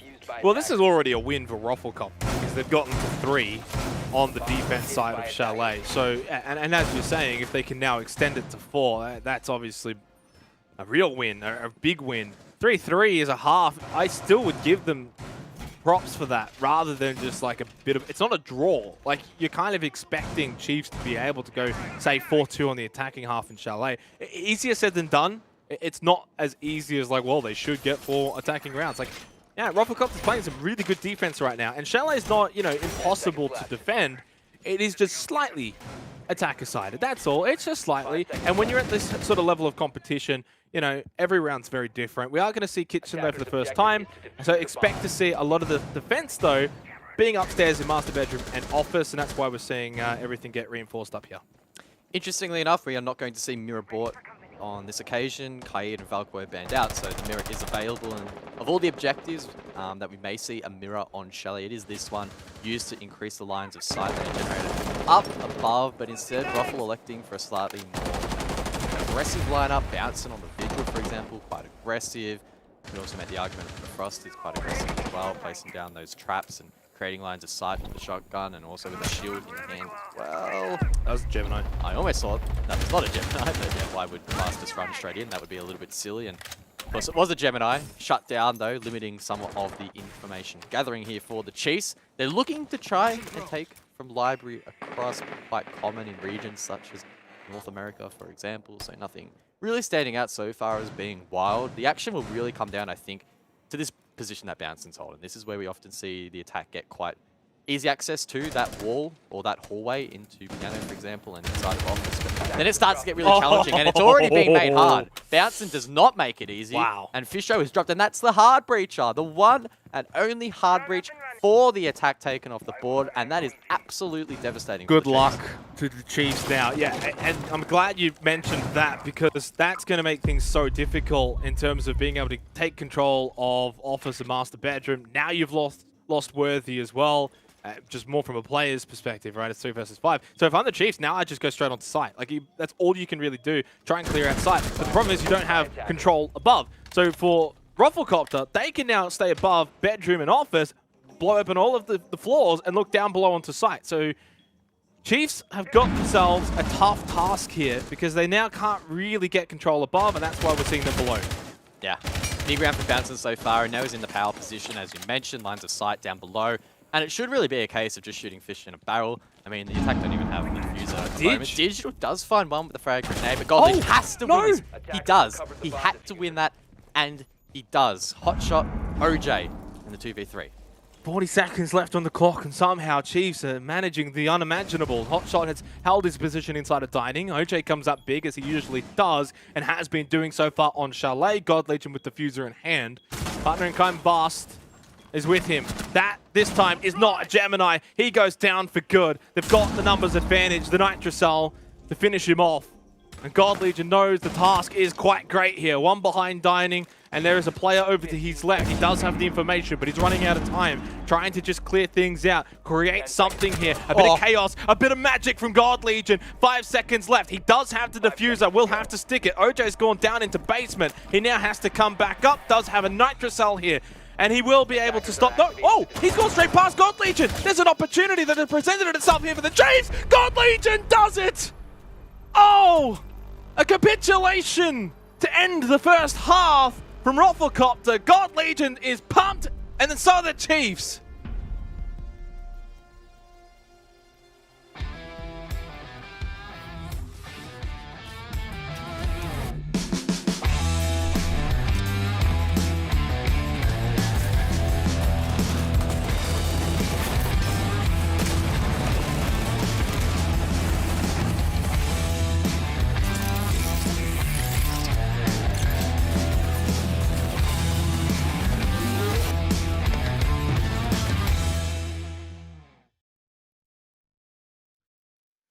Well, that is the sort of replay that you would want to watch over and over and over again. But for those who have got large replay files, what better than to put it on an SSD? Samsung, of course, have been amazing presenting partners here for the Oceanic Nationals. You can check out their latest range of NVMe SSDs by simply typing !SSD in Twitch chat. What a round for the Chiefs to win, guys. It really does feel like Rufflecopter should have come away as winners. They couldn't. That's full credit to God Legion and the Chiefs. Yeah, look, I hope the Chiefs don't run out of tricks too soon, like you might run out of plugs, because you're going quite deep into the scrapbook so far, and the Chiefs seem to be going quite deep in their mechanical skill book, if there even was such a thing. That was such a great round there from God Legion. Absolute beast. And yeah, can't complain about that. And I think I might know the secret to God Legion's success. His mum, in fact, actually made a really cool tweet earlier tonight, so shout out Mother Bear. I know you're definitely watching. Thanks for supporting the stream. Ramen noodles and sushi from Uber Eats was on the tables for tonight. So if you want to be good at Siege, ramen and sushi is apparently the secret recipe.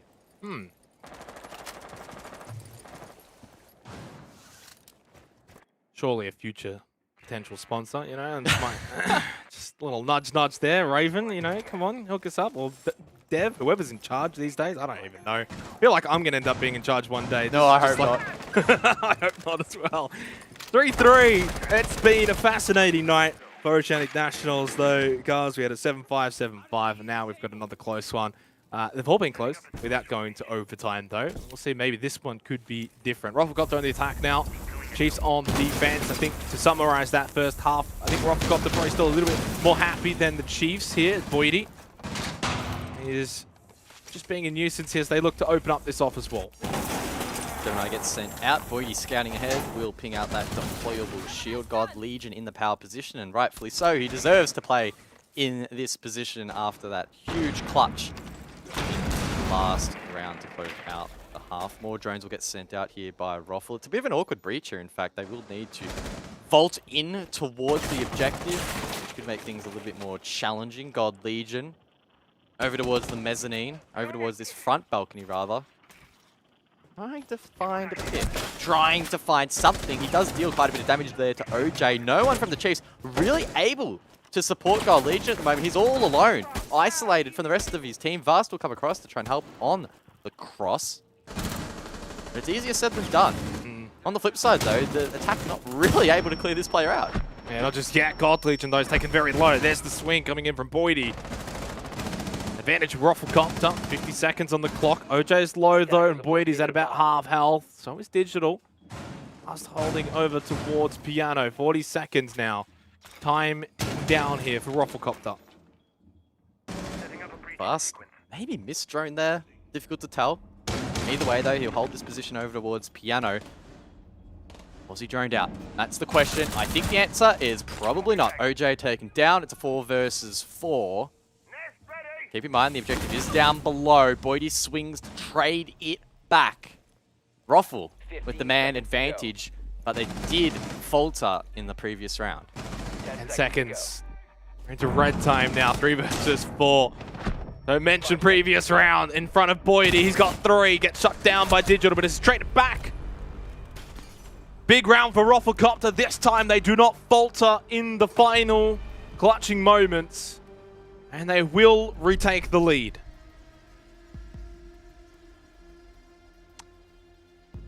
It's a good bounce back there from Roffle as we have a look at the replay. God Legion put up a great stand. In fact, there was only 50 seconds left once he was taken down.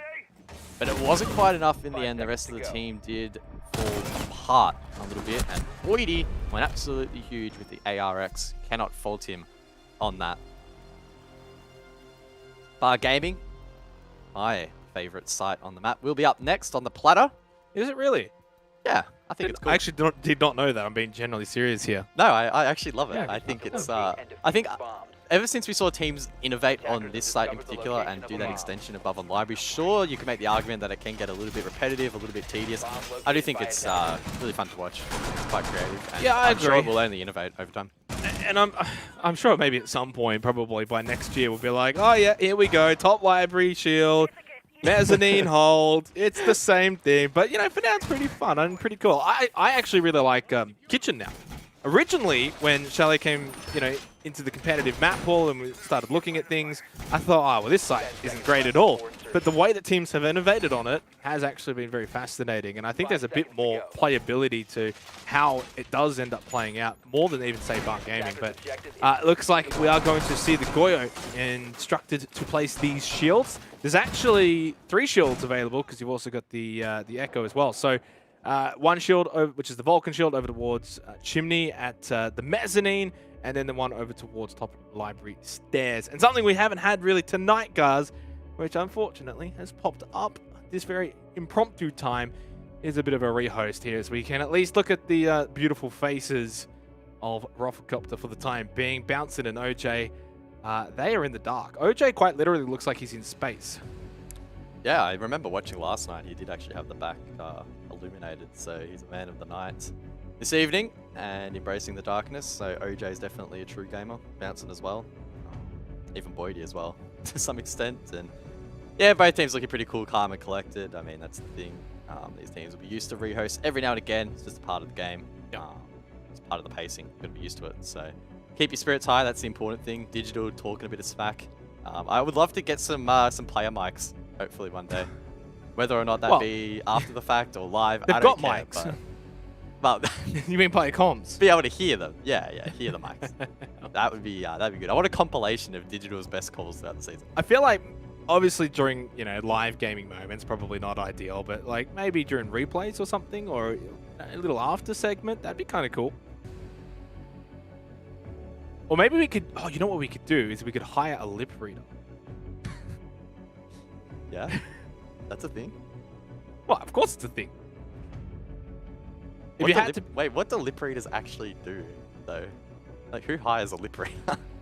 Serious question. Like, for crimes or something? I don't even know. either way, bringing this one back on track here in this matchup, I think we're seeing both teams basically going toe-to-toe, which is probably more so good signs as we come back to us for a little bit here. For Rufflecopter, probably more so the Chiefs. Expectations, I think, for Chiefs are a little bit higher. I think that's fair to say, especially on the attack first half. They let things slip a little bit. 3-3, God Legion coming up clutch in that final round. Did change things slightly, but Rufflecopter already with some good signs in their attacking half as well. Yeah, it is still difficult, I think, to split these teams at the moment. It has been quite close and probably closer than we anticipated. I mean, you even called me out in the pre-show. You're like, guys, stop trying to make this sound close. But here we are. It is quite close at the moment, funnily enough. And honestly, I think I was probably putting a bit of magic on it. I didn't think that Ruffle, especially after yesterday's performance, actually going to do this well. But here we are, the Chiefs. Not looking overly comfortable in a couple of these rounds, but at the end of the day, we can't make assumptions as to which way it's going to go, and still a while in this matchup.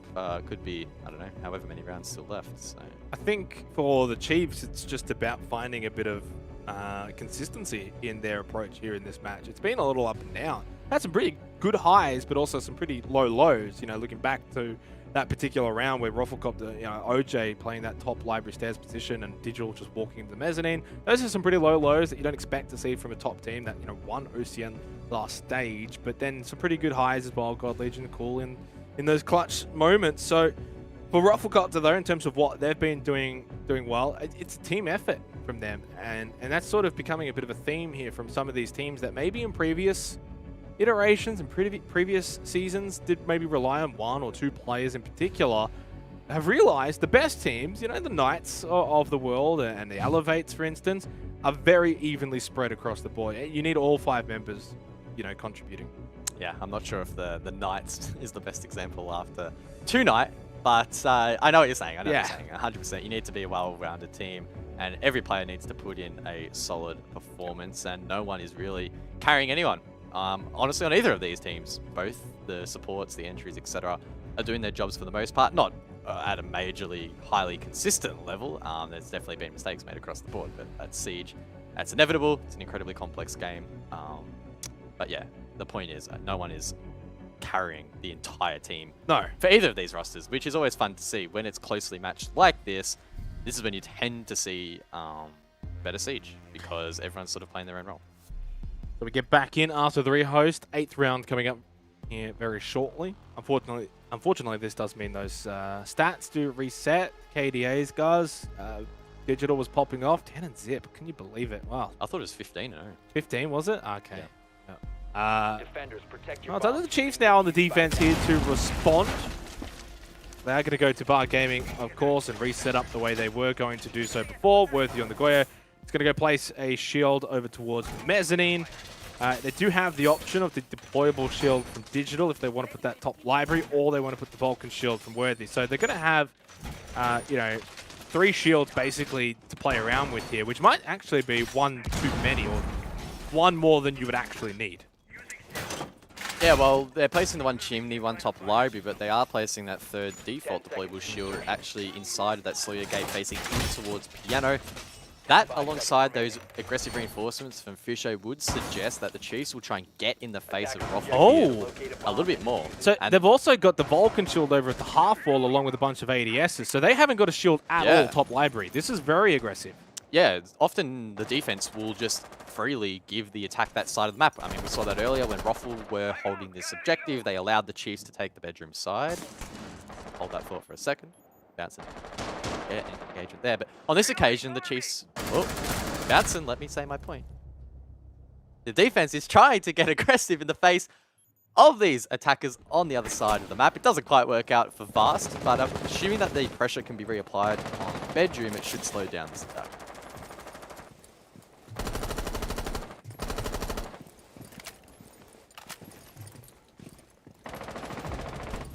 OJ will find the opening pick. Well, sorry, not the opening pick, the second pick to capitalize on the prior opening pick. 5-3. Rufflecopter and their attack is proving to be honestly incredible to watch, and an opportunity to go up 5-3 here against the reigning OCN champions on Chalet and punish them for a bit of a lackluster attack. This hasn't really worked out as well as they would have liked. Flores in play. Campo uses the first to destroy that deployable shield facing inside a piano. Circles second. Oh, look at that. It's going to get all three. Take out 3-piece utility, 2 ADS advisors, and a Vulcan shield. So well played by him. And guess what? He still has 2 in the pocket. So that shield at Chimney is under threat. Anyone holding the top of library stairs also in trouble as well. So it's been a good round so far from Ruffle. Still a long way to go. There are a couple of positions in sight that are quite difficult to clear out. Ruffle just need to get the job done. Chiefs just need to start finding a couple of picks here. They are getting overwhelmed and swarmed. Drones galore as well. God, Legion. They've still got one final Vulcan shield over towards Chimney at the mezzanine, and this can at least buy some time here for the Chiefs with 40 seconds on the clock. Be sort of one last deterrence of Rufflecopter's attack forward, but OJ with a good angle. Doesn't even care about the shield. Headshot him to God Legion. And unfortunately for the Chiefs, 2 versus 4 with 30 seconds left, not ideal. It's up to Digital and Worthy to put up a final stand. Digital goes prone, and that does not favour him well for this engagement, but he still wins out against Campo. Immediately traded though Boydie from above to find that pick. And talk about above, Worthy is going to go for a retake. No one's watching drones for the side of the attack, so they could well be caught off guard. Worthy goes to drop, goes for the flick, but he doesn't find either. Ruffle win the round.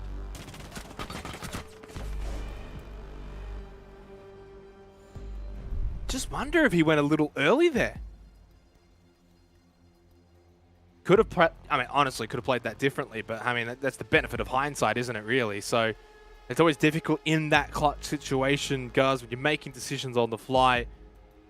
Can't blame him too much there. Chiefs drop yet another round, 2 in a row now to Rufflecopter, who are, I guess, maybe showing us what we probably expected from Chiefs attacks here on Chalet, in which they weren't able to replicate what Rufflecopter is now putting out here, and which is a very impressive attacking performance. Back over to Master, Bedroom, and Office with his 9th round, and Rufflecopter now in the penultimate round. They get an opportunity to get match point against the reigning champs.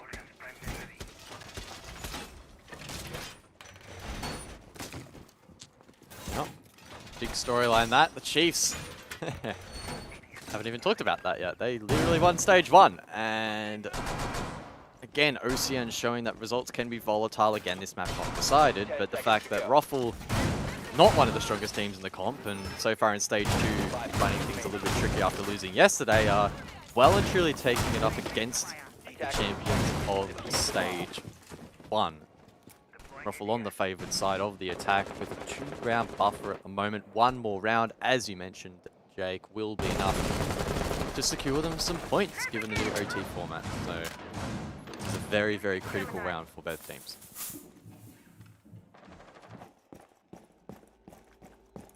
It's very different coming back 6-3, down 3 match points versus a 4-5 scoreline, for instance. It's a completely different ballpark.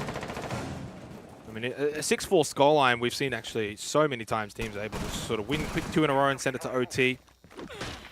Rufflecopter looking very formidable. Chiefs just on the ropes a little bit. Can they fight back? And Vulcan Shield is blown up pretty early on in the piece, 2 minutes, and this is the difference between the two teams right now. Oh, that's nicely done from the Rotero drone. It's pretty easy for Vast to be able to shoot that early, and just went right under his feet And that's both shields gone at 2 minutes, Scuzz. Yeah, really good start here from Campo, showing why Flores is so potent at the moment. But Vast, wow, okay, that's a decent shot. Campo taken down. Damage already done on that side of the map, but the Chiefs at least now have the man advantage, and Vast is not backing down without another fight. OJ gets lit up on the cross as well, and it's Vast with the DMR to close him off. It's a 5v3 now, and the Chiefs look to mount a comeback here on Shallow.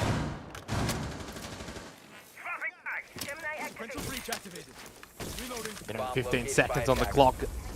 Chiefs need to be able to close this one out. They've got the prime chance. Hot shot, good shots back. He was taking them to his legs. Vast finding the kill onto Bouncin. And yeah, hot shot, it's just all coming undone here. Vast has gone and got a quad. Can he go and find the ace now onto Boydie, the remaining player here for Rufflecopter? On that piano shield. But where is Vast? That's the real question. Oh, peeks. Oh, he loses it. Boo. You can't boo him for getting a kill. Yeah, it's too much to do here for Boydie. I mean, and full credit to obviously continue to try. He's got no reason not to, but too much to ask of him in this scenario. What was essentially a 1 versus 5, now 1 versus 4. 24 seconds, finally picks up the diffuser, has literally no health.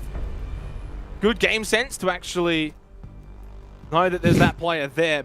What was that for Vast? That was savage. What? Some little jabs from Digital as well. Okay. I'm liking the vibes that they're giving off.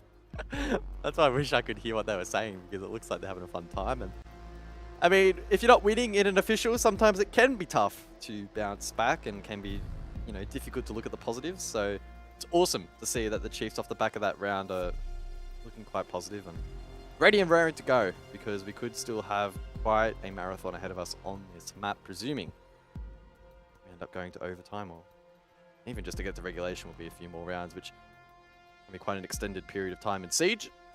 Kitchen dining, though, that's the next objective to be attempted here by the Chiefs, the 6th pick as well. They're on for the Vigil from God Legion. Put out a bit of a spicy tone.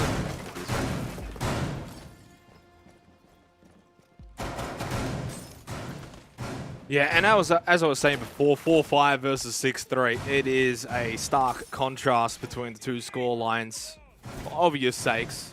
Even if Rufflecopter now win this round in particular, get the match point, 6-4 is not too unachievable for Chiefs to come back from. So they've got themselves right back into this. I mean, they were never really out of it though, either.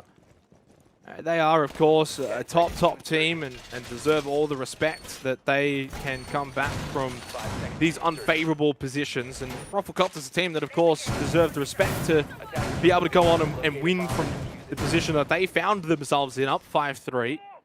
I don't know if it would be a choke to lose from here. I think when it's the Chiefs coming after you guys, it's a little bit of a different story. So we'll see what the Rufflecopter's got, though, to see if they can close this one out. Well, they are the champs for a reason, and Chalet was in fact the map where they took the cup in Stage 1. So definitely wouldn't be a throw by any stretch of the imagination if Ruffle were to let this one slip away, but still got the impression that this is quite a close matchup. Unfortunately for Campo, the first of those Terror drones, the Flores drones, unable to really have much of an impact. The second one, though, will head out quite quickly. No shield at the top of library stairs as previously seen, but there is some barbed wire, so that's something.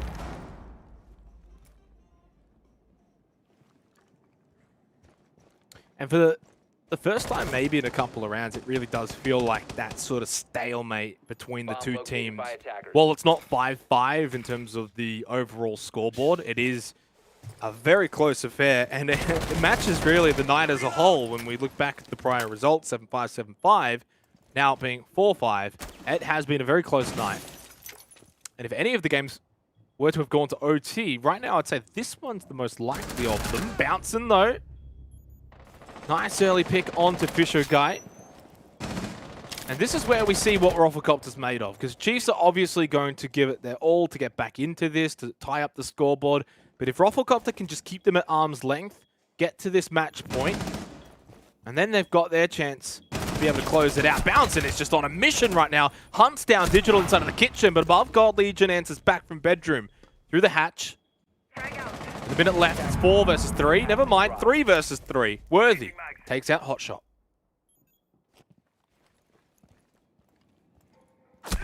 Pause in the action as OJ gets lit up. Can only assume that was from above, the vertical angle. Very difficult to contest. The Chiefs try to hold on. Campo going for the plant. Left of screen fast.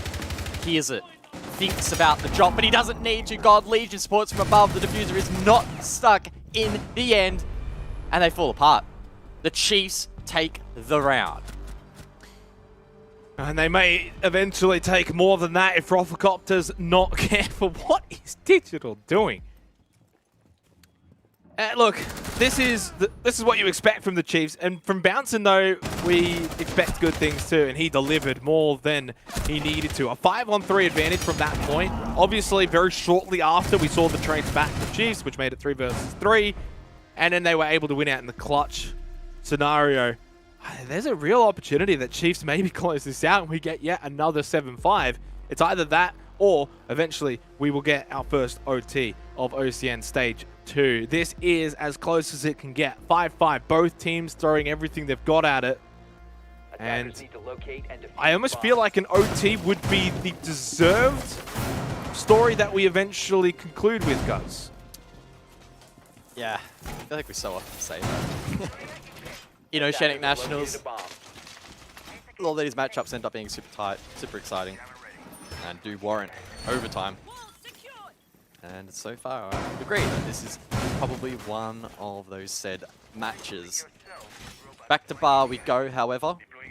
Again, the Chiefs electing to bring 3 shields, 2 Vulcan variants from Worthy, and a regular deployable shield from Digital.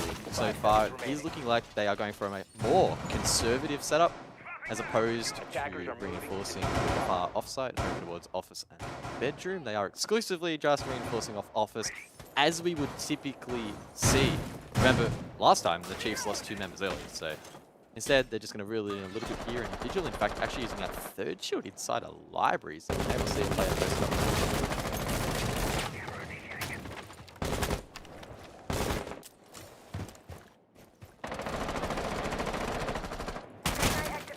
Bouncing's the player you almost look to now for Roffercopter to unlock things moving forward. And the thing is, though, you say that, but he got 2 in the last round, guys. He got them a 5-on-3 start.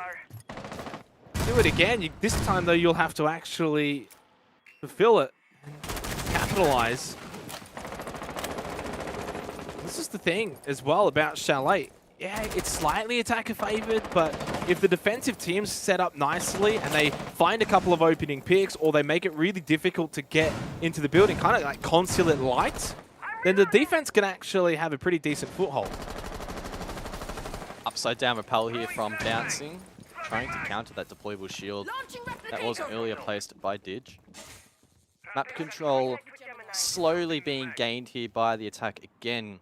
The Chiefs playing a bit more conservative allows the attack to take the side, the northern side of the map a little bit more freely. The trick now begins to reveal itself halfway through the round.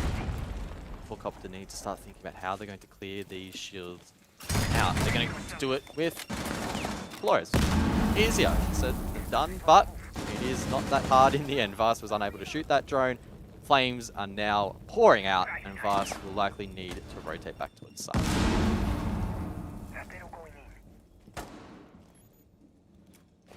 Doesn't have to, but it's usually the advised play. You can still actually hold that mid portion of the top of library stairs. You don't have to sort of peek up, which is where, you know, if you do peek up, your head's going to be sticking up. You're probably going to get it taken right off. But you can still hold it in a pretty aggressive manner without the shield, because really the attackers will sense that you're not going to be holding that position. Worthy, though, with a nice nitro cell. Catches Boydie, OJ from above, but it's back. It's Digital. Nice headshot through the floor. Now it's the Chiefs with a 2-player advantage with 35 seconds to go. And when the shoe is on the other foot, can this time Roffercopter be the team to bring it back? Oh, Bouncing sees the player inside of Mardroom, shoots through the dresser. Fast taken down. Campo, not quite sure exactly what he was trying to achieve there, but is punished by Fish.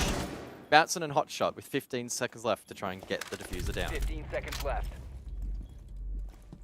And Hotshot in a 1 versus 3. Drop down, 360 no scope, not going to happen. Chiefs have got match point here on Chalet.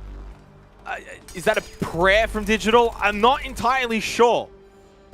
I'm not entirely sure if we've got him on the interview either. If we do, guys, there's going to be some questions to these end of round shenanigans. Match point, though, nonetheless, for the Chiefs. And maybe they do end up completing the trinity of 7-5s if they can win it here. Otherwise, Rufflecopter will send it to OT. Right now, Chiefs have secured 1 point. Can they now secure all 3?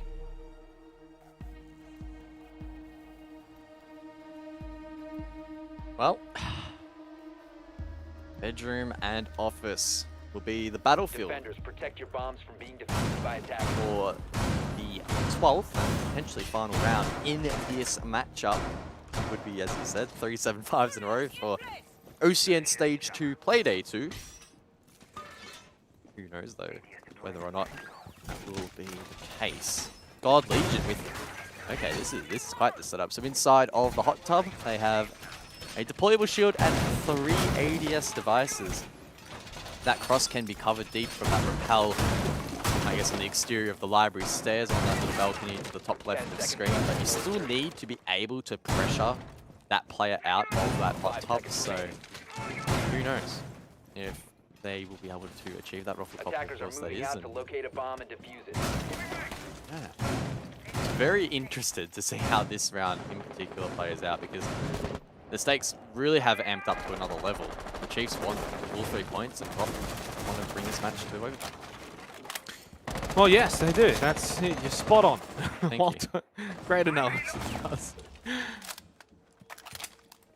It definitely feels like all the momentum right now is with the Chiefs, though. So it's up to Rufflecopter to sort of break that and find a way back into this. And if they can, then I'm happy to say that, you know, going into overtime, the momentum of Chiefs will have been halted, and it's basically, you know, free for all. It's fair game. But despite being on the defense here, I very much am backing in the Chiefs to make this 7-5 off the way that they have been playing in the last couple of rounds. If someone's going to make something happen, though, it's this guy. It's Bouncing. Inox scanner used by Bouncing will find the feet of the Mute. That lucky player is worthy inside of Piano. Inside of Dining, though. Oh, it's the opening engagement. Whoa. God Legion, that's sharp, but it's a very sharp trade back. Hotshot with the AK-12 is able to find that pick. It nullifies this round. It's a 4 versus 4. Yeah, and it takes Bouncing off the board as well, so he's not going to be able to disrupt those defenders above. With the scanner. And for God Legion, he would have already pre-placed those ADSs, right? So yeah, they lose a little bit of presence down below. As Campo's going to get Fisher guy out of the hot tub, at least just momentarily, as he destroys that shield. Losing God Legion's not the end of the world for the latter stages of this round. Minute 10 seconds left, 4 versus 4. Roteros will now be sent out by Campo. And there we go, that's going to destroy all of those ADS devices, I would presume, in the hot tub. And Boydie capitalizes. Fisho dropped off screen. It's a 3 versus 3. Diffuse that inside of Solarium. That's to the right of screen. No one really from the attack in a position to collect that just yet. But with 45 seconds left, the player is making their way to the top of the stairs. That's Boydie, who can swoop that up, take the Sawyer gate down. And Ruffle can seriously start to communicate as to how they want to try and get this diffuser planted. Final 30 seconds of this match point round. 3 versus 3. Could not be any closer than this. Boydie, nade, goes out. Campo's now in. Worthy still holding this position. Shotgun in hand. Over towards Piano. Nitrocell thrown into bathroom. Falls short of the mark. Boydie found a nade kill onto Digital. Advantage Rufflecopter for the time being. Vasto coming up big in offers. Can he find a tag? Can he maybe disrupt this diffuse going down from Boydie? Worthy though misses an opportunity. The wall bang takes him down. Vast goes in. Too little, too late. We've got OT on Chalet. Rufflecopter tie it up 6-6. Worthy saw him. Worthy saw the planter and flicked the other way at the last second. The Chiefs on the edge of winning the map and taking full points, but that can no longer be the case. Ruffle hold on. 6-6 the scoreline. We reset. And honestly deserved as well, because if Rafflecopter had have lost that round, they would have walked away with no points, and I don't think that would have been deserved for the game that has played out here on Chalet. I think almost Chiefs would have stolen all 3 points. So at minimum, they both get 1. That's definitely deserved for both teams, because it's been, you know, an incredible 12 rounds that we've seen so far, but we are going to need potentially 3 more to decide which team gets the 2. Kitchen we go, and Vast is finally going to bring the mirror out, so I'm keen to see this. The mirror, well, the first of those black mirrors actually being employed on the site. The rotation between the objectives, can only assume that the second will be deployed up above in helping this extension and creating additional lines of sight in towards bathroom, for example, or office, whichever the team would like to prioritize. So keen to see how that strengthens the defense here. In terms of the attack, a pretty standard lineup, and we are going to see Staples still brought out, the Jackal to clear the roamers, the Flores to clear the utility, hard breach as well as soft breach, so plenty of tools at the disposal of both teams.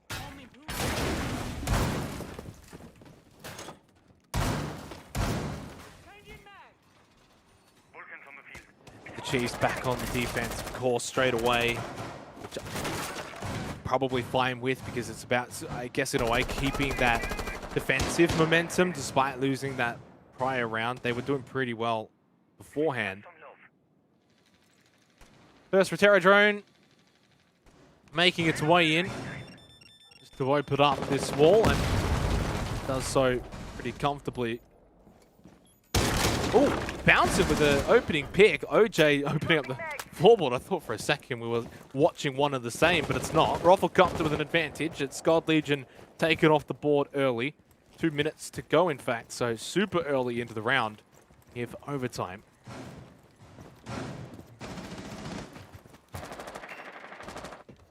Been quite a spaced out round so far. OJ and Boydie now rotate over towards Library, and I'm going to try and take this fast. Is there ready to contest behind Vulcan's shield, and also has a mirror window in support. So this is quite an aggressive mirror for this particular objective. It's not over towards bedroom, instead is on mezzanine. This could go one of 2 ways. He could be taken down cheaply, or he could really hamper Roffle's ability to take map control, and it will be the first of those outcomes. Boydie to find the pick, and Roffle with a strong advantage. Worthy looks to respond. Worthy does respond. 2 picks found. Did they maybe just get a little bloodthirsty off the back of that kill of Vast, thinking that they basically opened up the mezzanine area and they could just stroll on in? Chiefs were not going to allow that to happen. They had that spot covered in the event that Rafflecopter were going to do just that, push into that position. OJ now takes the chimney spot. He can, of course, look into office. Spray through the wall. That's going to miss the mark, but a decent effort. Close. 55 seconds, so it's a 3 versus 3 after Raffle. And a 5 versus 3 start. Have they maybe squandered an opportunity? Gas babe out from Fisher Guy. That's decently thrown, actually, to block off that piano doorway. 40 seconds left. Worthy now the only player above holding that position, as the rest of the attack looks to try and take control from the front door. Terra will be sent in, can gain some intel and potentially try and dislodge some of this utility. I believe it was shot out, so it won't have much of an impact, as the attack needs to consider the plan. It's in the hands of Hotshot. This is going to be tough. They'll still have 3 flashes that he can throw onto sight and find a way in. Although Hotshot dies, OJ gets one back. That's the trade that they needed. But a 2 versus 2 with 5 seconds left is going to favor the Chiefs always, especially with Digital in that position. Digital, show us some more moves. What have you got for us? He looks fired up. Oh, a kiss? A big smooch? No, it's a gun. Whoa. Jeez, hands up, hands up. Match point or overtime match point now for the Chiefs. Good start to the round there for Raffle. They found 2 picks, one of those critically onto Vast with a strong position on Chimney, but they did get a little bit bloodthirsty. Worthy stepping up hugely on the Goyo to find 2 picks back. And Digital with the bullet hose has a field day. That Alda proving to be a menace. Chiefs with the lead. They have the attack. They should, by all means, on paper, Chiefs win, but I don't think that's it. Attackers need to locate and defuse as many bombs as they can. Attackers have discovered the location of a bomb. So, overtime match point for the Chiefs. This is their second match point of this best of one. They did squander the first one in regulation, had an opportunity to get all 3 points. Now their opportunity is down to 2 points. Rufflecopter will have to win the next 2 rounds in a row. This one on the defense and then the one after on the offense. Certainly capable. They have been impressive to watch and makes me a little surprised as their result from yesterday. Guys, the 3-7 loss to Alfo, because they played much better today. Yeah, 100%. And I guess, again, being best of ones, it's a little bit more volatile. You're playing a lot more different maps. Just sometimes you rock up on the day and you're just not feeling it. Maybe you had a bad night's sleep, a couple of bad scrims, whatever the case may be.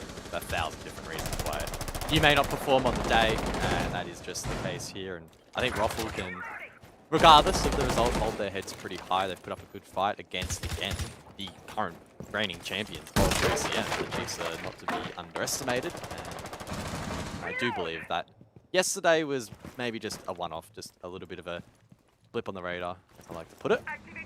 But, you know, Ruffle still want to win this round. They are not thinking about that at the moment. Digital, again, entering down below on the sledge. He's taking the same route as always. An awkward engagement to start things off. Shoots out over towards Bouncing, but neither player takes any damage. Oh, I think Digital's the fortunate one to come out of that one alive there. A couple of panic shots going out. And the fact that he's obviously on the sledge as well, you want him to be in the game to when, you know, you can get a bit of control. You can open up quite a bit of that mezzanine, open up a bit of library as well with the sledge. So they're going to want him alive. 1.5 minutes though, and again, this probably comes back to the original issues for the Chiefs, that time management.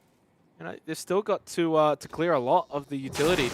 Here for Rufflecopter, the swing. Early one from Boyd. It's successful. Digital. Wow, he just can't get out of the action here. Nice play from Boyd. Took a risk, gets the reward. Quite aggressive from Boyd, but yeah, it does pay off in the end. The Chiefs now are looking to clear this shield. OJ, remembering back to regulation, able to hold this position quite effectively, but the grenade is absolutely spot on from the Chiefs. That will force OJ back, and he needs to be careful as he rotates that the player inside of Dining doesn't cut that off. It's God Legion, but he does not. E1D flies out. Fisho capitalizes upon that and takes down Boyd. So eventually the opening pick has been traded out. Difficult to ascertain as to which team has the advantage at the moment. I think the fact that above has been cleared probably does favor the Chiefs, and with God Legion finding that kill, they do look primed and ready to take the map, but Hotshot gets it back. It's the Nitrocell elimination, but Worthy, of course, they got control of Library Stairs. Now that's a big pick from Campo, but there is another one immediately traded back. The trades have been flying out everywhere.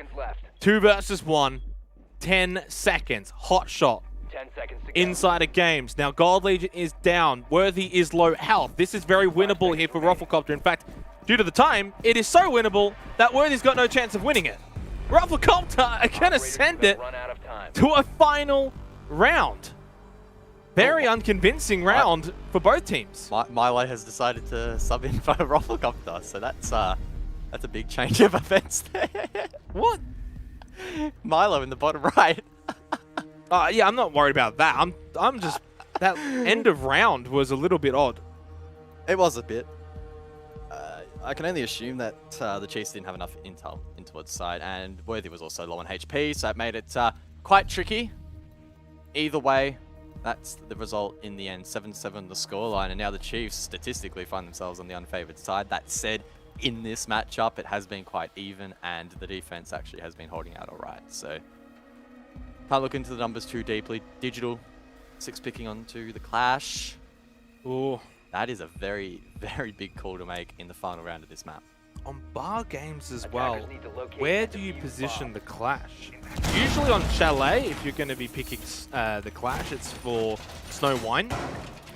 Tend to see it picked and played there a little bit, but I am wondering it, and guys, you might have the answer here as to where Digital is going to position himself.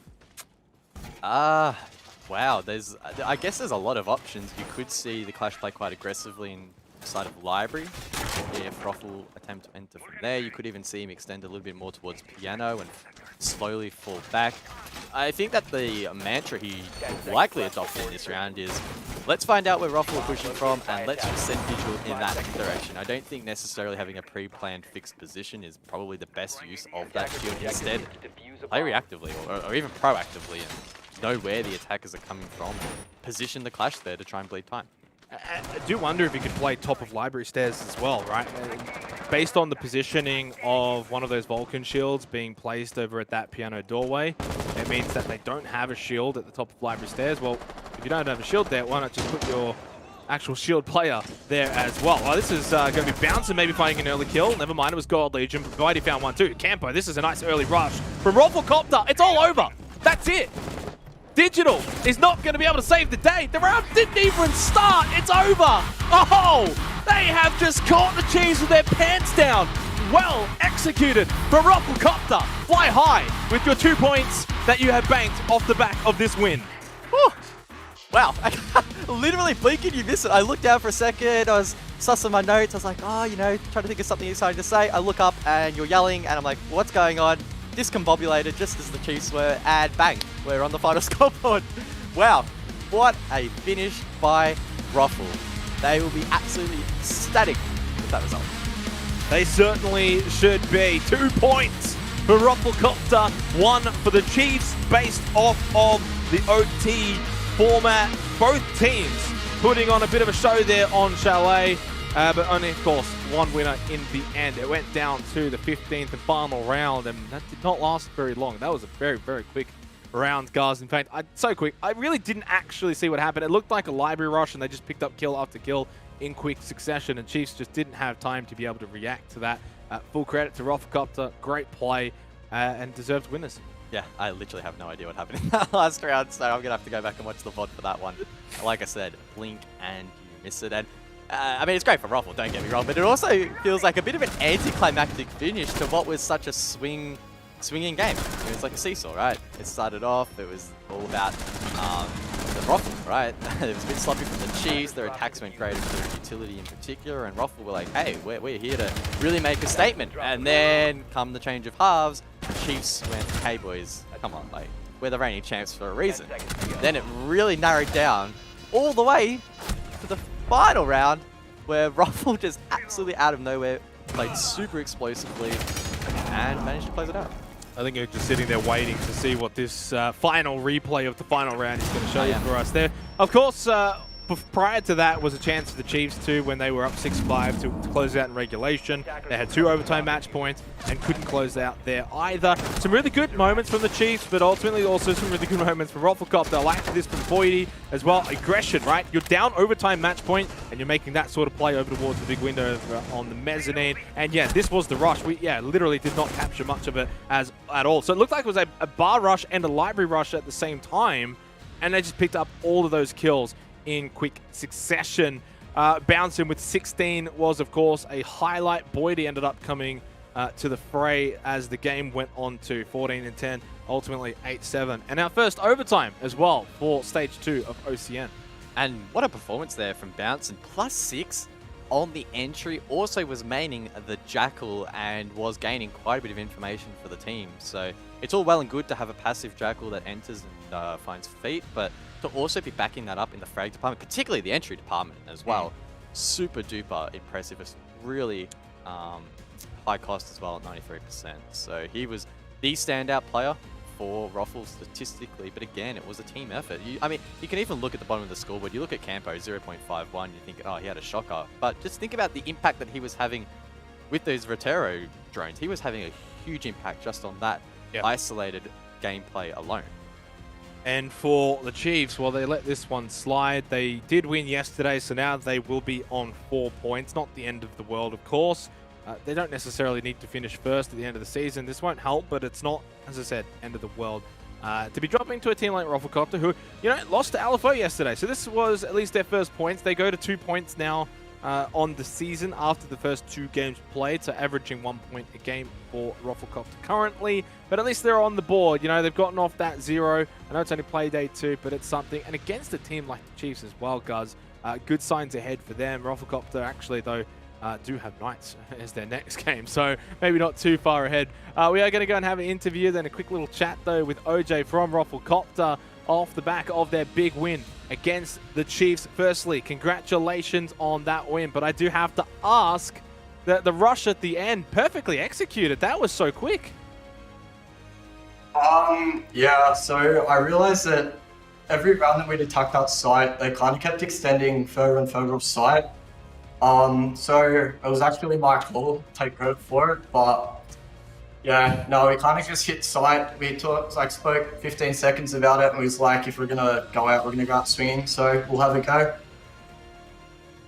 Yeah, I'm interested to hear your thoughts, OJ, comparing yesterday to today, because obviously I would say that you were favoured to take down Alfo. That wasn't the case, and many would say that heading into this one, the Chiefs were the favourites. So was there anything that changed between yesterday and today that allowed you to arguably perform better? We were really dirty on ourselves for how yesterday went down. Obviously, it's a game you're expected to take, and the fashion that we played was terrible. Obviously, last season we were really confident and bold with what we were doing, and we weren't really that yesterday. So we're like, today we're just going to go for it. And yeah, I mean, obviously we threw a couple rounds we could have won, but it went both ways. So we knew we had to do more today. You get a win against the Chiefs. While it's not all 3 points, they're still, of course, a top team, the champions from last season. Does that, I guess, lift spirits off the back of yesterday and going into the week break? Yeah, for sure. Chiefs are definitely the team to beat. And like I said, when you're dropping points in this kind of format, the teams that you really should be beating convincingly, it can get you down a bit. I know personally I was pretty gutted by how it all went down. So, you know, obviously we lost to them last season in the finals. So to beat them today is a, you know, it definitely gets our season back on track. Yeah, I mean, I'm happy to just leave it at that. I think you guys played really well tonight. So congratulations and all the best against the Knights, because they're also going to be a pretty tough opponent. So good luck. Cheers, lads. Take care. Thanks, OJ.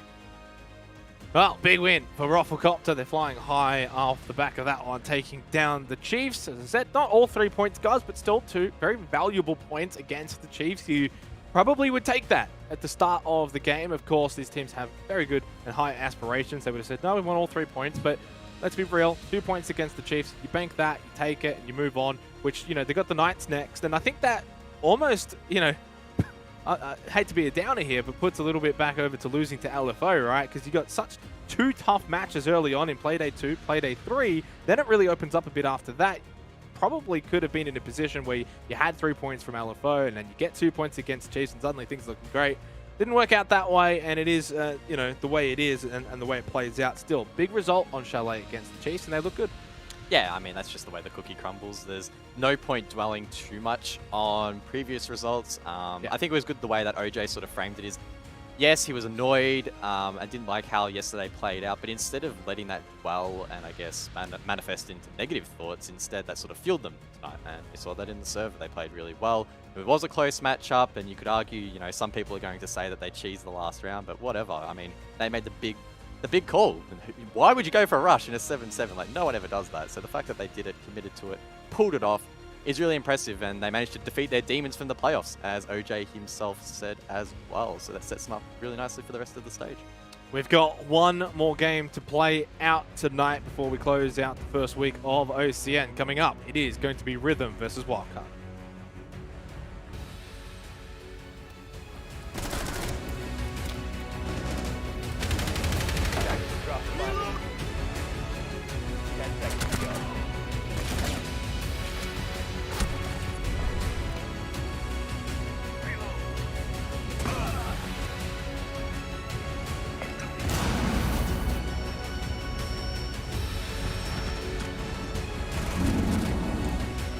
Attackers recover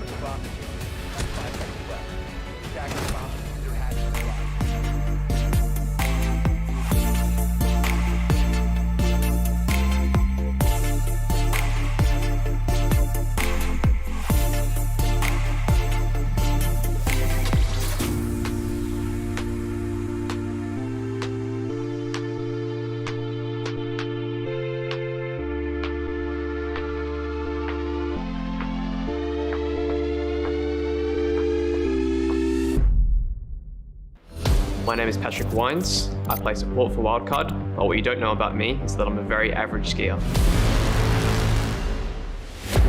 I started skiing after year 12. Me and my mates went to a trip to Japan and I was allowed to ski there. Spent a week in Tokyo, spent a week on the mountain. It was pretty amazing. I picked skis instead of snowboard because all my friends were doing it, so just copied them pretty much. How do I describe how good I am? I'd say I'm a pretty average skier. Nothing special, but I can get things done. Yeah, I can go down the hill. So my worst skiing story was one of the slopes you just opened up and I went down. It was like freshly groomed. And I went down way too fast and right at the bottom of the slope. It wasn't groomed, so I ended up just face planning. There were tons of people watching as well, so it wasn't the best. The siege operator I would most like to snuggle up with in a snowy chateau will be Buck. You know, got the experience in the mountains, got the whole snowy theme to him, plus he's Canadian. My favourite thing about glade skiing would be just going through the trees with not many people there. Less people do see if you fall over, so that's good. My name is Jacob Stefancic and I play Fragger for Team Rhythm. But what you don't know about me is I'm literally always listening to music. Whether I'm doing something with friends or family or I'm in scrims or I'm even sleeping, just always listening to music. I think music helps a lot with just like relaxing and just a really powerful thing. I just have a big playlist and put it on shuffle. Whatever comes on, from like rock music to rap. I think it's something like 13 or 14 hours. My dad got me into the more like rock and rap style of music, and my mum got me into the more like EDM and like kind of trance type of music. Even when I play drums, I do have my right earphone on my ear, but it's just my left one's the only one in. I'm sure people are always frustrated that I'm listening to music, but no one has ever interfered and told me so. I'm actually a really heavy sleeper, so music's never woken me up, like in particular. I had a picture frame fall once and like glass broke all over the side of my bed and I just slept through the whole thing. And my mum walks in and she's like, what's going on? And I'm out cold most of the time. The siege operator that I believe has the best taste in music would be IQ because of her elite animation where she's jamming out to tunes, some EDM, getting the vibes high.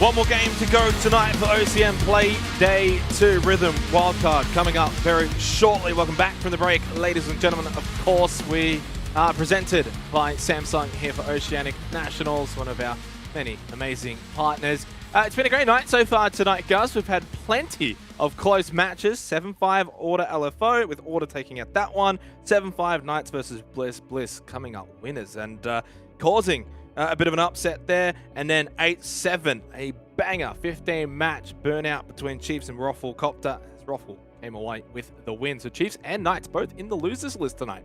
Yeah, it's been quite a long night, and we've only had one OT, so we could well see a second one in this next matchup, I have no doubt. Wildcard and Rhythm should be a lot of fun as well. Certainly should be. Rhythm, Wildcard. It's hard to make any judgments about this game. Wildcard still questions everywhere. Guys, I got no idea. Rhythm as well, to a degree. Hard to sort of judge them off the back of their 7-2 loss yesterday to Knights. Kind of suggests that, you know, they're a team that's probably not going to feature in the top 4. But, you know, if they can get their season on track, pick up a few wins early, they could be thereabouts come season end. Yeah, I remember looking at this match and doing my prediction, and I straight off the bat I just picked Wildcard. I was like, bang, Wildcard. This is like an easy win for this team. But the more I think about it, the more worried I get about them, because I don't think they're anywhere near their potential peak. There's still a lot of recovery that needs to be done by this team. Stage 1 was incredibly rough, and now with the introduction of Molosca and Rousty into the squad, it's going to take some time. It always does, to try and rebuild this team. They look good on paper, but we just need to see that actually come into fruition. Yeah, and look, it's one of the more interesting debates, right? Because obviously under Silex, you had plenty of excuses. There was so many excuses. But now that you got Molosca, you can go down the path of, okay, we're going to be back to how we used to be, or it'll take a little bit of time to get back to that sort of level. And I think it's going to be the second one. I think it's going to take them a little bit of time. I don't think they're going to necessarily go on and win, say, OCN Stage 2, but I think what they will want out of this stage is to put them in good stead, you know, going into Stage 3 and going into the back half of the year, and that's probably the goal. By the way, can I just say, guys, how many You're going to say about the Xenox chairs, I know you're going to say it. How many players just, like, I feel I'm humbled, you know? Like, thanks, Milo's guys. got one, Vinny's got one. How many chairs have you signed, dude? That's insane. I've signed a lot. Like, I'm not going to lie, you know? Let's go and have a look at their opponents for this game. It is going to be Rhythm, who they themselves have had a couple of little changes too. PB comes in for Supremacist. Yeah, unfortunate for Supremacist. Really enjoyed his interviews, but unfortunately no longer in this squad. So keen to see what BB can bring the table. And Rhythm, you know, we know the story. They've been around for quite some time under this brand. They've been dealt some pretty unfortunate cards in their time. They've always found it quite difficult to break it into best of the best here in OCE. But who knows? Maybe this is the stage where they can start to take things around. Yeah, I mean, I agree. If it's going to happen at some point, it has to happen at some point. Why not now? And they've shown good signs in the past. They've had decent games at times, you know, without sugarcoating it too much. You know, last season they actually had quite a few matches where they were able to win a couple of overtimes. I know they beat Order in an overtime, Wildcard in an overtime as well. And some of their losses were also in overtime too. So, yeah, and a quick little look here at the Wikipedia, and just to cheat a little bit, only 2 regular time losses over the course of 7 playdays. So that's not bad. If you were to say that about a team, you'd be thinking, hey, that's almost like a playoff team. And while it wasn't because they had so many of their wins be in overtime, it does highlight that they're actually maybe a little bit more competitive than we've alluded to in the past. Yeah, it's always felt like Rhythm have never been an absolutely terrible team, but they just haven't quite had the luck or whatever the little 1%ers are to get them over the line, and they've just been held back a little bit. I think in Stage 1, the 6th place result in the regular season was quite fitting and also quite impressive, again, considering the struggles that they have had. But they'll be looking to surpass that. Try and break into the top 5, I think, is probably what they're trying to aim for here. Try and make the playoffs. And a team like Wildcard, sure, they're a big name. There's a lot of big individual players on that roster. They are a team that I think Rhythm could take down. Yeah, they are vulnerable at the moment while they are still rebuilding with Molosca. Let's go and have a cheeky look at the map here for our final one of the night. Is it something different again? Nah, it's where we started. It's Oregon. I do like Oregon though, so I'm pretty happy. Yeah, where we started is where we will end for this one. Wildcard and Rhythm, they're going to be heading to Oregon, guys. Does that change your mind about this matchup at all? Not particularly. I'm still interested again. I know I said this at the start of the night, so I apologize for anyone that's probably going to hear this again, but Flores on Oregon, I believe, is just going to open it up even more, make it really exciting to watch. We've seen Flores throughout the night, and sure, he is quite powerful, but also quite interesting, and allows really, again, that attack to open up. So expect those hard hold positions traditionally on Oregon to not quite be as strong for the defense between these two teams. Well, it's the final match of the week for OCN, as we will see which team of these two can walk away with a win. Neither have been able to do so. It's only been one play day though, but someone's going to, of course, be happy, and the other one's going to be not so happy. Wildcard coming off a 7-4 loss to Bliss. Rhythm coming off a 7-2 loss to the Knights. Then now we'll meet head-to-head here to close out Playday 2. What is BB doing? Is he no cap? No, look, I don't think he's capping. I think he might be. You think so? I think he hasn't got enough. Oh!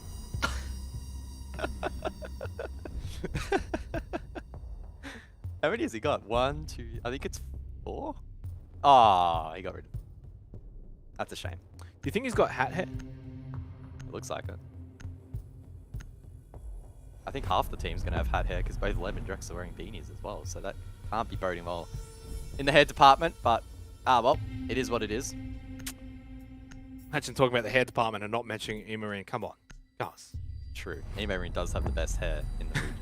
Well, we've had an entire ban phase go by, and looking at the list here, Thatcher, Maverick, Fade, and Wamai taken off the board. No real surprises.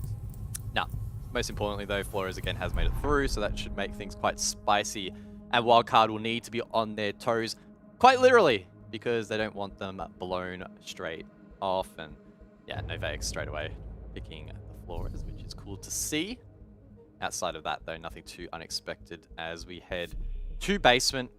You would expect the defense to do extensions inside of Bunker, Pillar, and Freezer as expected, but again, they could be quite precarious positions depending on how the attack decides to approach. Defenders, protect your bombs from being defused by attackers.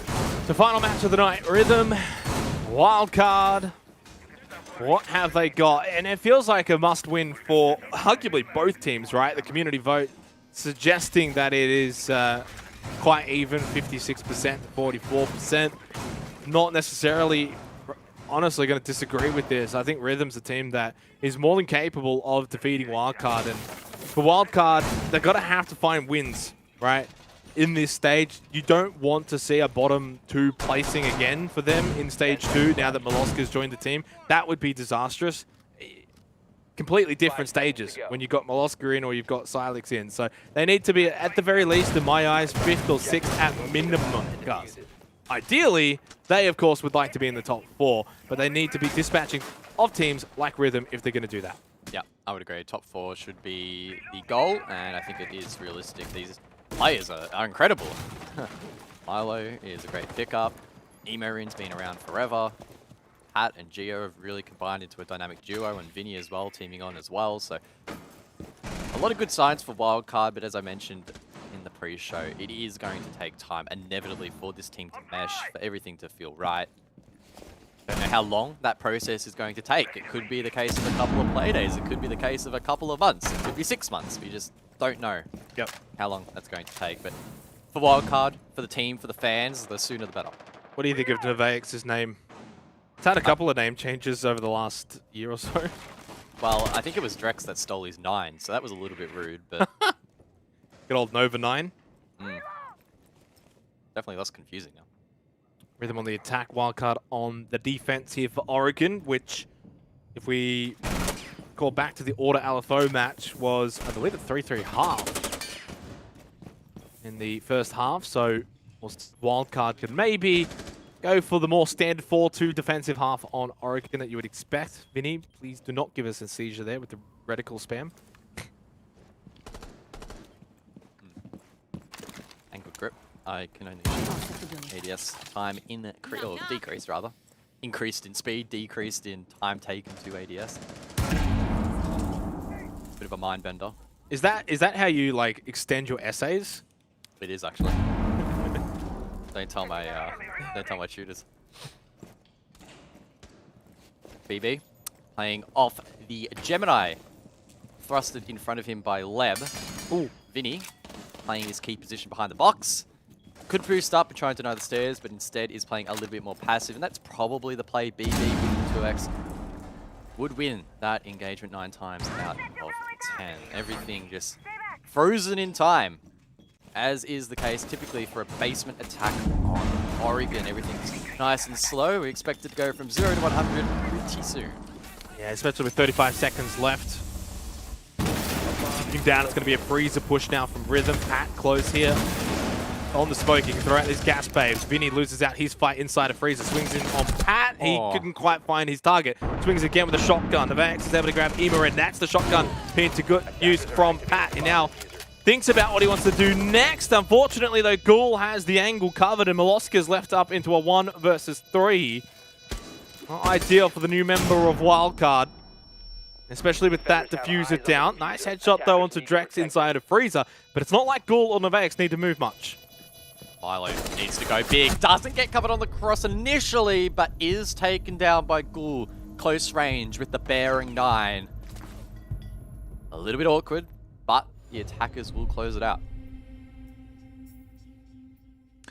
Good start for Rhythm in the attack, pushing in through freezer. Had one as well coming in from Laundry, which eventually gave them that sort of pinch, and they were able to get the diffuser down, and You mentioned the time and the fact that I think we had about 35 seconds left on the clock. It was still 5 versus 5, and boy, did they just push in and get kill after kill against Wildcard.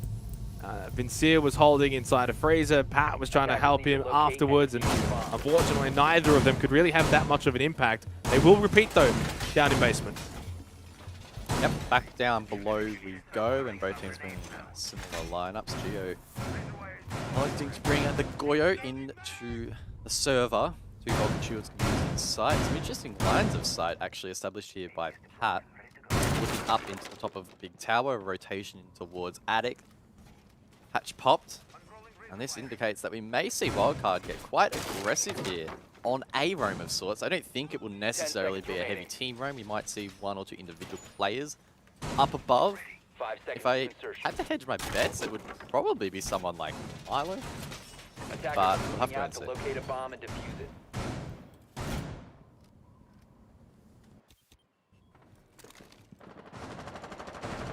Wildcard's got to be careful that they don't squander their defensive half here on Oregon. Would be the end of the world. We saw Order sort of bring things back after a bit of a slow start. Alfo kind of jumped them out the gate. Very different game though. Already the difference between Order, Alfo, and Oregon and Rhythm Wildcard, guys, is that not sensing as much urgency or aggression from Rhythm. Like, yeah, they made a freezer push with 35 seconds left, but a lot of this early game is actually quite slow. BB, though, pushing in, now at the bottom of white stairs. Doesn't go down freezer stairs, though. Geo will rotate back down those back stairs.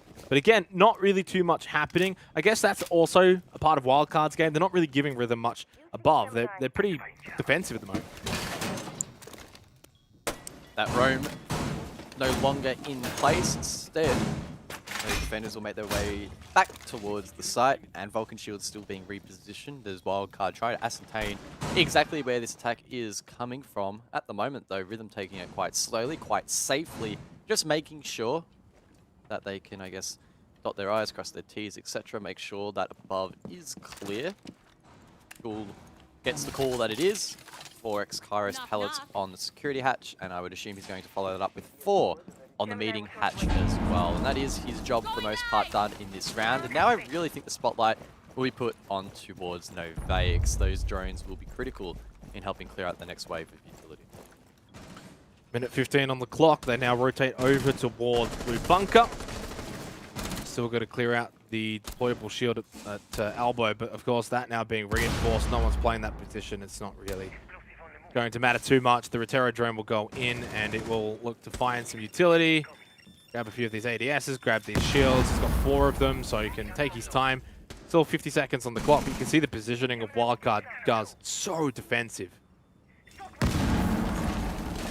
Vinny, inside of Pillar, tries to cut off the players that are trying to enter in towards Bunker. They almost line up. He lights up 2, but doesn't find a kill. 35 seconds on the board, and Pillar has now been forfeited by the defense. Vinny will hold close. Pat as well on the cross. Leb, though, gets the first. That's big for Rhythm. Vinny responds. Yeah, but Vinny's very low and then eventually gets eliminated by Drax. Pat, though, gets the trade. Keeps it a 3 versus 3. It's even. Gasbabe does go out. He has 2 more. Headshot onto Drax. He's just lining them all up 1 by 1.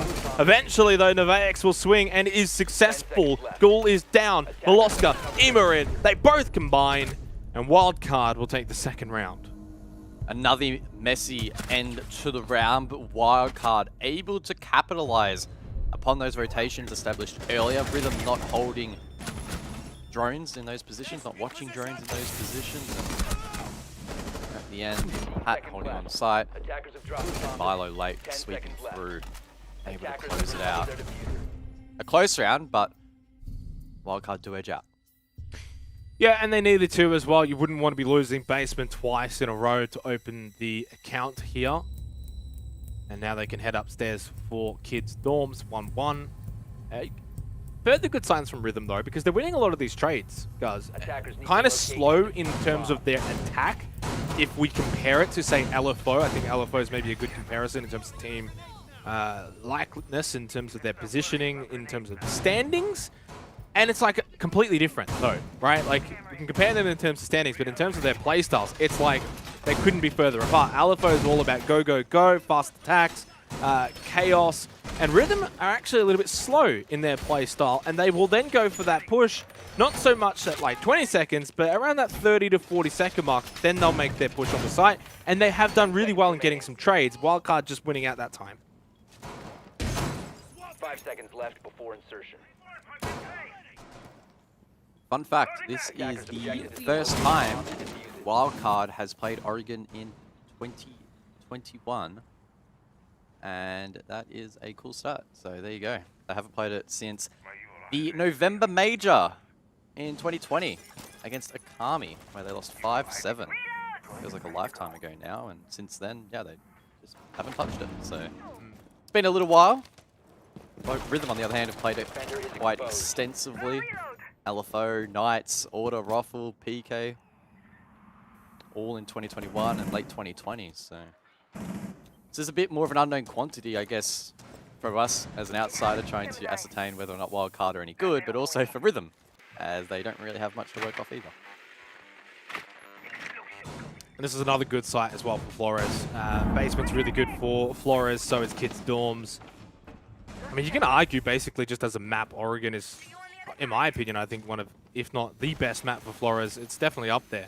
And you just get so much utility, and there's not much you can really do to stop those drones coming in unless you put yourself in an unfavorable position. If that's the case then, guys, then the Flores is doing its job anyway. Yeah, for sure. Talk about drones. Ghoul will drone through Attic in towards Pit. That will be called clear, and Leb will make sure of that, following up with a drone of his own. They can set up one to watch the cross, and Leb can also set one inside of games as well. There's two really nice drones established here by the attack. They need to be careful, of course, of their flanks as well. Geo is in basement, making his way up towards lobby. Drex and Leb could be in his line of fire late.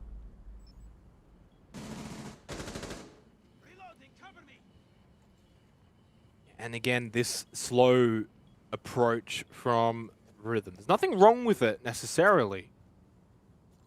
Especially if they're winning their trades late into the rounds, which they were able to do in the first round and were close to doing so again in the second.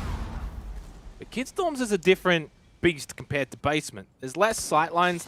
You know, Basement can get opened up quite heavily once you gain control of like Pillar and Blue, or you gain control of Freezer and Laundry. It becomes a little bit difficult to defend, but Kids Storms is a bit different. If you're not finding early peaks and it becomes this sort of 30-second madness, I would be backing in the defensive team here, and that's exactly what's going to happen if they're not careful. Molosca with 1, Vinny with 2, and yeah, this is almost expected when you play the slow approach on Kids Dorms. Maybe I should just stop talking, because as I keep talking, it just gets worse for Rhythm. It's flawless. Yeah. Well, that all just came to fruition. It did. And part of the reason why that really did collapse in the way that it did is Rhythm didn't clear down below. Milo, for example, who got one of the opening picks, was just able to freely get it up through the floor into Pit. And then there was a lot of damage outside of that also done from below. So Rhythm not really doing a great job in clearing out some of those key positions. Wildcard doing a great job as well in not giving away free picks. And in the end, they do deserve to win that round. They convert that round and they claim the lead. I mean, it was impressive from Wildcard, but I don't really think they did too much in that round, right? Like, we've been pretty positive on the night as a whole from the teams that played earlier. A lot of the times, you know, saying things like, oh, that was really good from them, or was really good from that. But I don't really think Wildcard did anything too crazy. Held good positions, as you said, you know, maintaining presence down below and having that vert control. I just think Rhythm's attack was just a little bit too slow, didn't quite clear things out, and as you mentioned, couldn't really get vert control, and that time management really did come back to bite them in the end too, right? Because there wasn't that much time on the clock. You get to 30 seconds left, suddenly you haven't cleared out things that maybe you should have cleared out, and so things are obviously just going to go from bad to worse. So we do change up sites though. It's going to be Kitchen Meeting here for our 4th round. Wildcard looking pretty good here in the last 2 rounds.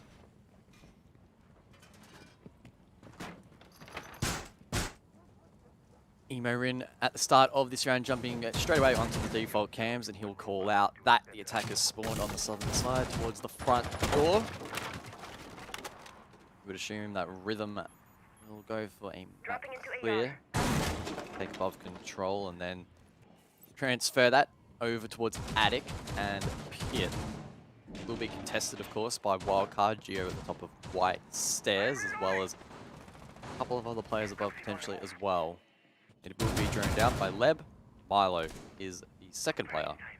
Has been discovered inside of the kid's bedroom.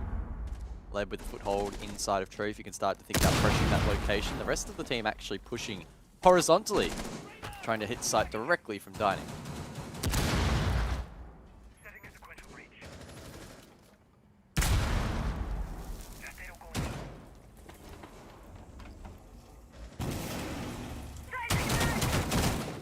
Wildcard just being really annoying in their positions here at kids' dorms, and Rhythm are going to have to clear them out.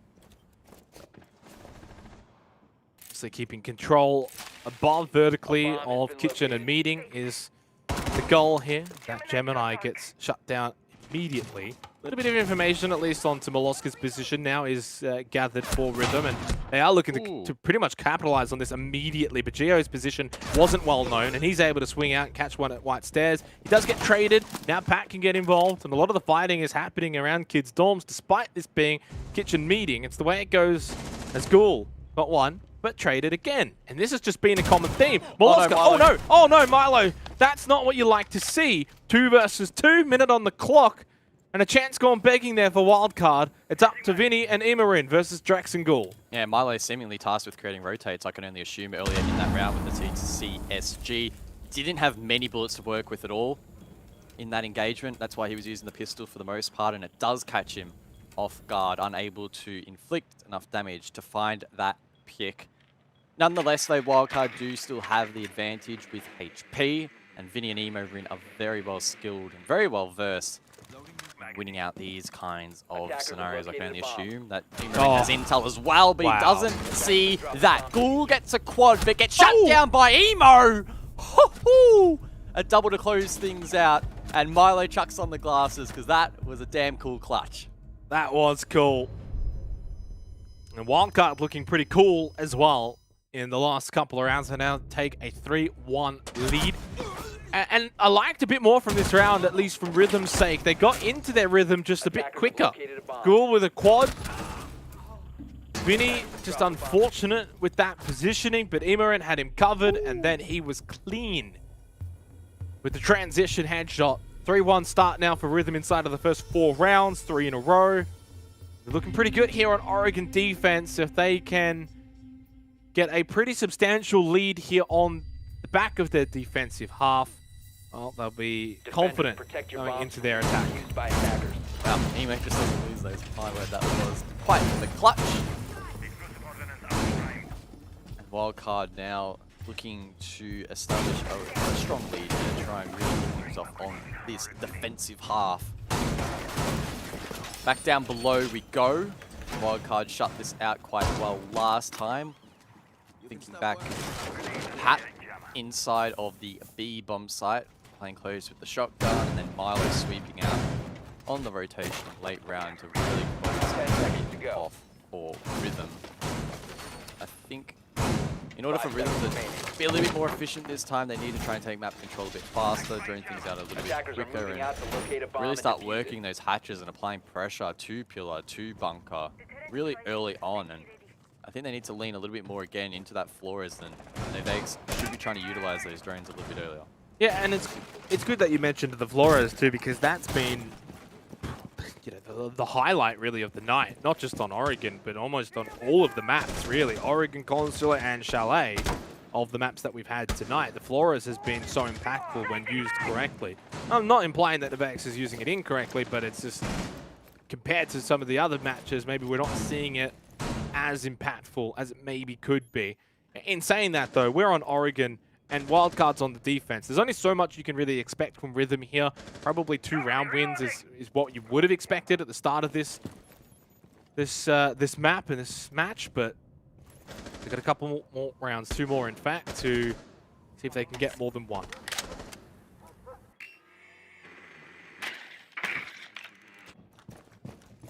Drones being set up, and Noveix takes control of meeting.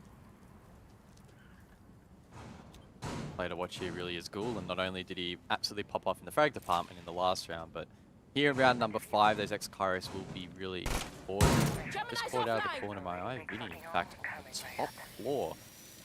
So Vincere looking to make Probe have a little bit of a cheeky impact in this round. The hatch up inside of meeting. There's also a rotation to the rear stage stairs, and I'm not sure Rhythm know exactly where he is. By attackers. And that could be their downfall if they're not careful.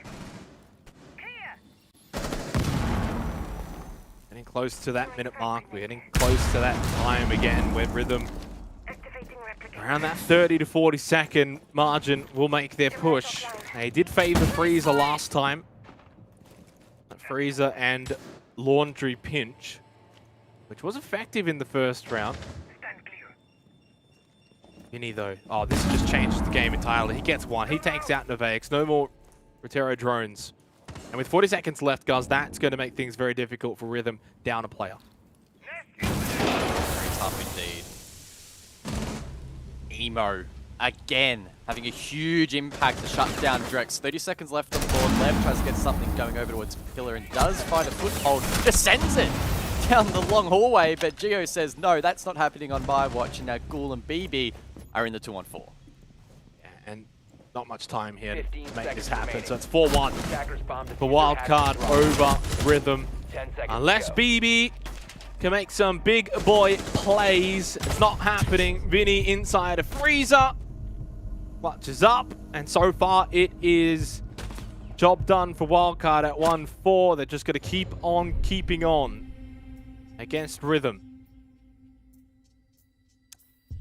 Happy days for Wildcard. It's been a strong start for them in this matchup, and if they can close out the half 5-1, I think it's safe to say that we could pencil this in as a very strong chance of being a win, as they have been looking pretty tidy across the board. It's just unfortunate slip-ups from Rhythm that are costing them. One player on the roam just completely dislodging their entire attack. They were forced to just send it and see what they could do, but of course on most occasions that's not going to work out. No, and we head over to Kids Dorms, which is not a site that Rhythm probably are going to be happy to see here, because they struggled immensely in the previous attempt. It was flawless, I want to say, if I can remember. But even if it wasn't, it was pretty much flawless, right? So Wildcard they had that vert control. They basically didn't allow Rhythm anything. And that's one thing that Wildcard's been good at in this match here on Oregon, guys, is they're not really throwing player lives away. They're not going for weird spawn peaks. They're not doing anything too silly or too brash. They're keeping it pretty much structured, and they're just playing off of that and not giving Rhythm a look in. 5 seconds left. 100%. They are locking out there, sort of suffocating them to an extent. They're trying to force their hand, force mistakes, and when you're on the attack, you are the team that naturally is forced into making moves, but Wildcard making it very difficult for said moves to be made effectively. Still an opportunity though to salvage something from this half. Maybe it'll be Ghoul to step up once again, try and carry the team across the line in this first half. It's been a strong start for him. One round in particular, we got the quad, not quite enough, but it was a solid effort again, considering he is playing that hard break.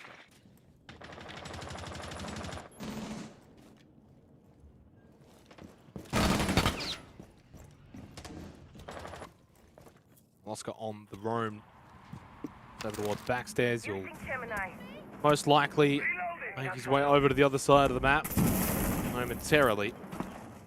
I'd like to see Rhythm really in their final attacking round of the half shake things up a bit. Don't have to go for some sort of crazy rush, but look to go a little bit quicker into their setup, into what they want to do. Minute 45 as they open up that attic wall. They are at least putting pressure through Trophy. Shots rain out. I'm reloading. 3 players from Wildcard for a brief second there, but all looking at intel. So Wildcard have a lot to work off here that they're trying to, in fact, play off effectively. User has been dropped. Attackers recovered. Are they sending anyone at all to clear below? Doesn't look like it. No. They didn't last time.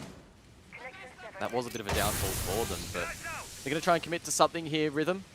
Games Wall has a line of sight. Geo, he's also down below. Nitro Cell in hand. So much intel to play off. It's a perfect ping. It's a perfect kill.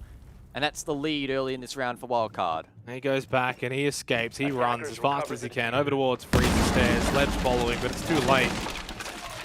Although he knows where he's going to be coming from. Oh, Geo anyway! That's insane!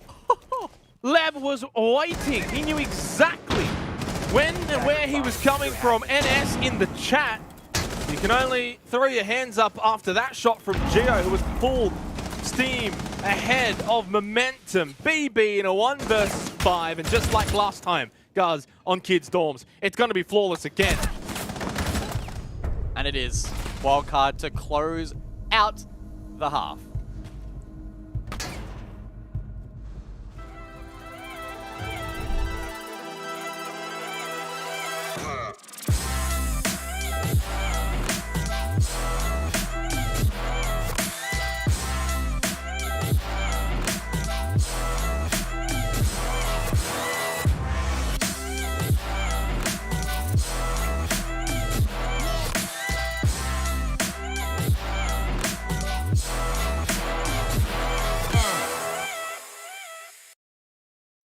Flawless from Wildcard so far in that first half. 5-1 finish. Welcome back here to Oceanic Nationals presented by Samsung.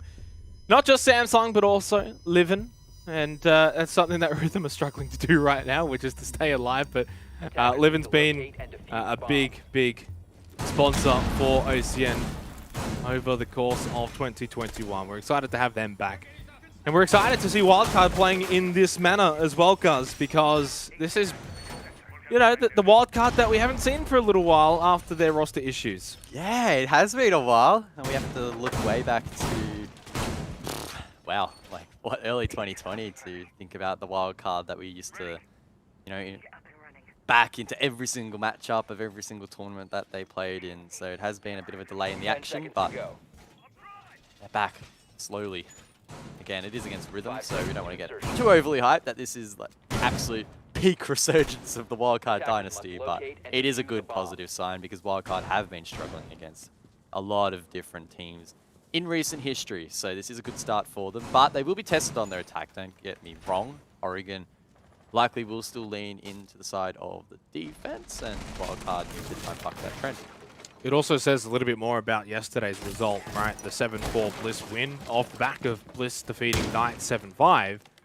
Well, maybe Wildcard are actually the improved Wildcard like we expected, but they just went up against the Bliss onslaught that's playing really well at the moment. And we're seeing Wildcard with a bit more freedom here against Rhythm, who have really struggled so far on their attack, but at least now they're on the defense, so they're able to be in a position where they can replicate the defensive efforts of Wildcard. Velasco, though, having pretty much free reign above here inside of Kids and Attic. Trying to find something.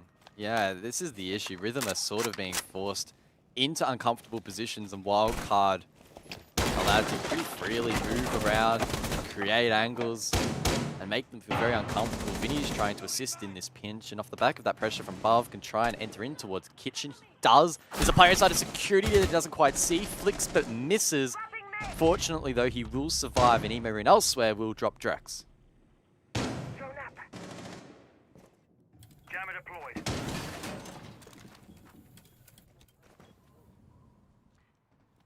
Well, a decent little effort from Rhythm to sort of play above, but it has come unstuck pretty quickly, and then you've lost a player for it. I don't mind when teams do that, though, guys. It takes, you know, a bit of balls to play a little bit differently there.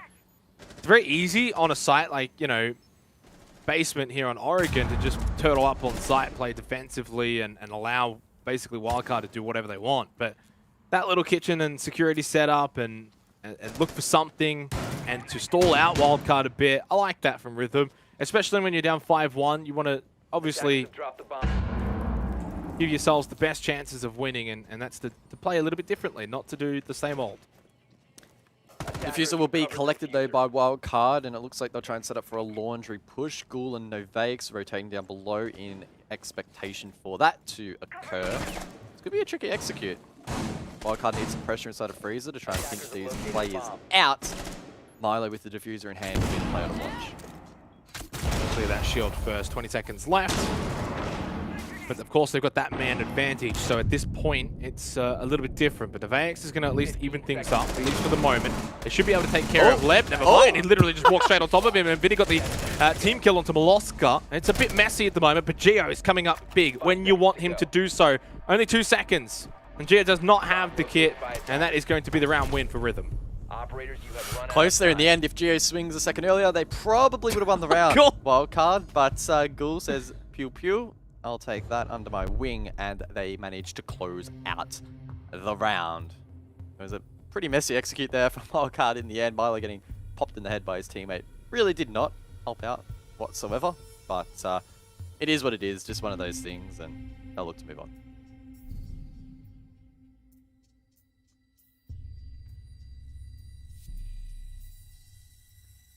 Good signs, and that's probably where Rhythm's at now in this game.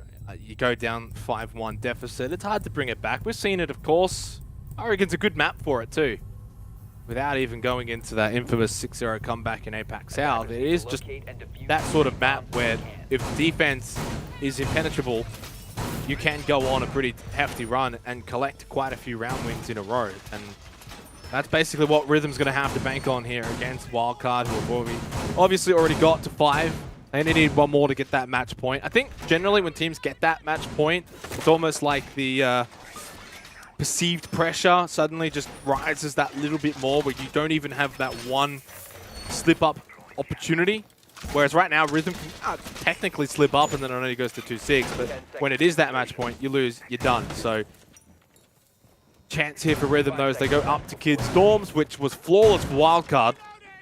See if they can replicate that. Attackers must locate and defuse a bomb. Aruni being brought into the lineup here by Leb. Those Sawyer gates can be used to help deny some of the entries, as well as offer additional projectile denial alongside Ghoul and those ADS devices that the Jaeger has to offer. The Western spawn here from Wildcard, a quick take in towards Showers as they make their intent known.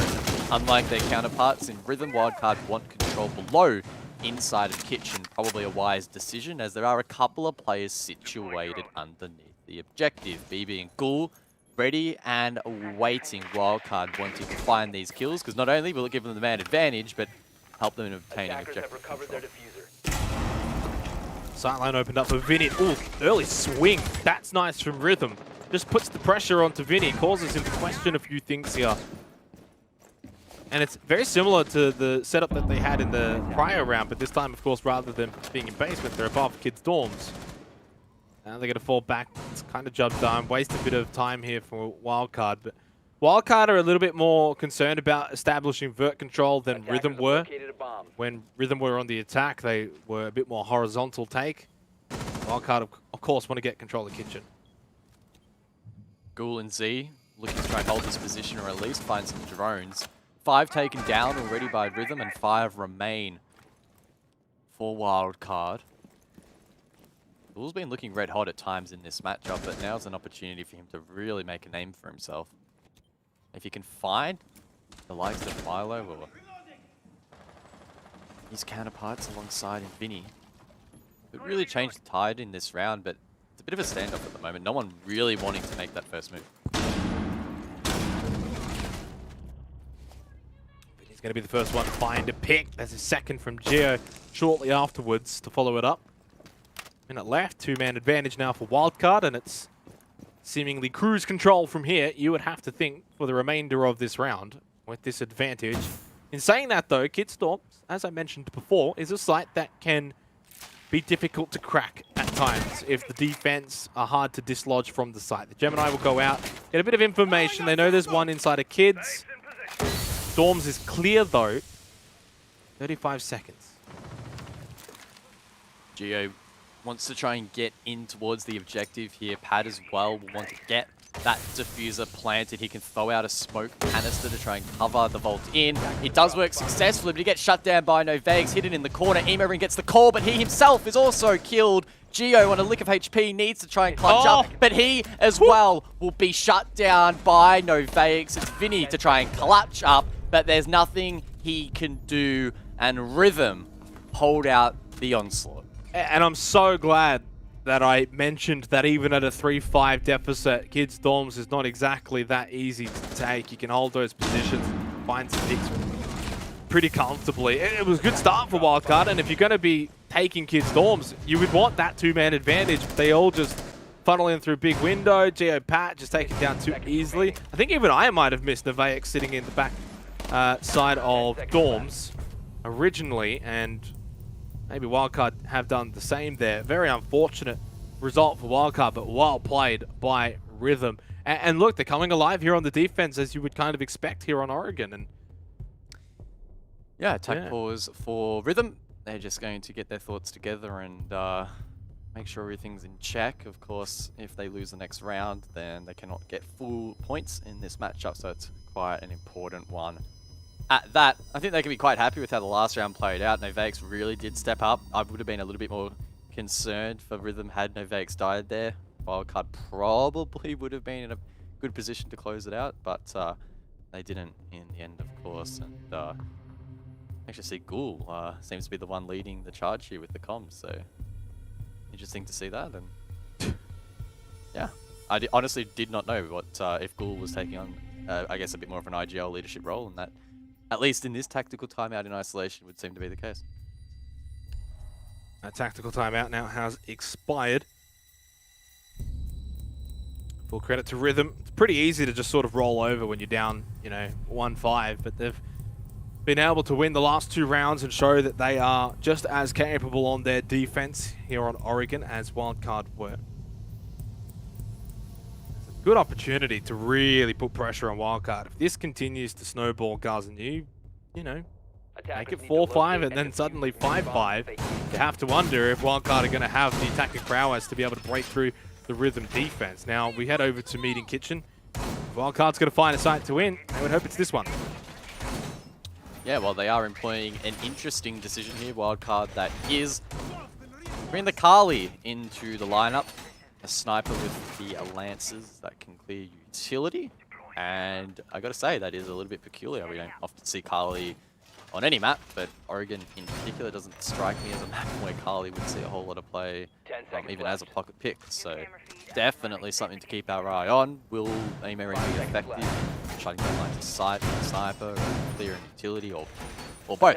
Or maybe something else entirely. I'm not entirely sure at that, so keen to see exactly what Aimery does.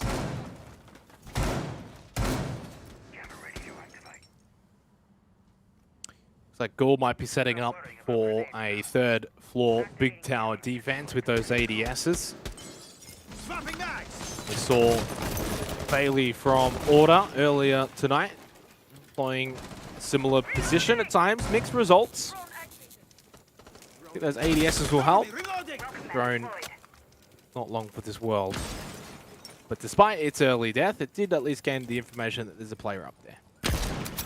Oh, here's Emo with the sniper. We could see the trail from Ghoul's POV earlier. Pat taking a little bit of damage elsewhere, maybe trying to get to work with Hard Breach. Not this early into the round. No, just on the roof, so not sure how exactly that happened. But either way, Ghoul still above in big tower. Swings the rappel, but doesn't quite hit the mark. He is wasting a lot of time, and I think that's really the primary objective.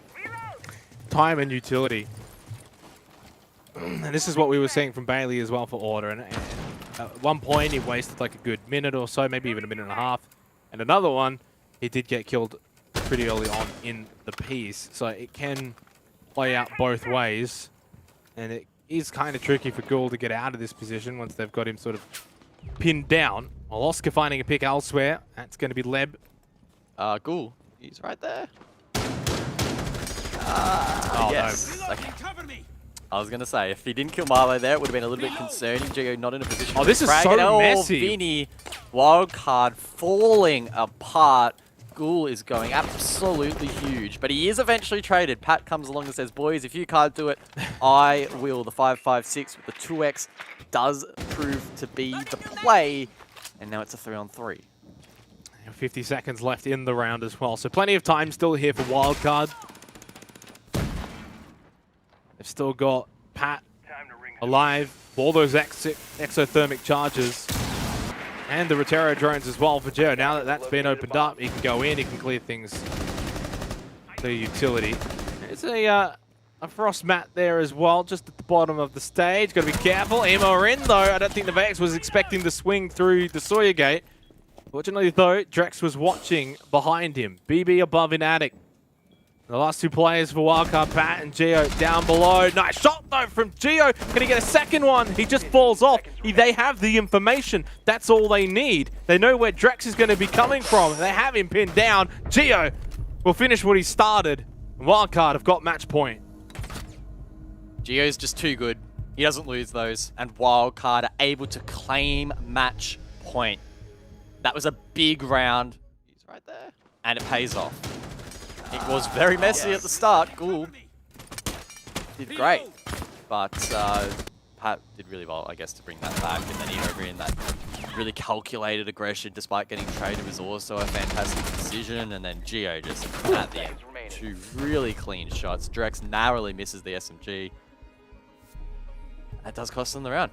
And now you got to kind of wonder, is this when Rhythm should have been able to save their timeout? Now it's match point. Obviously, within the timeout that they had, the purposes of it for their reasons were probably valid, but 3-6 now. Wildcard have got 3 chances to conclude this match and pick up their first 3 points of OCN Stage 2, which, based off of the results that we've had tonight, would see them fare well in the standings. Based on the fact that, you know, Knights are on 3 points, you've got Alfo on 3. There's a lot of teams on 3 points. You've got Roffelcopter on 2. So a good win here for Wildcard, plus the round differential would see them actually shoot up the standings into probably, like, you know, 4th or 5th.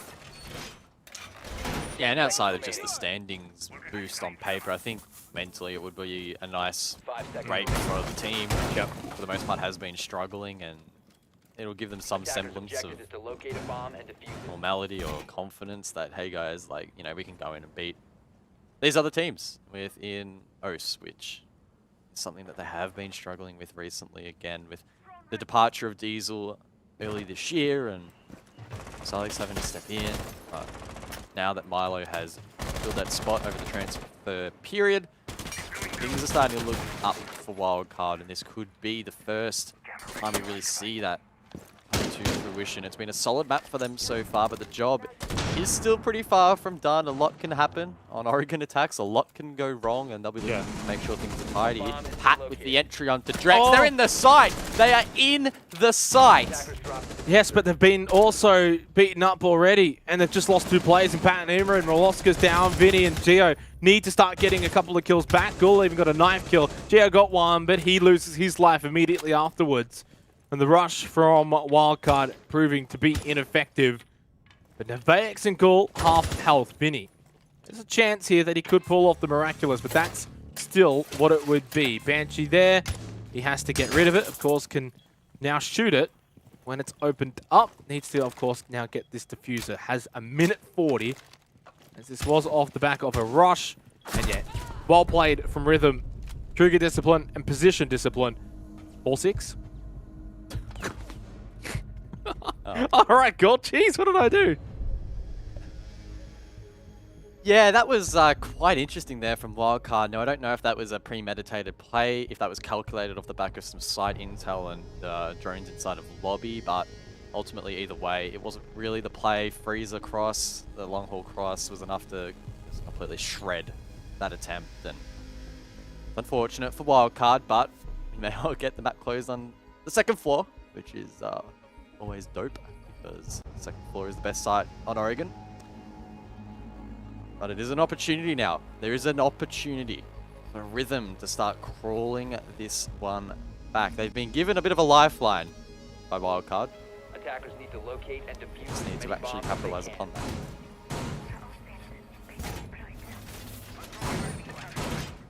Still match point though for Wildcard. 2 more chances, and I sense that they're not going to be looking to rush kids' dorms. Not feasibly as likely. You can go for the odd big window rush, but usually there's a lot of utility He's placed around it, makes it difficult.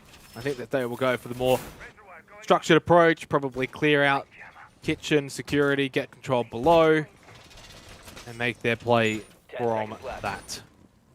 What can Rhythm do, though, to continue their chances of maybe sending this to overtime? Again, at the start of this match, guys, I had a look back at the results for Stage 1. Only 2 regular time losses from 7 play days. They made it to OT quite often. Yep. Puts the ball in Wildcard's court. Can they close out this match?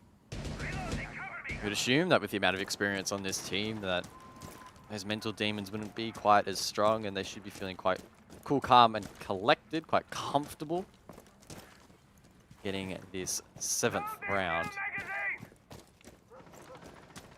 Upstairs is the attack. A Western entrance again here for Wildcard. We've seen them in the past play quite aggressively down below here, try and take control of kitchen. I don't see any reason why they would deviate from that plan too far. Emerin does kick things off by throwing some X-Kairos onto the kitchen wall. A line of sight quite deep, quite long towards that fortified position below the objective, as the rest of the team, like Pat for example, hold crosses above. So nothing unexpected so far. A foot hasn't really been put wrong by either team. Loading mag.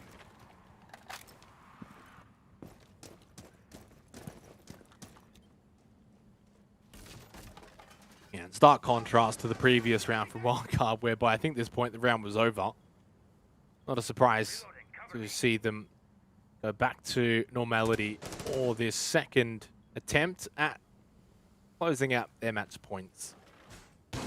Which they better do, otherwise they could go the way of Chiefs. You know, Chiefs had 3 overall match points and they blew all 3 of them, Guz. Wildcard could be in a similar predicament if they're not careful. Rhythm is more than capable of getting this one to overtime. Drone spotted. Oh, but it did enough though to get the information onto Drex, who was taking a beating from below, I believe by Molosca. Yeah, Milo doing some really good work there with the skeleton key. Good quick communication there from Wildcard to make that play happen. Unfortunately for them, not quite enough to get the kill, but Milo did so much damage that one more shot is enough to get the down. Converted into a frag, and that is the opener going to Wildcard. With 45 seconds to go, they have control down below. BB can maybe try and make a rotation, but that will be tough. Vinny and Patno elsewhere have been dropped. Leb goes big. BB can make it back towards the site. Wildcard are wounded. This is going to be a tough execute. Yeah, Vinny's back up, but he's low. The gas babe at the top of White Stairs is going to make it difficult for him to push through. Molosca still with that skeleton key, doing work down below. Emerin just had to readjust, and BB will punish him. Advantage Rhythm with 15 seconds left. Geo gets another one.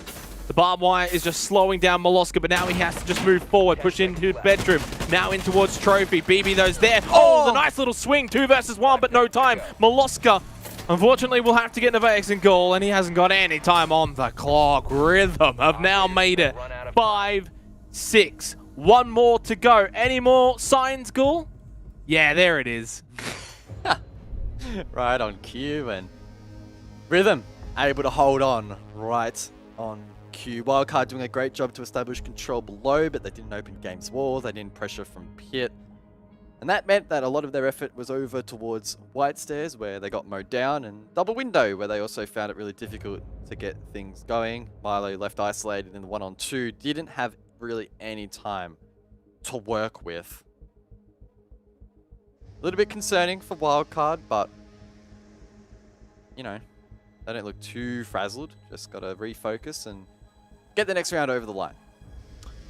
Yeah, tactical timeout for Wildcard, and we can sit back and appreciate the awesomeness of Vinny's chair. No, but seriously, 5-6, and right now all the credit has to go to Rhythm, because they were down 1-5. So they've been able to really just turn this around. Not too surprising. The fact that they're on defense, Oregon, you know, plays a part of it. And that's why we never really ever get too excited. When we see a team go 5-1 up in the first half on their defense on a map like Oregon, it's hard to be like, oh my god, this game's over. It's over. No. Obviously, Wildcard are in the driver's seat, but there is a way back for Rhythm. And then they've shown that they're able to find that way back. 5-6. We've got yet another close match. It has been such a close night tonight, guys. Do we have a second OT brewing? Maybe. Needing Kitchen will be the site. Quite a bit of meeting play between these two. In fact, it was Geo last time that really stepped up massively late in the round for Wildcard to win it out. Outside of that, it wasn't overly convincing. Wildcard has some real teething issues clearing out the top of Big Tower where Leb is positioned at the moment. And sure, they were able to bring it back, but it was a little bit messy. So if Wildcard can tighten that up, assuming Ghoul decides to play there once again, then it should be a Wildcard round, but you just never know how many curveballs are going to be thrown. I don't know if you can say it should be a wildcard round in any fashion. You know, you think back to when there was like 30 seconds left on that Kid Storms push. They had a 5-on-3 advantage. Yeah, Kid Storms is not always that easy to take, even with a 2-man advantage. But even that, you would usually say, oh, they should win from here. But credit to Rhythm, the way that they've been able to play defensively, you know, very similar to Wildcard's defense here on Oregon. They've just gone toe-to-toe. Now, you could also frame it in a different way, but it would be a bit negative, is that both teams have just struggled a little bit on their attacks. Which I don't think is entirely true, because we've actually seen a lot of the attacks go back and forth. Swing from Ghoul, almost eliminating Molosca. And it's about even. It's actually a pretty fair little trade between the two in terms of their health. Oh, that's going to get him. Big. Nice. Geo with the grenade bounces it off the windowsill. And that is a much more efficient clear. Yep. Faster than last time, less bodies dropped. In fact, Wildcard actually now have the man advantage as opposed to the disadvantage they did last time they took on this objective. So that will instill them with some confidence. It will allow them to take map control over towards Big Tower.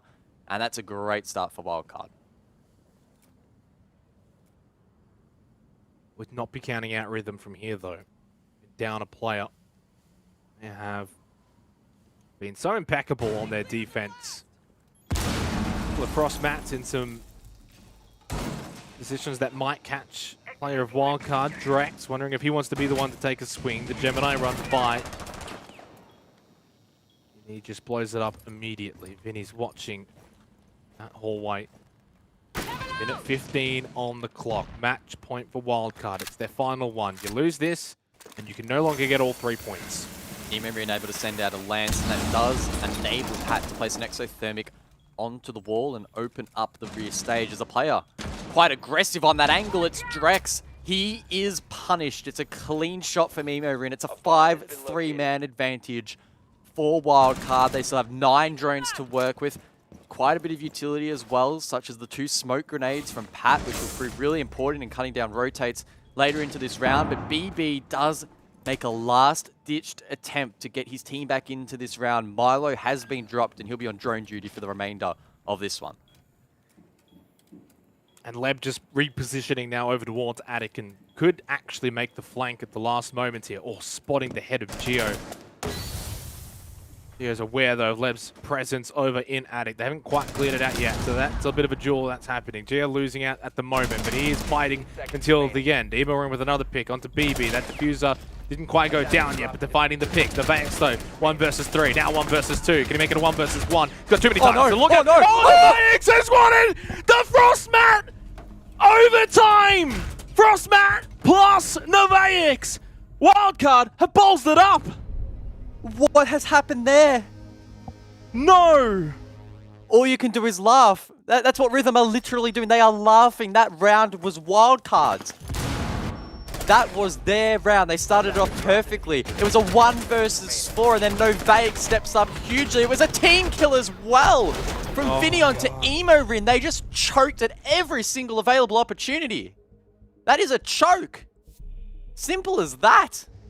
I mean, you can say that, but then it's taking away from the performance there of Novaix. Under the pressure that he was under, you've still got to hit those shots. You've still got to be impactful. Yes, Wildcard. Should they have capitalized? Yeah, they should have. They should have been able to win from there. But full credit to Novaix, full credit to Rhythm. They've earned this overtime. It's 6-6. Our second overtime in a row. And Rhythm now have an opportunity themselves to actually go and win in overtime. This was where, you know, they kind of had issues, Guz, in stage 1. They were getting these OTs, but just kept losing them. Oh, what was that last round? Got to move on. And that's what Wildcard needed to do. I got to move on. So to Wildcard, because that has got to hit the mental hard. I feel sorry for Milo in particular. He's probably looking down. He's like, oh yeah, 4v1, like, lads, yeah. Probably start taking one at a round. And then all of a sudden, nope. Defenders win the round. And now Rhythm can continue that form as they start defense on, or in overtime. Ooh, that is a rough round, but as you mentioned, no time to dwell on past mistakes. Wildcard need to try and salvage this map. They'll get at least 1 point, but they want to try and get 2.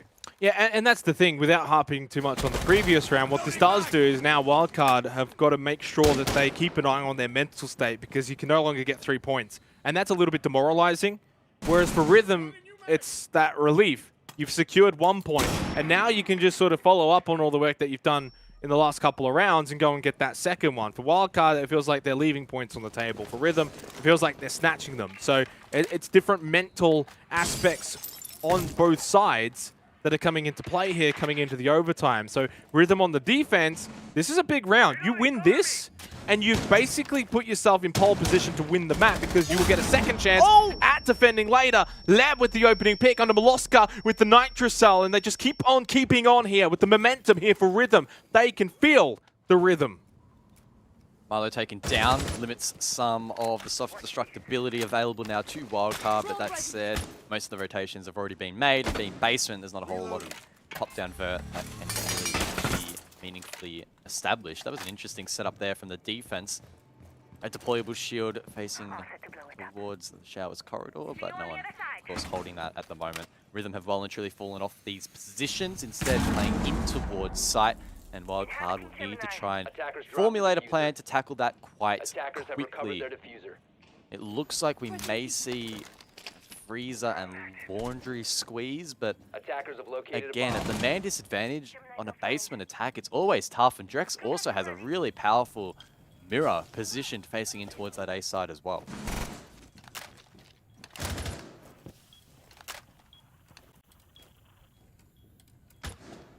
45 seconds left in this first overtime round. Overtime match point for the winner of this particular round. Drop down, Nitrocell out from Drex immediately to follow, and it is perfect right onto the head of Vinny. Geo was able to find a kill, but they're just losing too many back the other way. Emerin down in the corridor. Geo, the last one alive for Wildcard, does the play behind the pillar. Ring around the Rosie, it's successful, does catch BB, Drex and Nevaix the last two. And there's still plenty of time here for Geo to make something happen. Throws out the nade, it's not going to find the target. In fact, the target was behind him. Overtime, match point, Rhythm. Textbook from Rhythm. Once they got that man advantage, they played off it really, really well. And yes, Geo is deadly. And yes, Geo can, on occasion, clutch those out. Rhythm held their nerve, they held the crosses required, and they closed it out in a confident fashion. Wildcard now need to find something on their defense. They're not going to go base, and instead, up above. And I like that choice, because every single time we saw Wildcard in their defensive half in the first half, they were flawless on Kid Storms. And, you know, a lot of people would generally see teams choose to go basement on Oregon, but I like this. You're just basing this off, you know, results that weren't too far along, you know, long ago. And Rhythm never actually looked like taking this site even remotely, guys. Like, it was never even close the last two times. Now, I guess the good news for Rhythm is there's only the only way up. Yeah, the only way is up, right? For the ability for them to win this particular site. So that's all I can really say in regards to that. It's overtime match point. It's been a crazy night, let alone just this match. It has been quite hectic, but that is the Osmay. That is the way we roll. That's the way we like it. That's the way it's going to be. what can Wildcard do though? They don't want this to be Locate and defuse too wild. Oh, they want to just close this out. They want to go to sleep, but Rhythm not letting them. And, that reprieve is not really looking close, to be honest. That last round from Rhythm was pretty solid. Seems pretty clear that they are carrying across that momentum from regulation. I mean, you look at the KDAs, right? If you were to only look at the KDAs, you'd think Wildcard's winning this game. Like 16-1 and 8 Geo, 14-3 and 9 Emo. Everyone else is like 6 and 7 kills minimum. But they're down overtime match point. 2 chances now for Rhythm on their attack. It's been a little while, but for those who maybe only just tuned in or want a refresher, their attacks in the first half, guys, weren't great. They only won the 1 round. It was a 1-5 attacking half for Rhythm.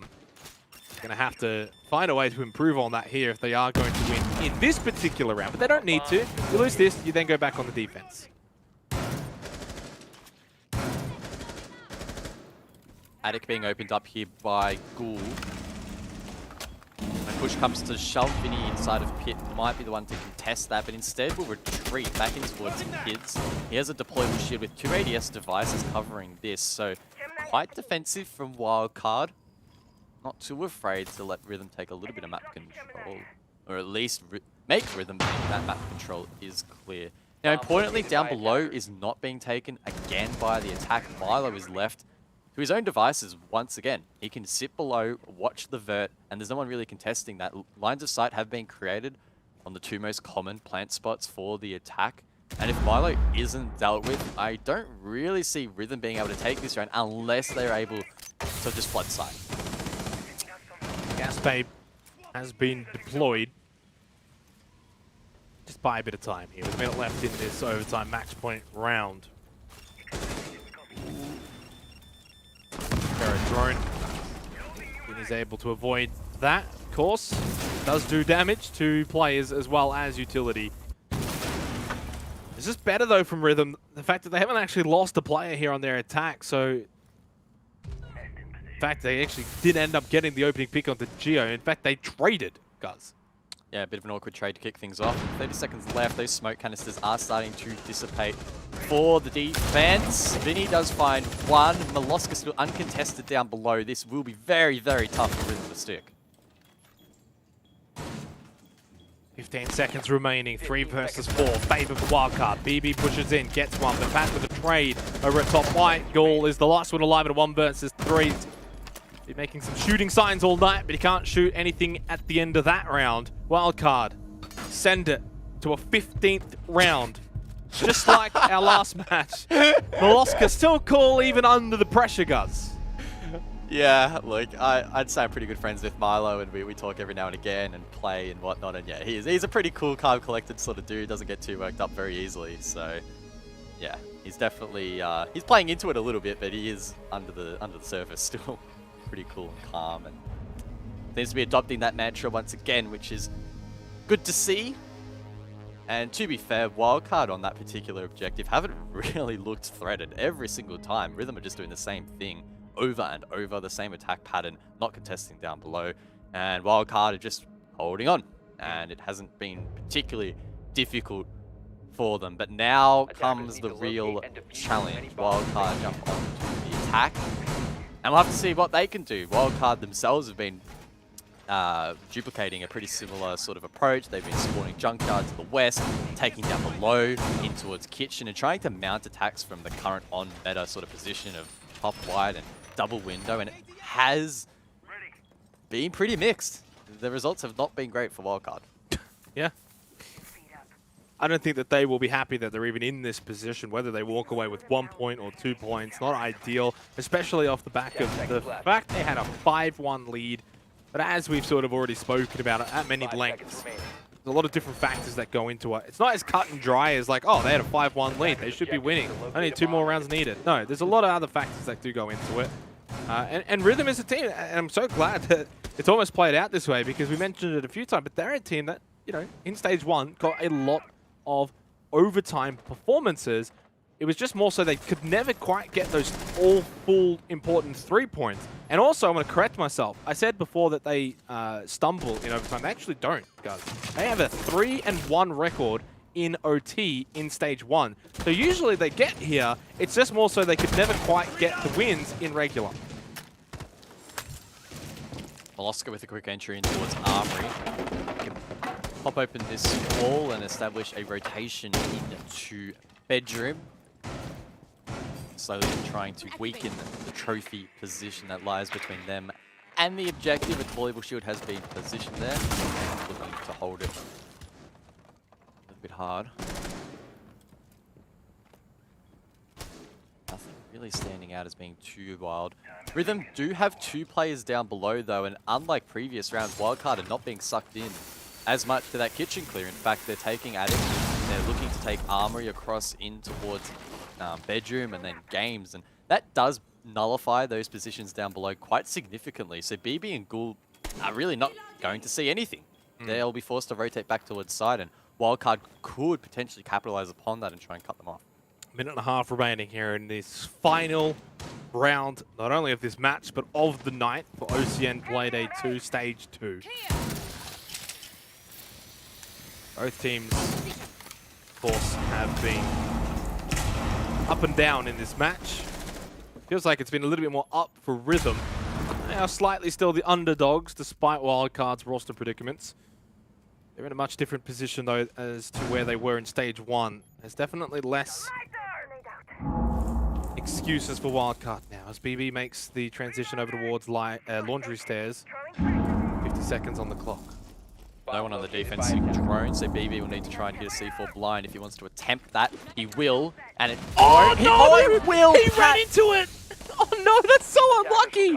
It was so far off the mark, guys. You were about to say it, but he ran literally on top of it. 30 seconds left now, but Vinny at least got a kill onto Drex. It's still a man advantage for Wildcard. Molosca's got 2 in this ultimate final round. Leb getting another one back, at least for Rhythm, but he does take a bit of a beating for it. Low health, does still have Novaix, the man of the hour last time. The Gas Babe, had he had his gun out, he probably would have found a kill. All at about half health. Vinny swings out. Vinny and Molosca get it done for Wildcard. Sigh of relief for Wildcard. They win out in the end, 8-7. Boy, you can see the relief, hands on head. That was a stressful game for Wildcard and not as easy as they would have liked, but they do at least get the dub on the board. 2 points to their tally, and they're happy that they didn't let that one slip away too far. Oh, it's heartbreak for Rhythm. It really is that they only walk away with 1 point because they played so well, but Wildcard just that little bit better in the crunch. At the end, in the 15th round, they come out ahead 8-7 against a very valiant effort from Rhythm. What a game and what a day overall, guys. We had so many close games. 7-5, 7-5, 8-7, 8-7. It feels like, what is the time now? It's like midnight over here, right? So we've been going for about 5 hours or so for 4 games. That's a pretty long night. Yeah, dude, I'm getting pretty tired, but honestly, the energy of that game did carry me through, and I thought, in particular, before that Novaix clutch, that this was, it was basically over. It was a done deal. The envelope, it was sealed, it was sent, but no. Rhythm did not go down without a fight. They tried super hard. Oh, that's not the one. That's a different one. No, yeah, that was like the deja vu. I was about to say that. I didn't get an opportunity to, nonetheless, because Pat decided to run over the C4 in that last round. But no, a lot of action throughout this series. It was pretty full on, quite stressful. I mean, you could literally see in the faces of Wildcard after that match, they were pretty tired after that one. So, a fun game of Siege, a really exciting game of Siege, and yeah, both of these teams shaping up quite well. And good for Wildcard's sake, they walk away with the win because they had the prior opportunities, of course, before heading into overtime. It was, I think, about 3. Oh, there it is. Yeah, it just ran straight on top of it. That was so unfortunate for Pat. He got his hands in his head there at the end, understanding what happened in that final round. But yeah, for Wildcard, big win. They're on the board. They're in the W column. Of course, they had a tumultuous season in Stage 1, along with APAC South and everything that happened with Silex and D's and all of that. So a big win against an ever-improving Rhythm roster who, you know, definitely don't lose any fans tonight, guys. They were right there until the end, and a very good even spread of kills across the board. A really solid team effort. Yeah, and at least they walk away with something. I think that they've been rightfully rewarded for their efforts in this matchup. They were down 5-1. They were on 1 round at the halftime break, which was really rough to see for them, but they dug deep. They did a really, really good job in bringing that one back to overtime. It's not quite the win. It's not quite 3 points. It's not even 2, but it's better than nothing. Rhythm have historically been a team for the longest time that have lost in overtime, so at least now they get something for their efforts. Well, I mean, for Rhythm's sake, you know, they have won 3 times in overtime in Stage 1, only the 1 loss. So they are a team that actually have done usually quite well in overtime. It was just more so getting those regular season wins. So tonight was, again, another one where I think that's probably the next stage of their development, right, is being able to translate these overtime performances into the regular time. Had they not allowed Wildcard to get off to such a fast start, who knows what could have happened, guys? Yeah, you just never know with those things. It's all hypothetical, but I think at the end of the day, as I said, Rhythm did a decent job to just fight it out as much as they could. And on the flip side, Wildcard, I think they'll probably say at the end of the day it was a disappointing result, but hey, at least they closed it out because it was looking pretty damn dicey for a lot of that. You can ask them yourself if you want, because we're going to have a quick chat with one of our ever favorites. It is going to be, of course, Vinny coming in for a quick one. All smiles around. Firstly, congratulations, mate, on the win. Obviously, it must be a great feeling. But did you feel like you deserved 3 points? That's what Guz is saying. He feels like you guys wouldn't be happy with 2? To be honest, probably not. Hey, I think Rhythm put up a really good fight, and I think they probably deserved the point. We didn't close it out when we had to, and that falls on us. So I think it's completely fair. They got the point, and yeah, just really happy to get the first win on the board. Yeah, I'm interested to hear your thoughts on the back of that, the Novaix clutch with the Frost. That had to have been pretty tough to move on from. How do you even go about that? Do you just completely ignore it? Do you have a quick chat about it? What was the comms like after that one? You know, initially it's a bit like, how did that happen? But after that, it's you know, time to reset. We still have a game to play and finish it off. Yeah, it was just I don't know, unfortunate. Like a lot of things happened tonight that are just completely crazy towards the end of the round. So it was kind of like the pattern. But after that, you just reset, and we knew we had to win it out in overtime. We even lost the first overtime round, but it was just about resetting and making sure we're still switched on. Mate, I have to ask you, coming into this season, what are the internal goals for you guys as a team? Of course, Velosa comes in, Rousey as well. Is it a rebuilding season, or is there serious ambitions and aspirations for, you know, where you guys used to be as a team?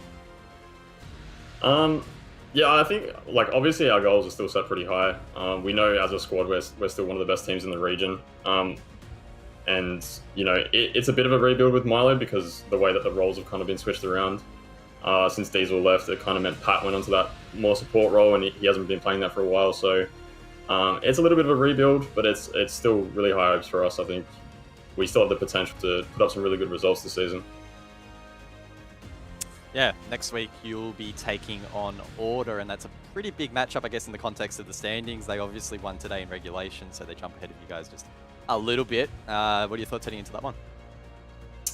The match against Order is always a good one. I think they've got a lot of awesome characters to play against, and it's always a good rivalry. So I'm really keen to get that game underway, and yeah, hopefully come out with another win. Certainly good signs, and hopefully a good future for you guys. Any final messages you want to send for everyone out there? Just a continued, or thank you for the continued support from all the wildcard fans. Last season was really rough, and you know, it's good to finally get a win on the board and show them that, you know, we still have what it takes to get some wins. And yeah, just a huge thank you to them, and also Wildcard for the support they've continued to show in us. Certainly, things are looking up, at least for the time being. Vinny, best of luck next week. Thanks, guys.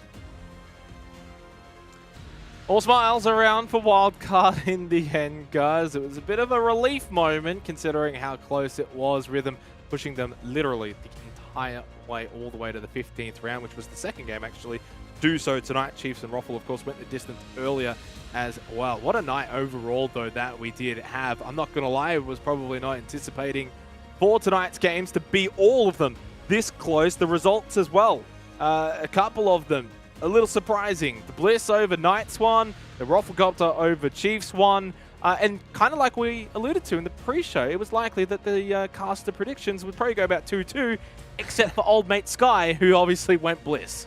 Yeah, oh, look, he won't let us live that one down, but so be it. It is what there it is. it is. Oh, gee, wow, wow.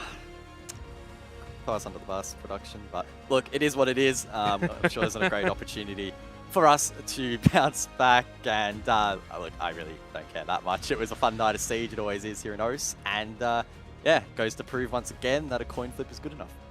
Yeah, exactly. Maybe we actually have to start employing the actual coin flip. Maybe we should just go over and steal Rob's one, because that one is the magic one. 6-0 apparently he says it is. I don't even know if I trust him anymore, but you know, a quick little dissection of the games. Order versus Alfo, that was a really, really good one. I think, and I'm going to be honest here, I think a little higher quality than the Rhythm Wildcard one in both attack and defense. I really enjoyed that. Order, probably fortunate that that one it didn't go to overtime. Knights Bliss was also a pretty close affair. Bliss just a little bit better. Yeah, Bliss coming out of the gates really strong. I think in stage 1 they threw a lot of people off guard, or at least myself. I thought they'd sort of be around that mid to low table, but they have some really good gunners on their team. They're proving week in, week out that they actually have some pretty decent consistency, and I feel like that C word is a word that gets thrown a lot around in this region, and a lot of teams do struggle in achieving that mantra. So the fact that Bliss have taken down Wildcard and Knights now is quite cool. There's another word I want to mention here. It's the M word. It's MVP of the night, and probably not too many surprises. It is going to go to Shade from Team Bliss. Massive performance in what was a big game against a big opponent when you look at the stats as well, backing it up. But ultimately, I think it goes beyond even the stats, cuz, and just the way he was playing. And again, going up against the Knights, right? That adds some credibility to it. Yeah, Shade has been popping off here at the start of OCN. I remember last night as well, he hit a pretty great clutch on Consulate, and he follows it up again once here this evening. 1.71 KD is always not to be shied away from. That cost is also quite impressive. Oh, we even get a player cam for the replays. That's cool. So you can see exactly what's going through the mind of Shade, and yeah, you can see that untamed aggression was really, really helpful for his team. It was unfortunate not to win out this particular clutch, but you can just see how sharp he has been mechanically, and he was as surprised as we were when the Knights were able to win that round. But no, across the board, some really good consistent play from Shade. Yeah, and a big win for the team as well. It definitely wasn't just the Shade show for Team Bliss. They were solid as a team. Shade, though, just coming up big when they needed him the most in those clutch rounds. And you can see how much it means not only to Shade, but also to Team Bliss, taking down the Knights in one of our earlier games. There was also Chiefs versus Rafflecopter. That went 8-7. Rafflecopter flying high, guys, knocking off the reigning champions. Yeah, that's a really big story. The Chiefs not having the best start to their campaign. Sure, they took down Order yesterday, but losing to Raffle is definitely not ideal. It was quite a closely contested matchup. It came down to the final round, again, of overtime, and Raffle just decided, hey boys, we're just going to rush in towards the site, see what happens, and they managed to pull it off. So unfortunate there for the Chiefs, but Raffle will be thrilled with that result. Yep, I think for the Chiefs, they'll be fine. They'll bounce back. They still got a point anyway because of the fact that it did go to overtime. And then, of course, as we just had, Rhythm versus Wildcard, which was a little bit messy, but also at the same time pretty structured, right? On Oregon, very defensive-sided. Here are the standings, though, after 2 play days, 2 games played. It's a little hard to read too much into all of it, but I will say it is starting to take shape a little bit. And for Team Bliss, they are clear number 1, due to the fact that we did, of course, have a couple of overtimes tonight.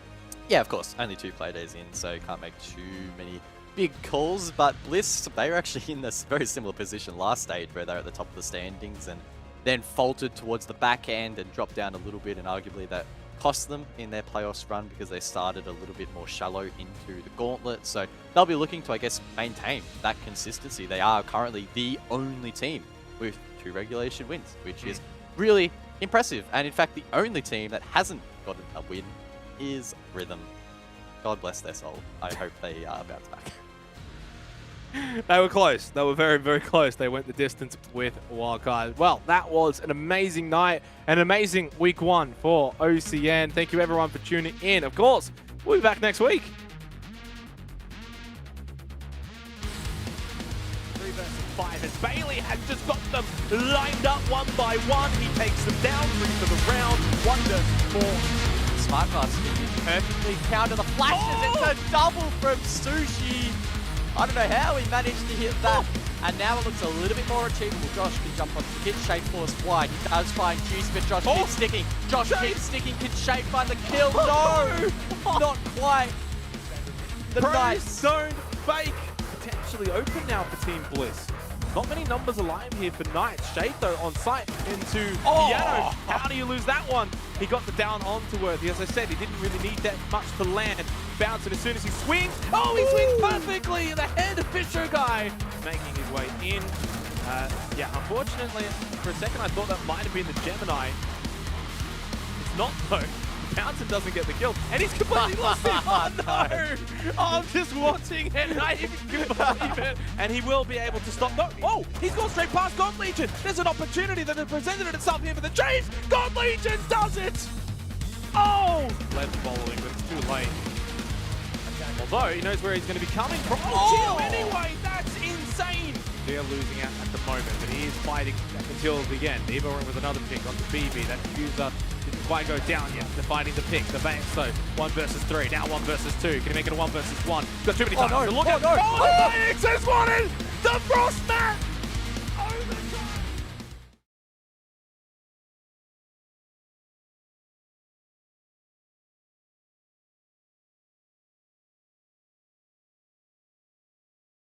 I'm running out of time. I'm running out of feeling so. I'm running out of time.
chatting. I just step up and make it happen. It's a lifestyle. Living young and restless, yeah, we quite wild.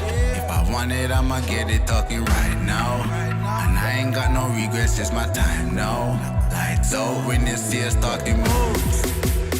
You don't know that's the topic.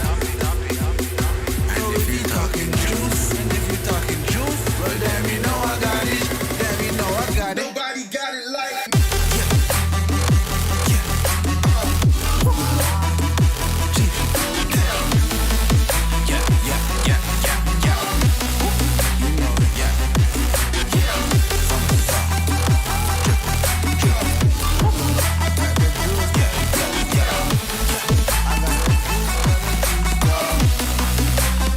You know.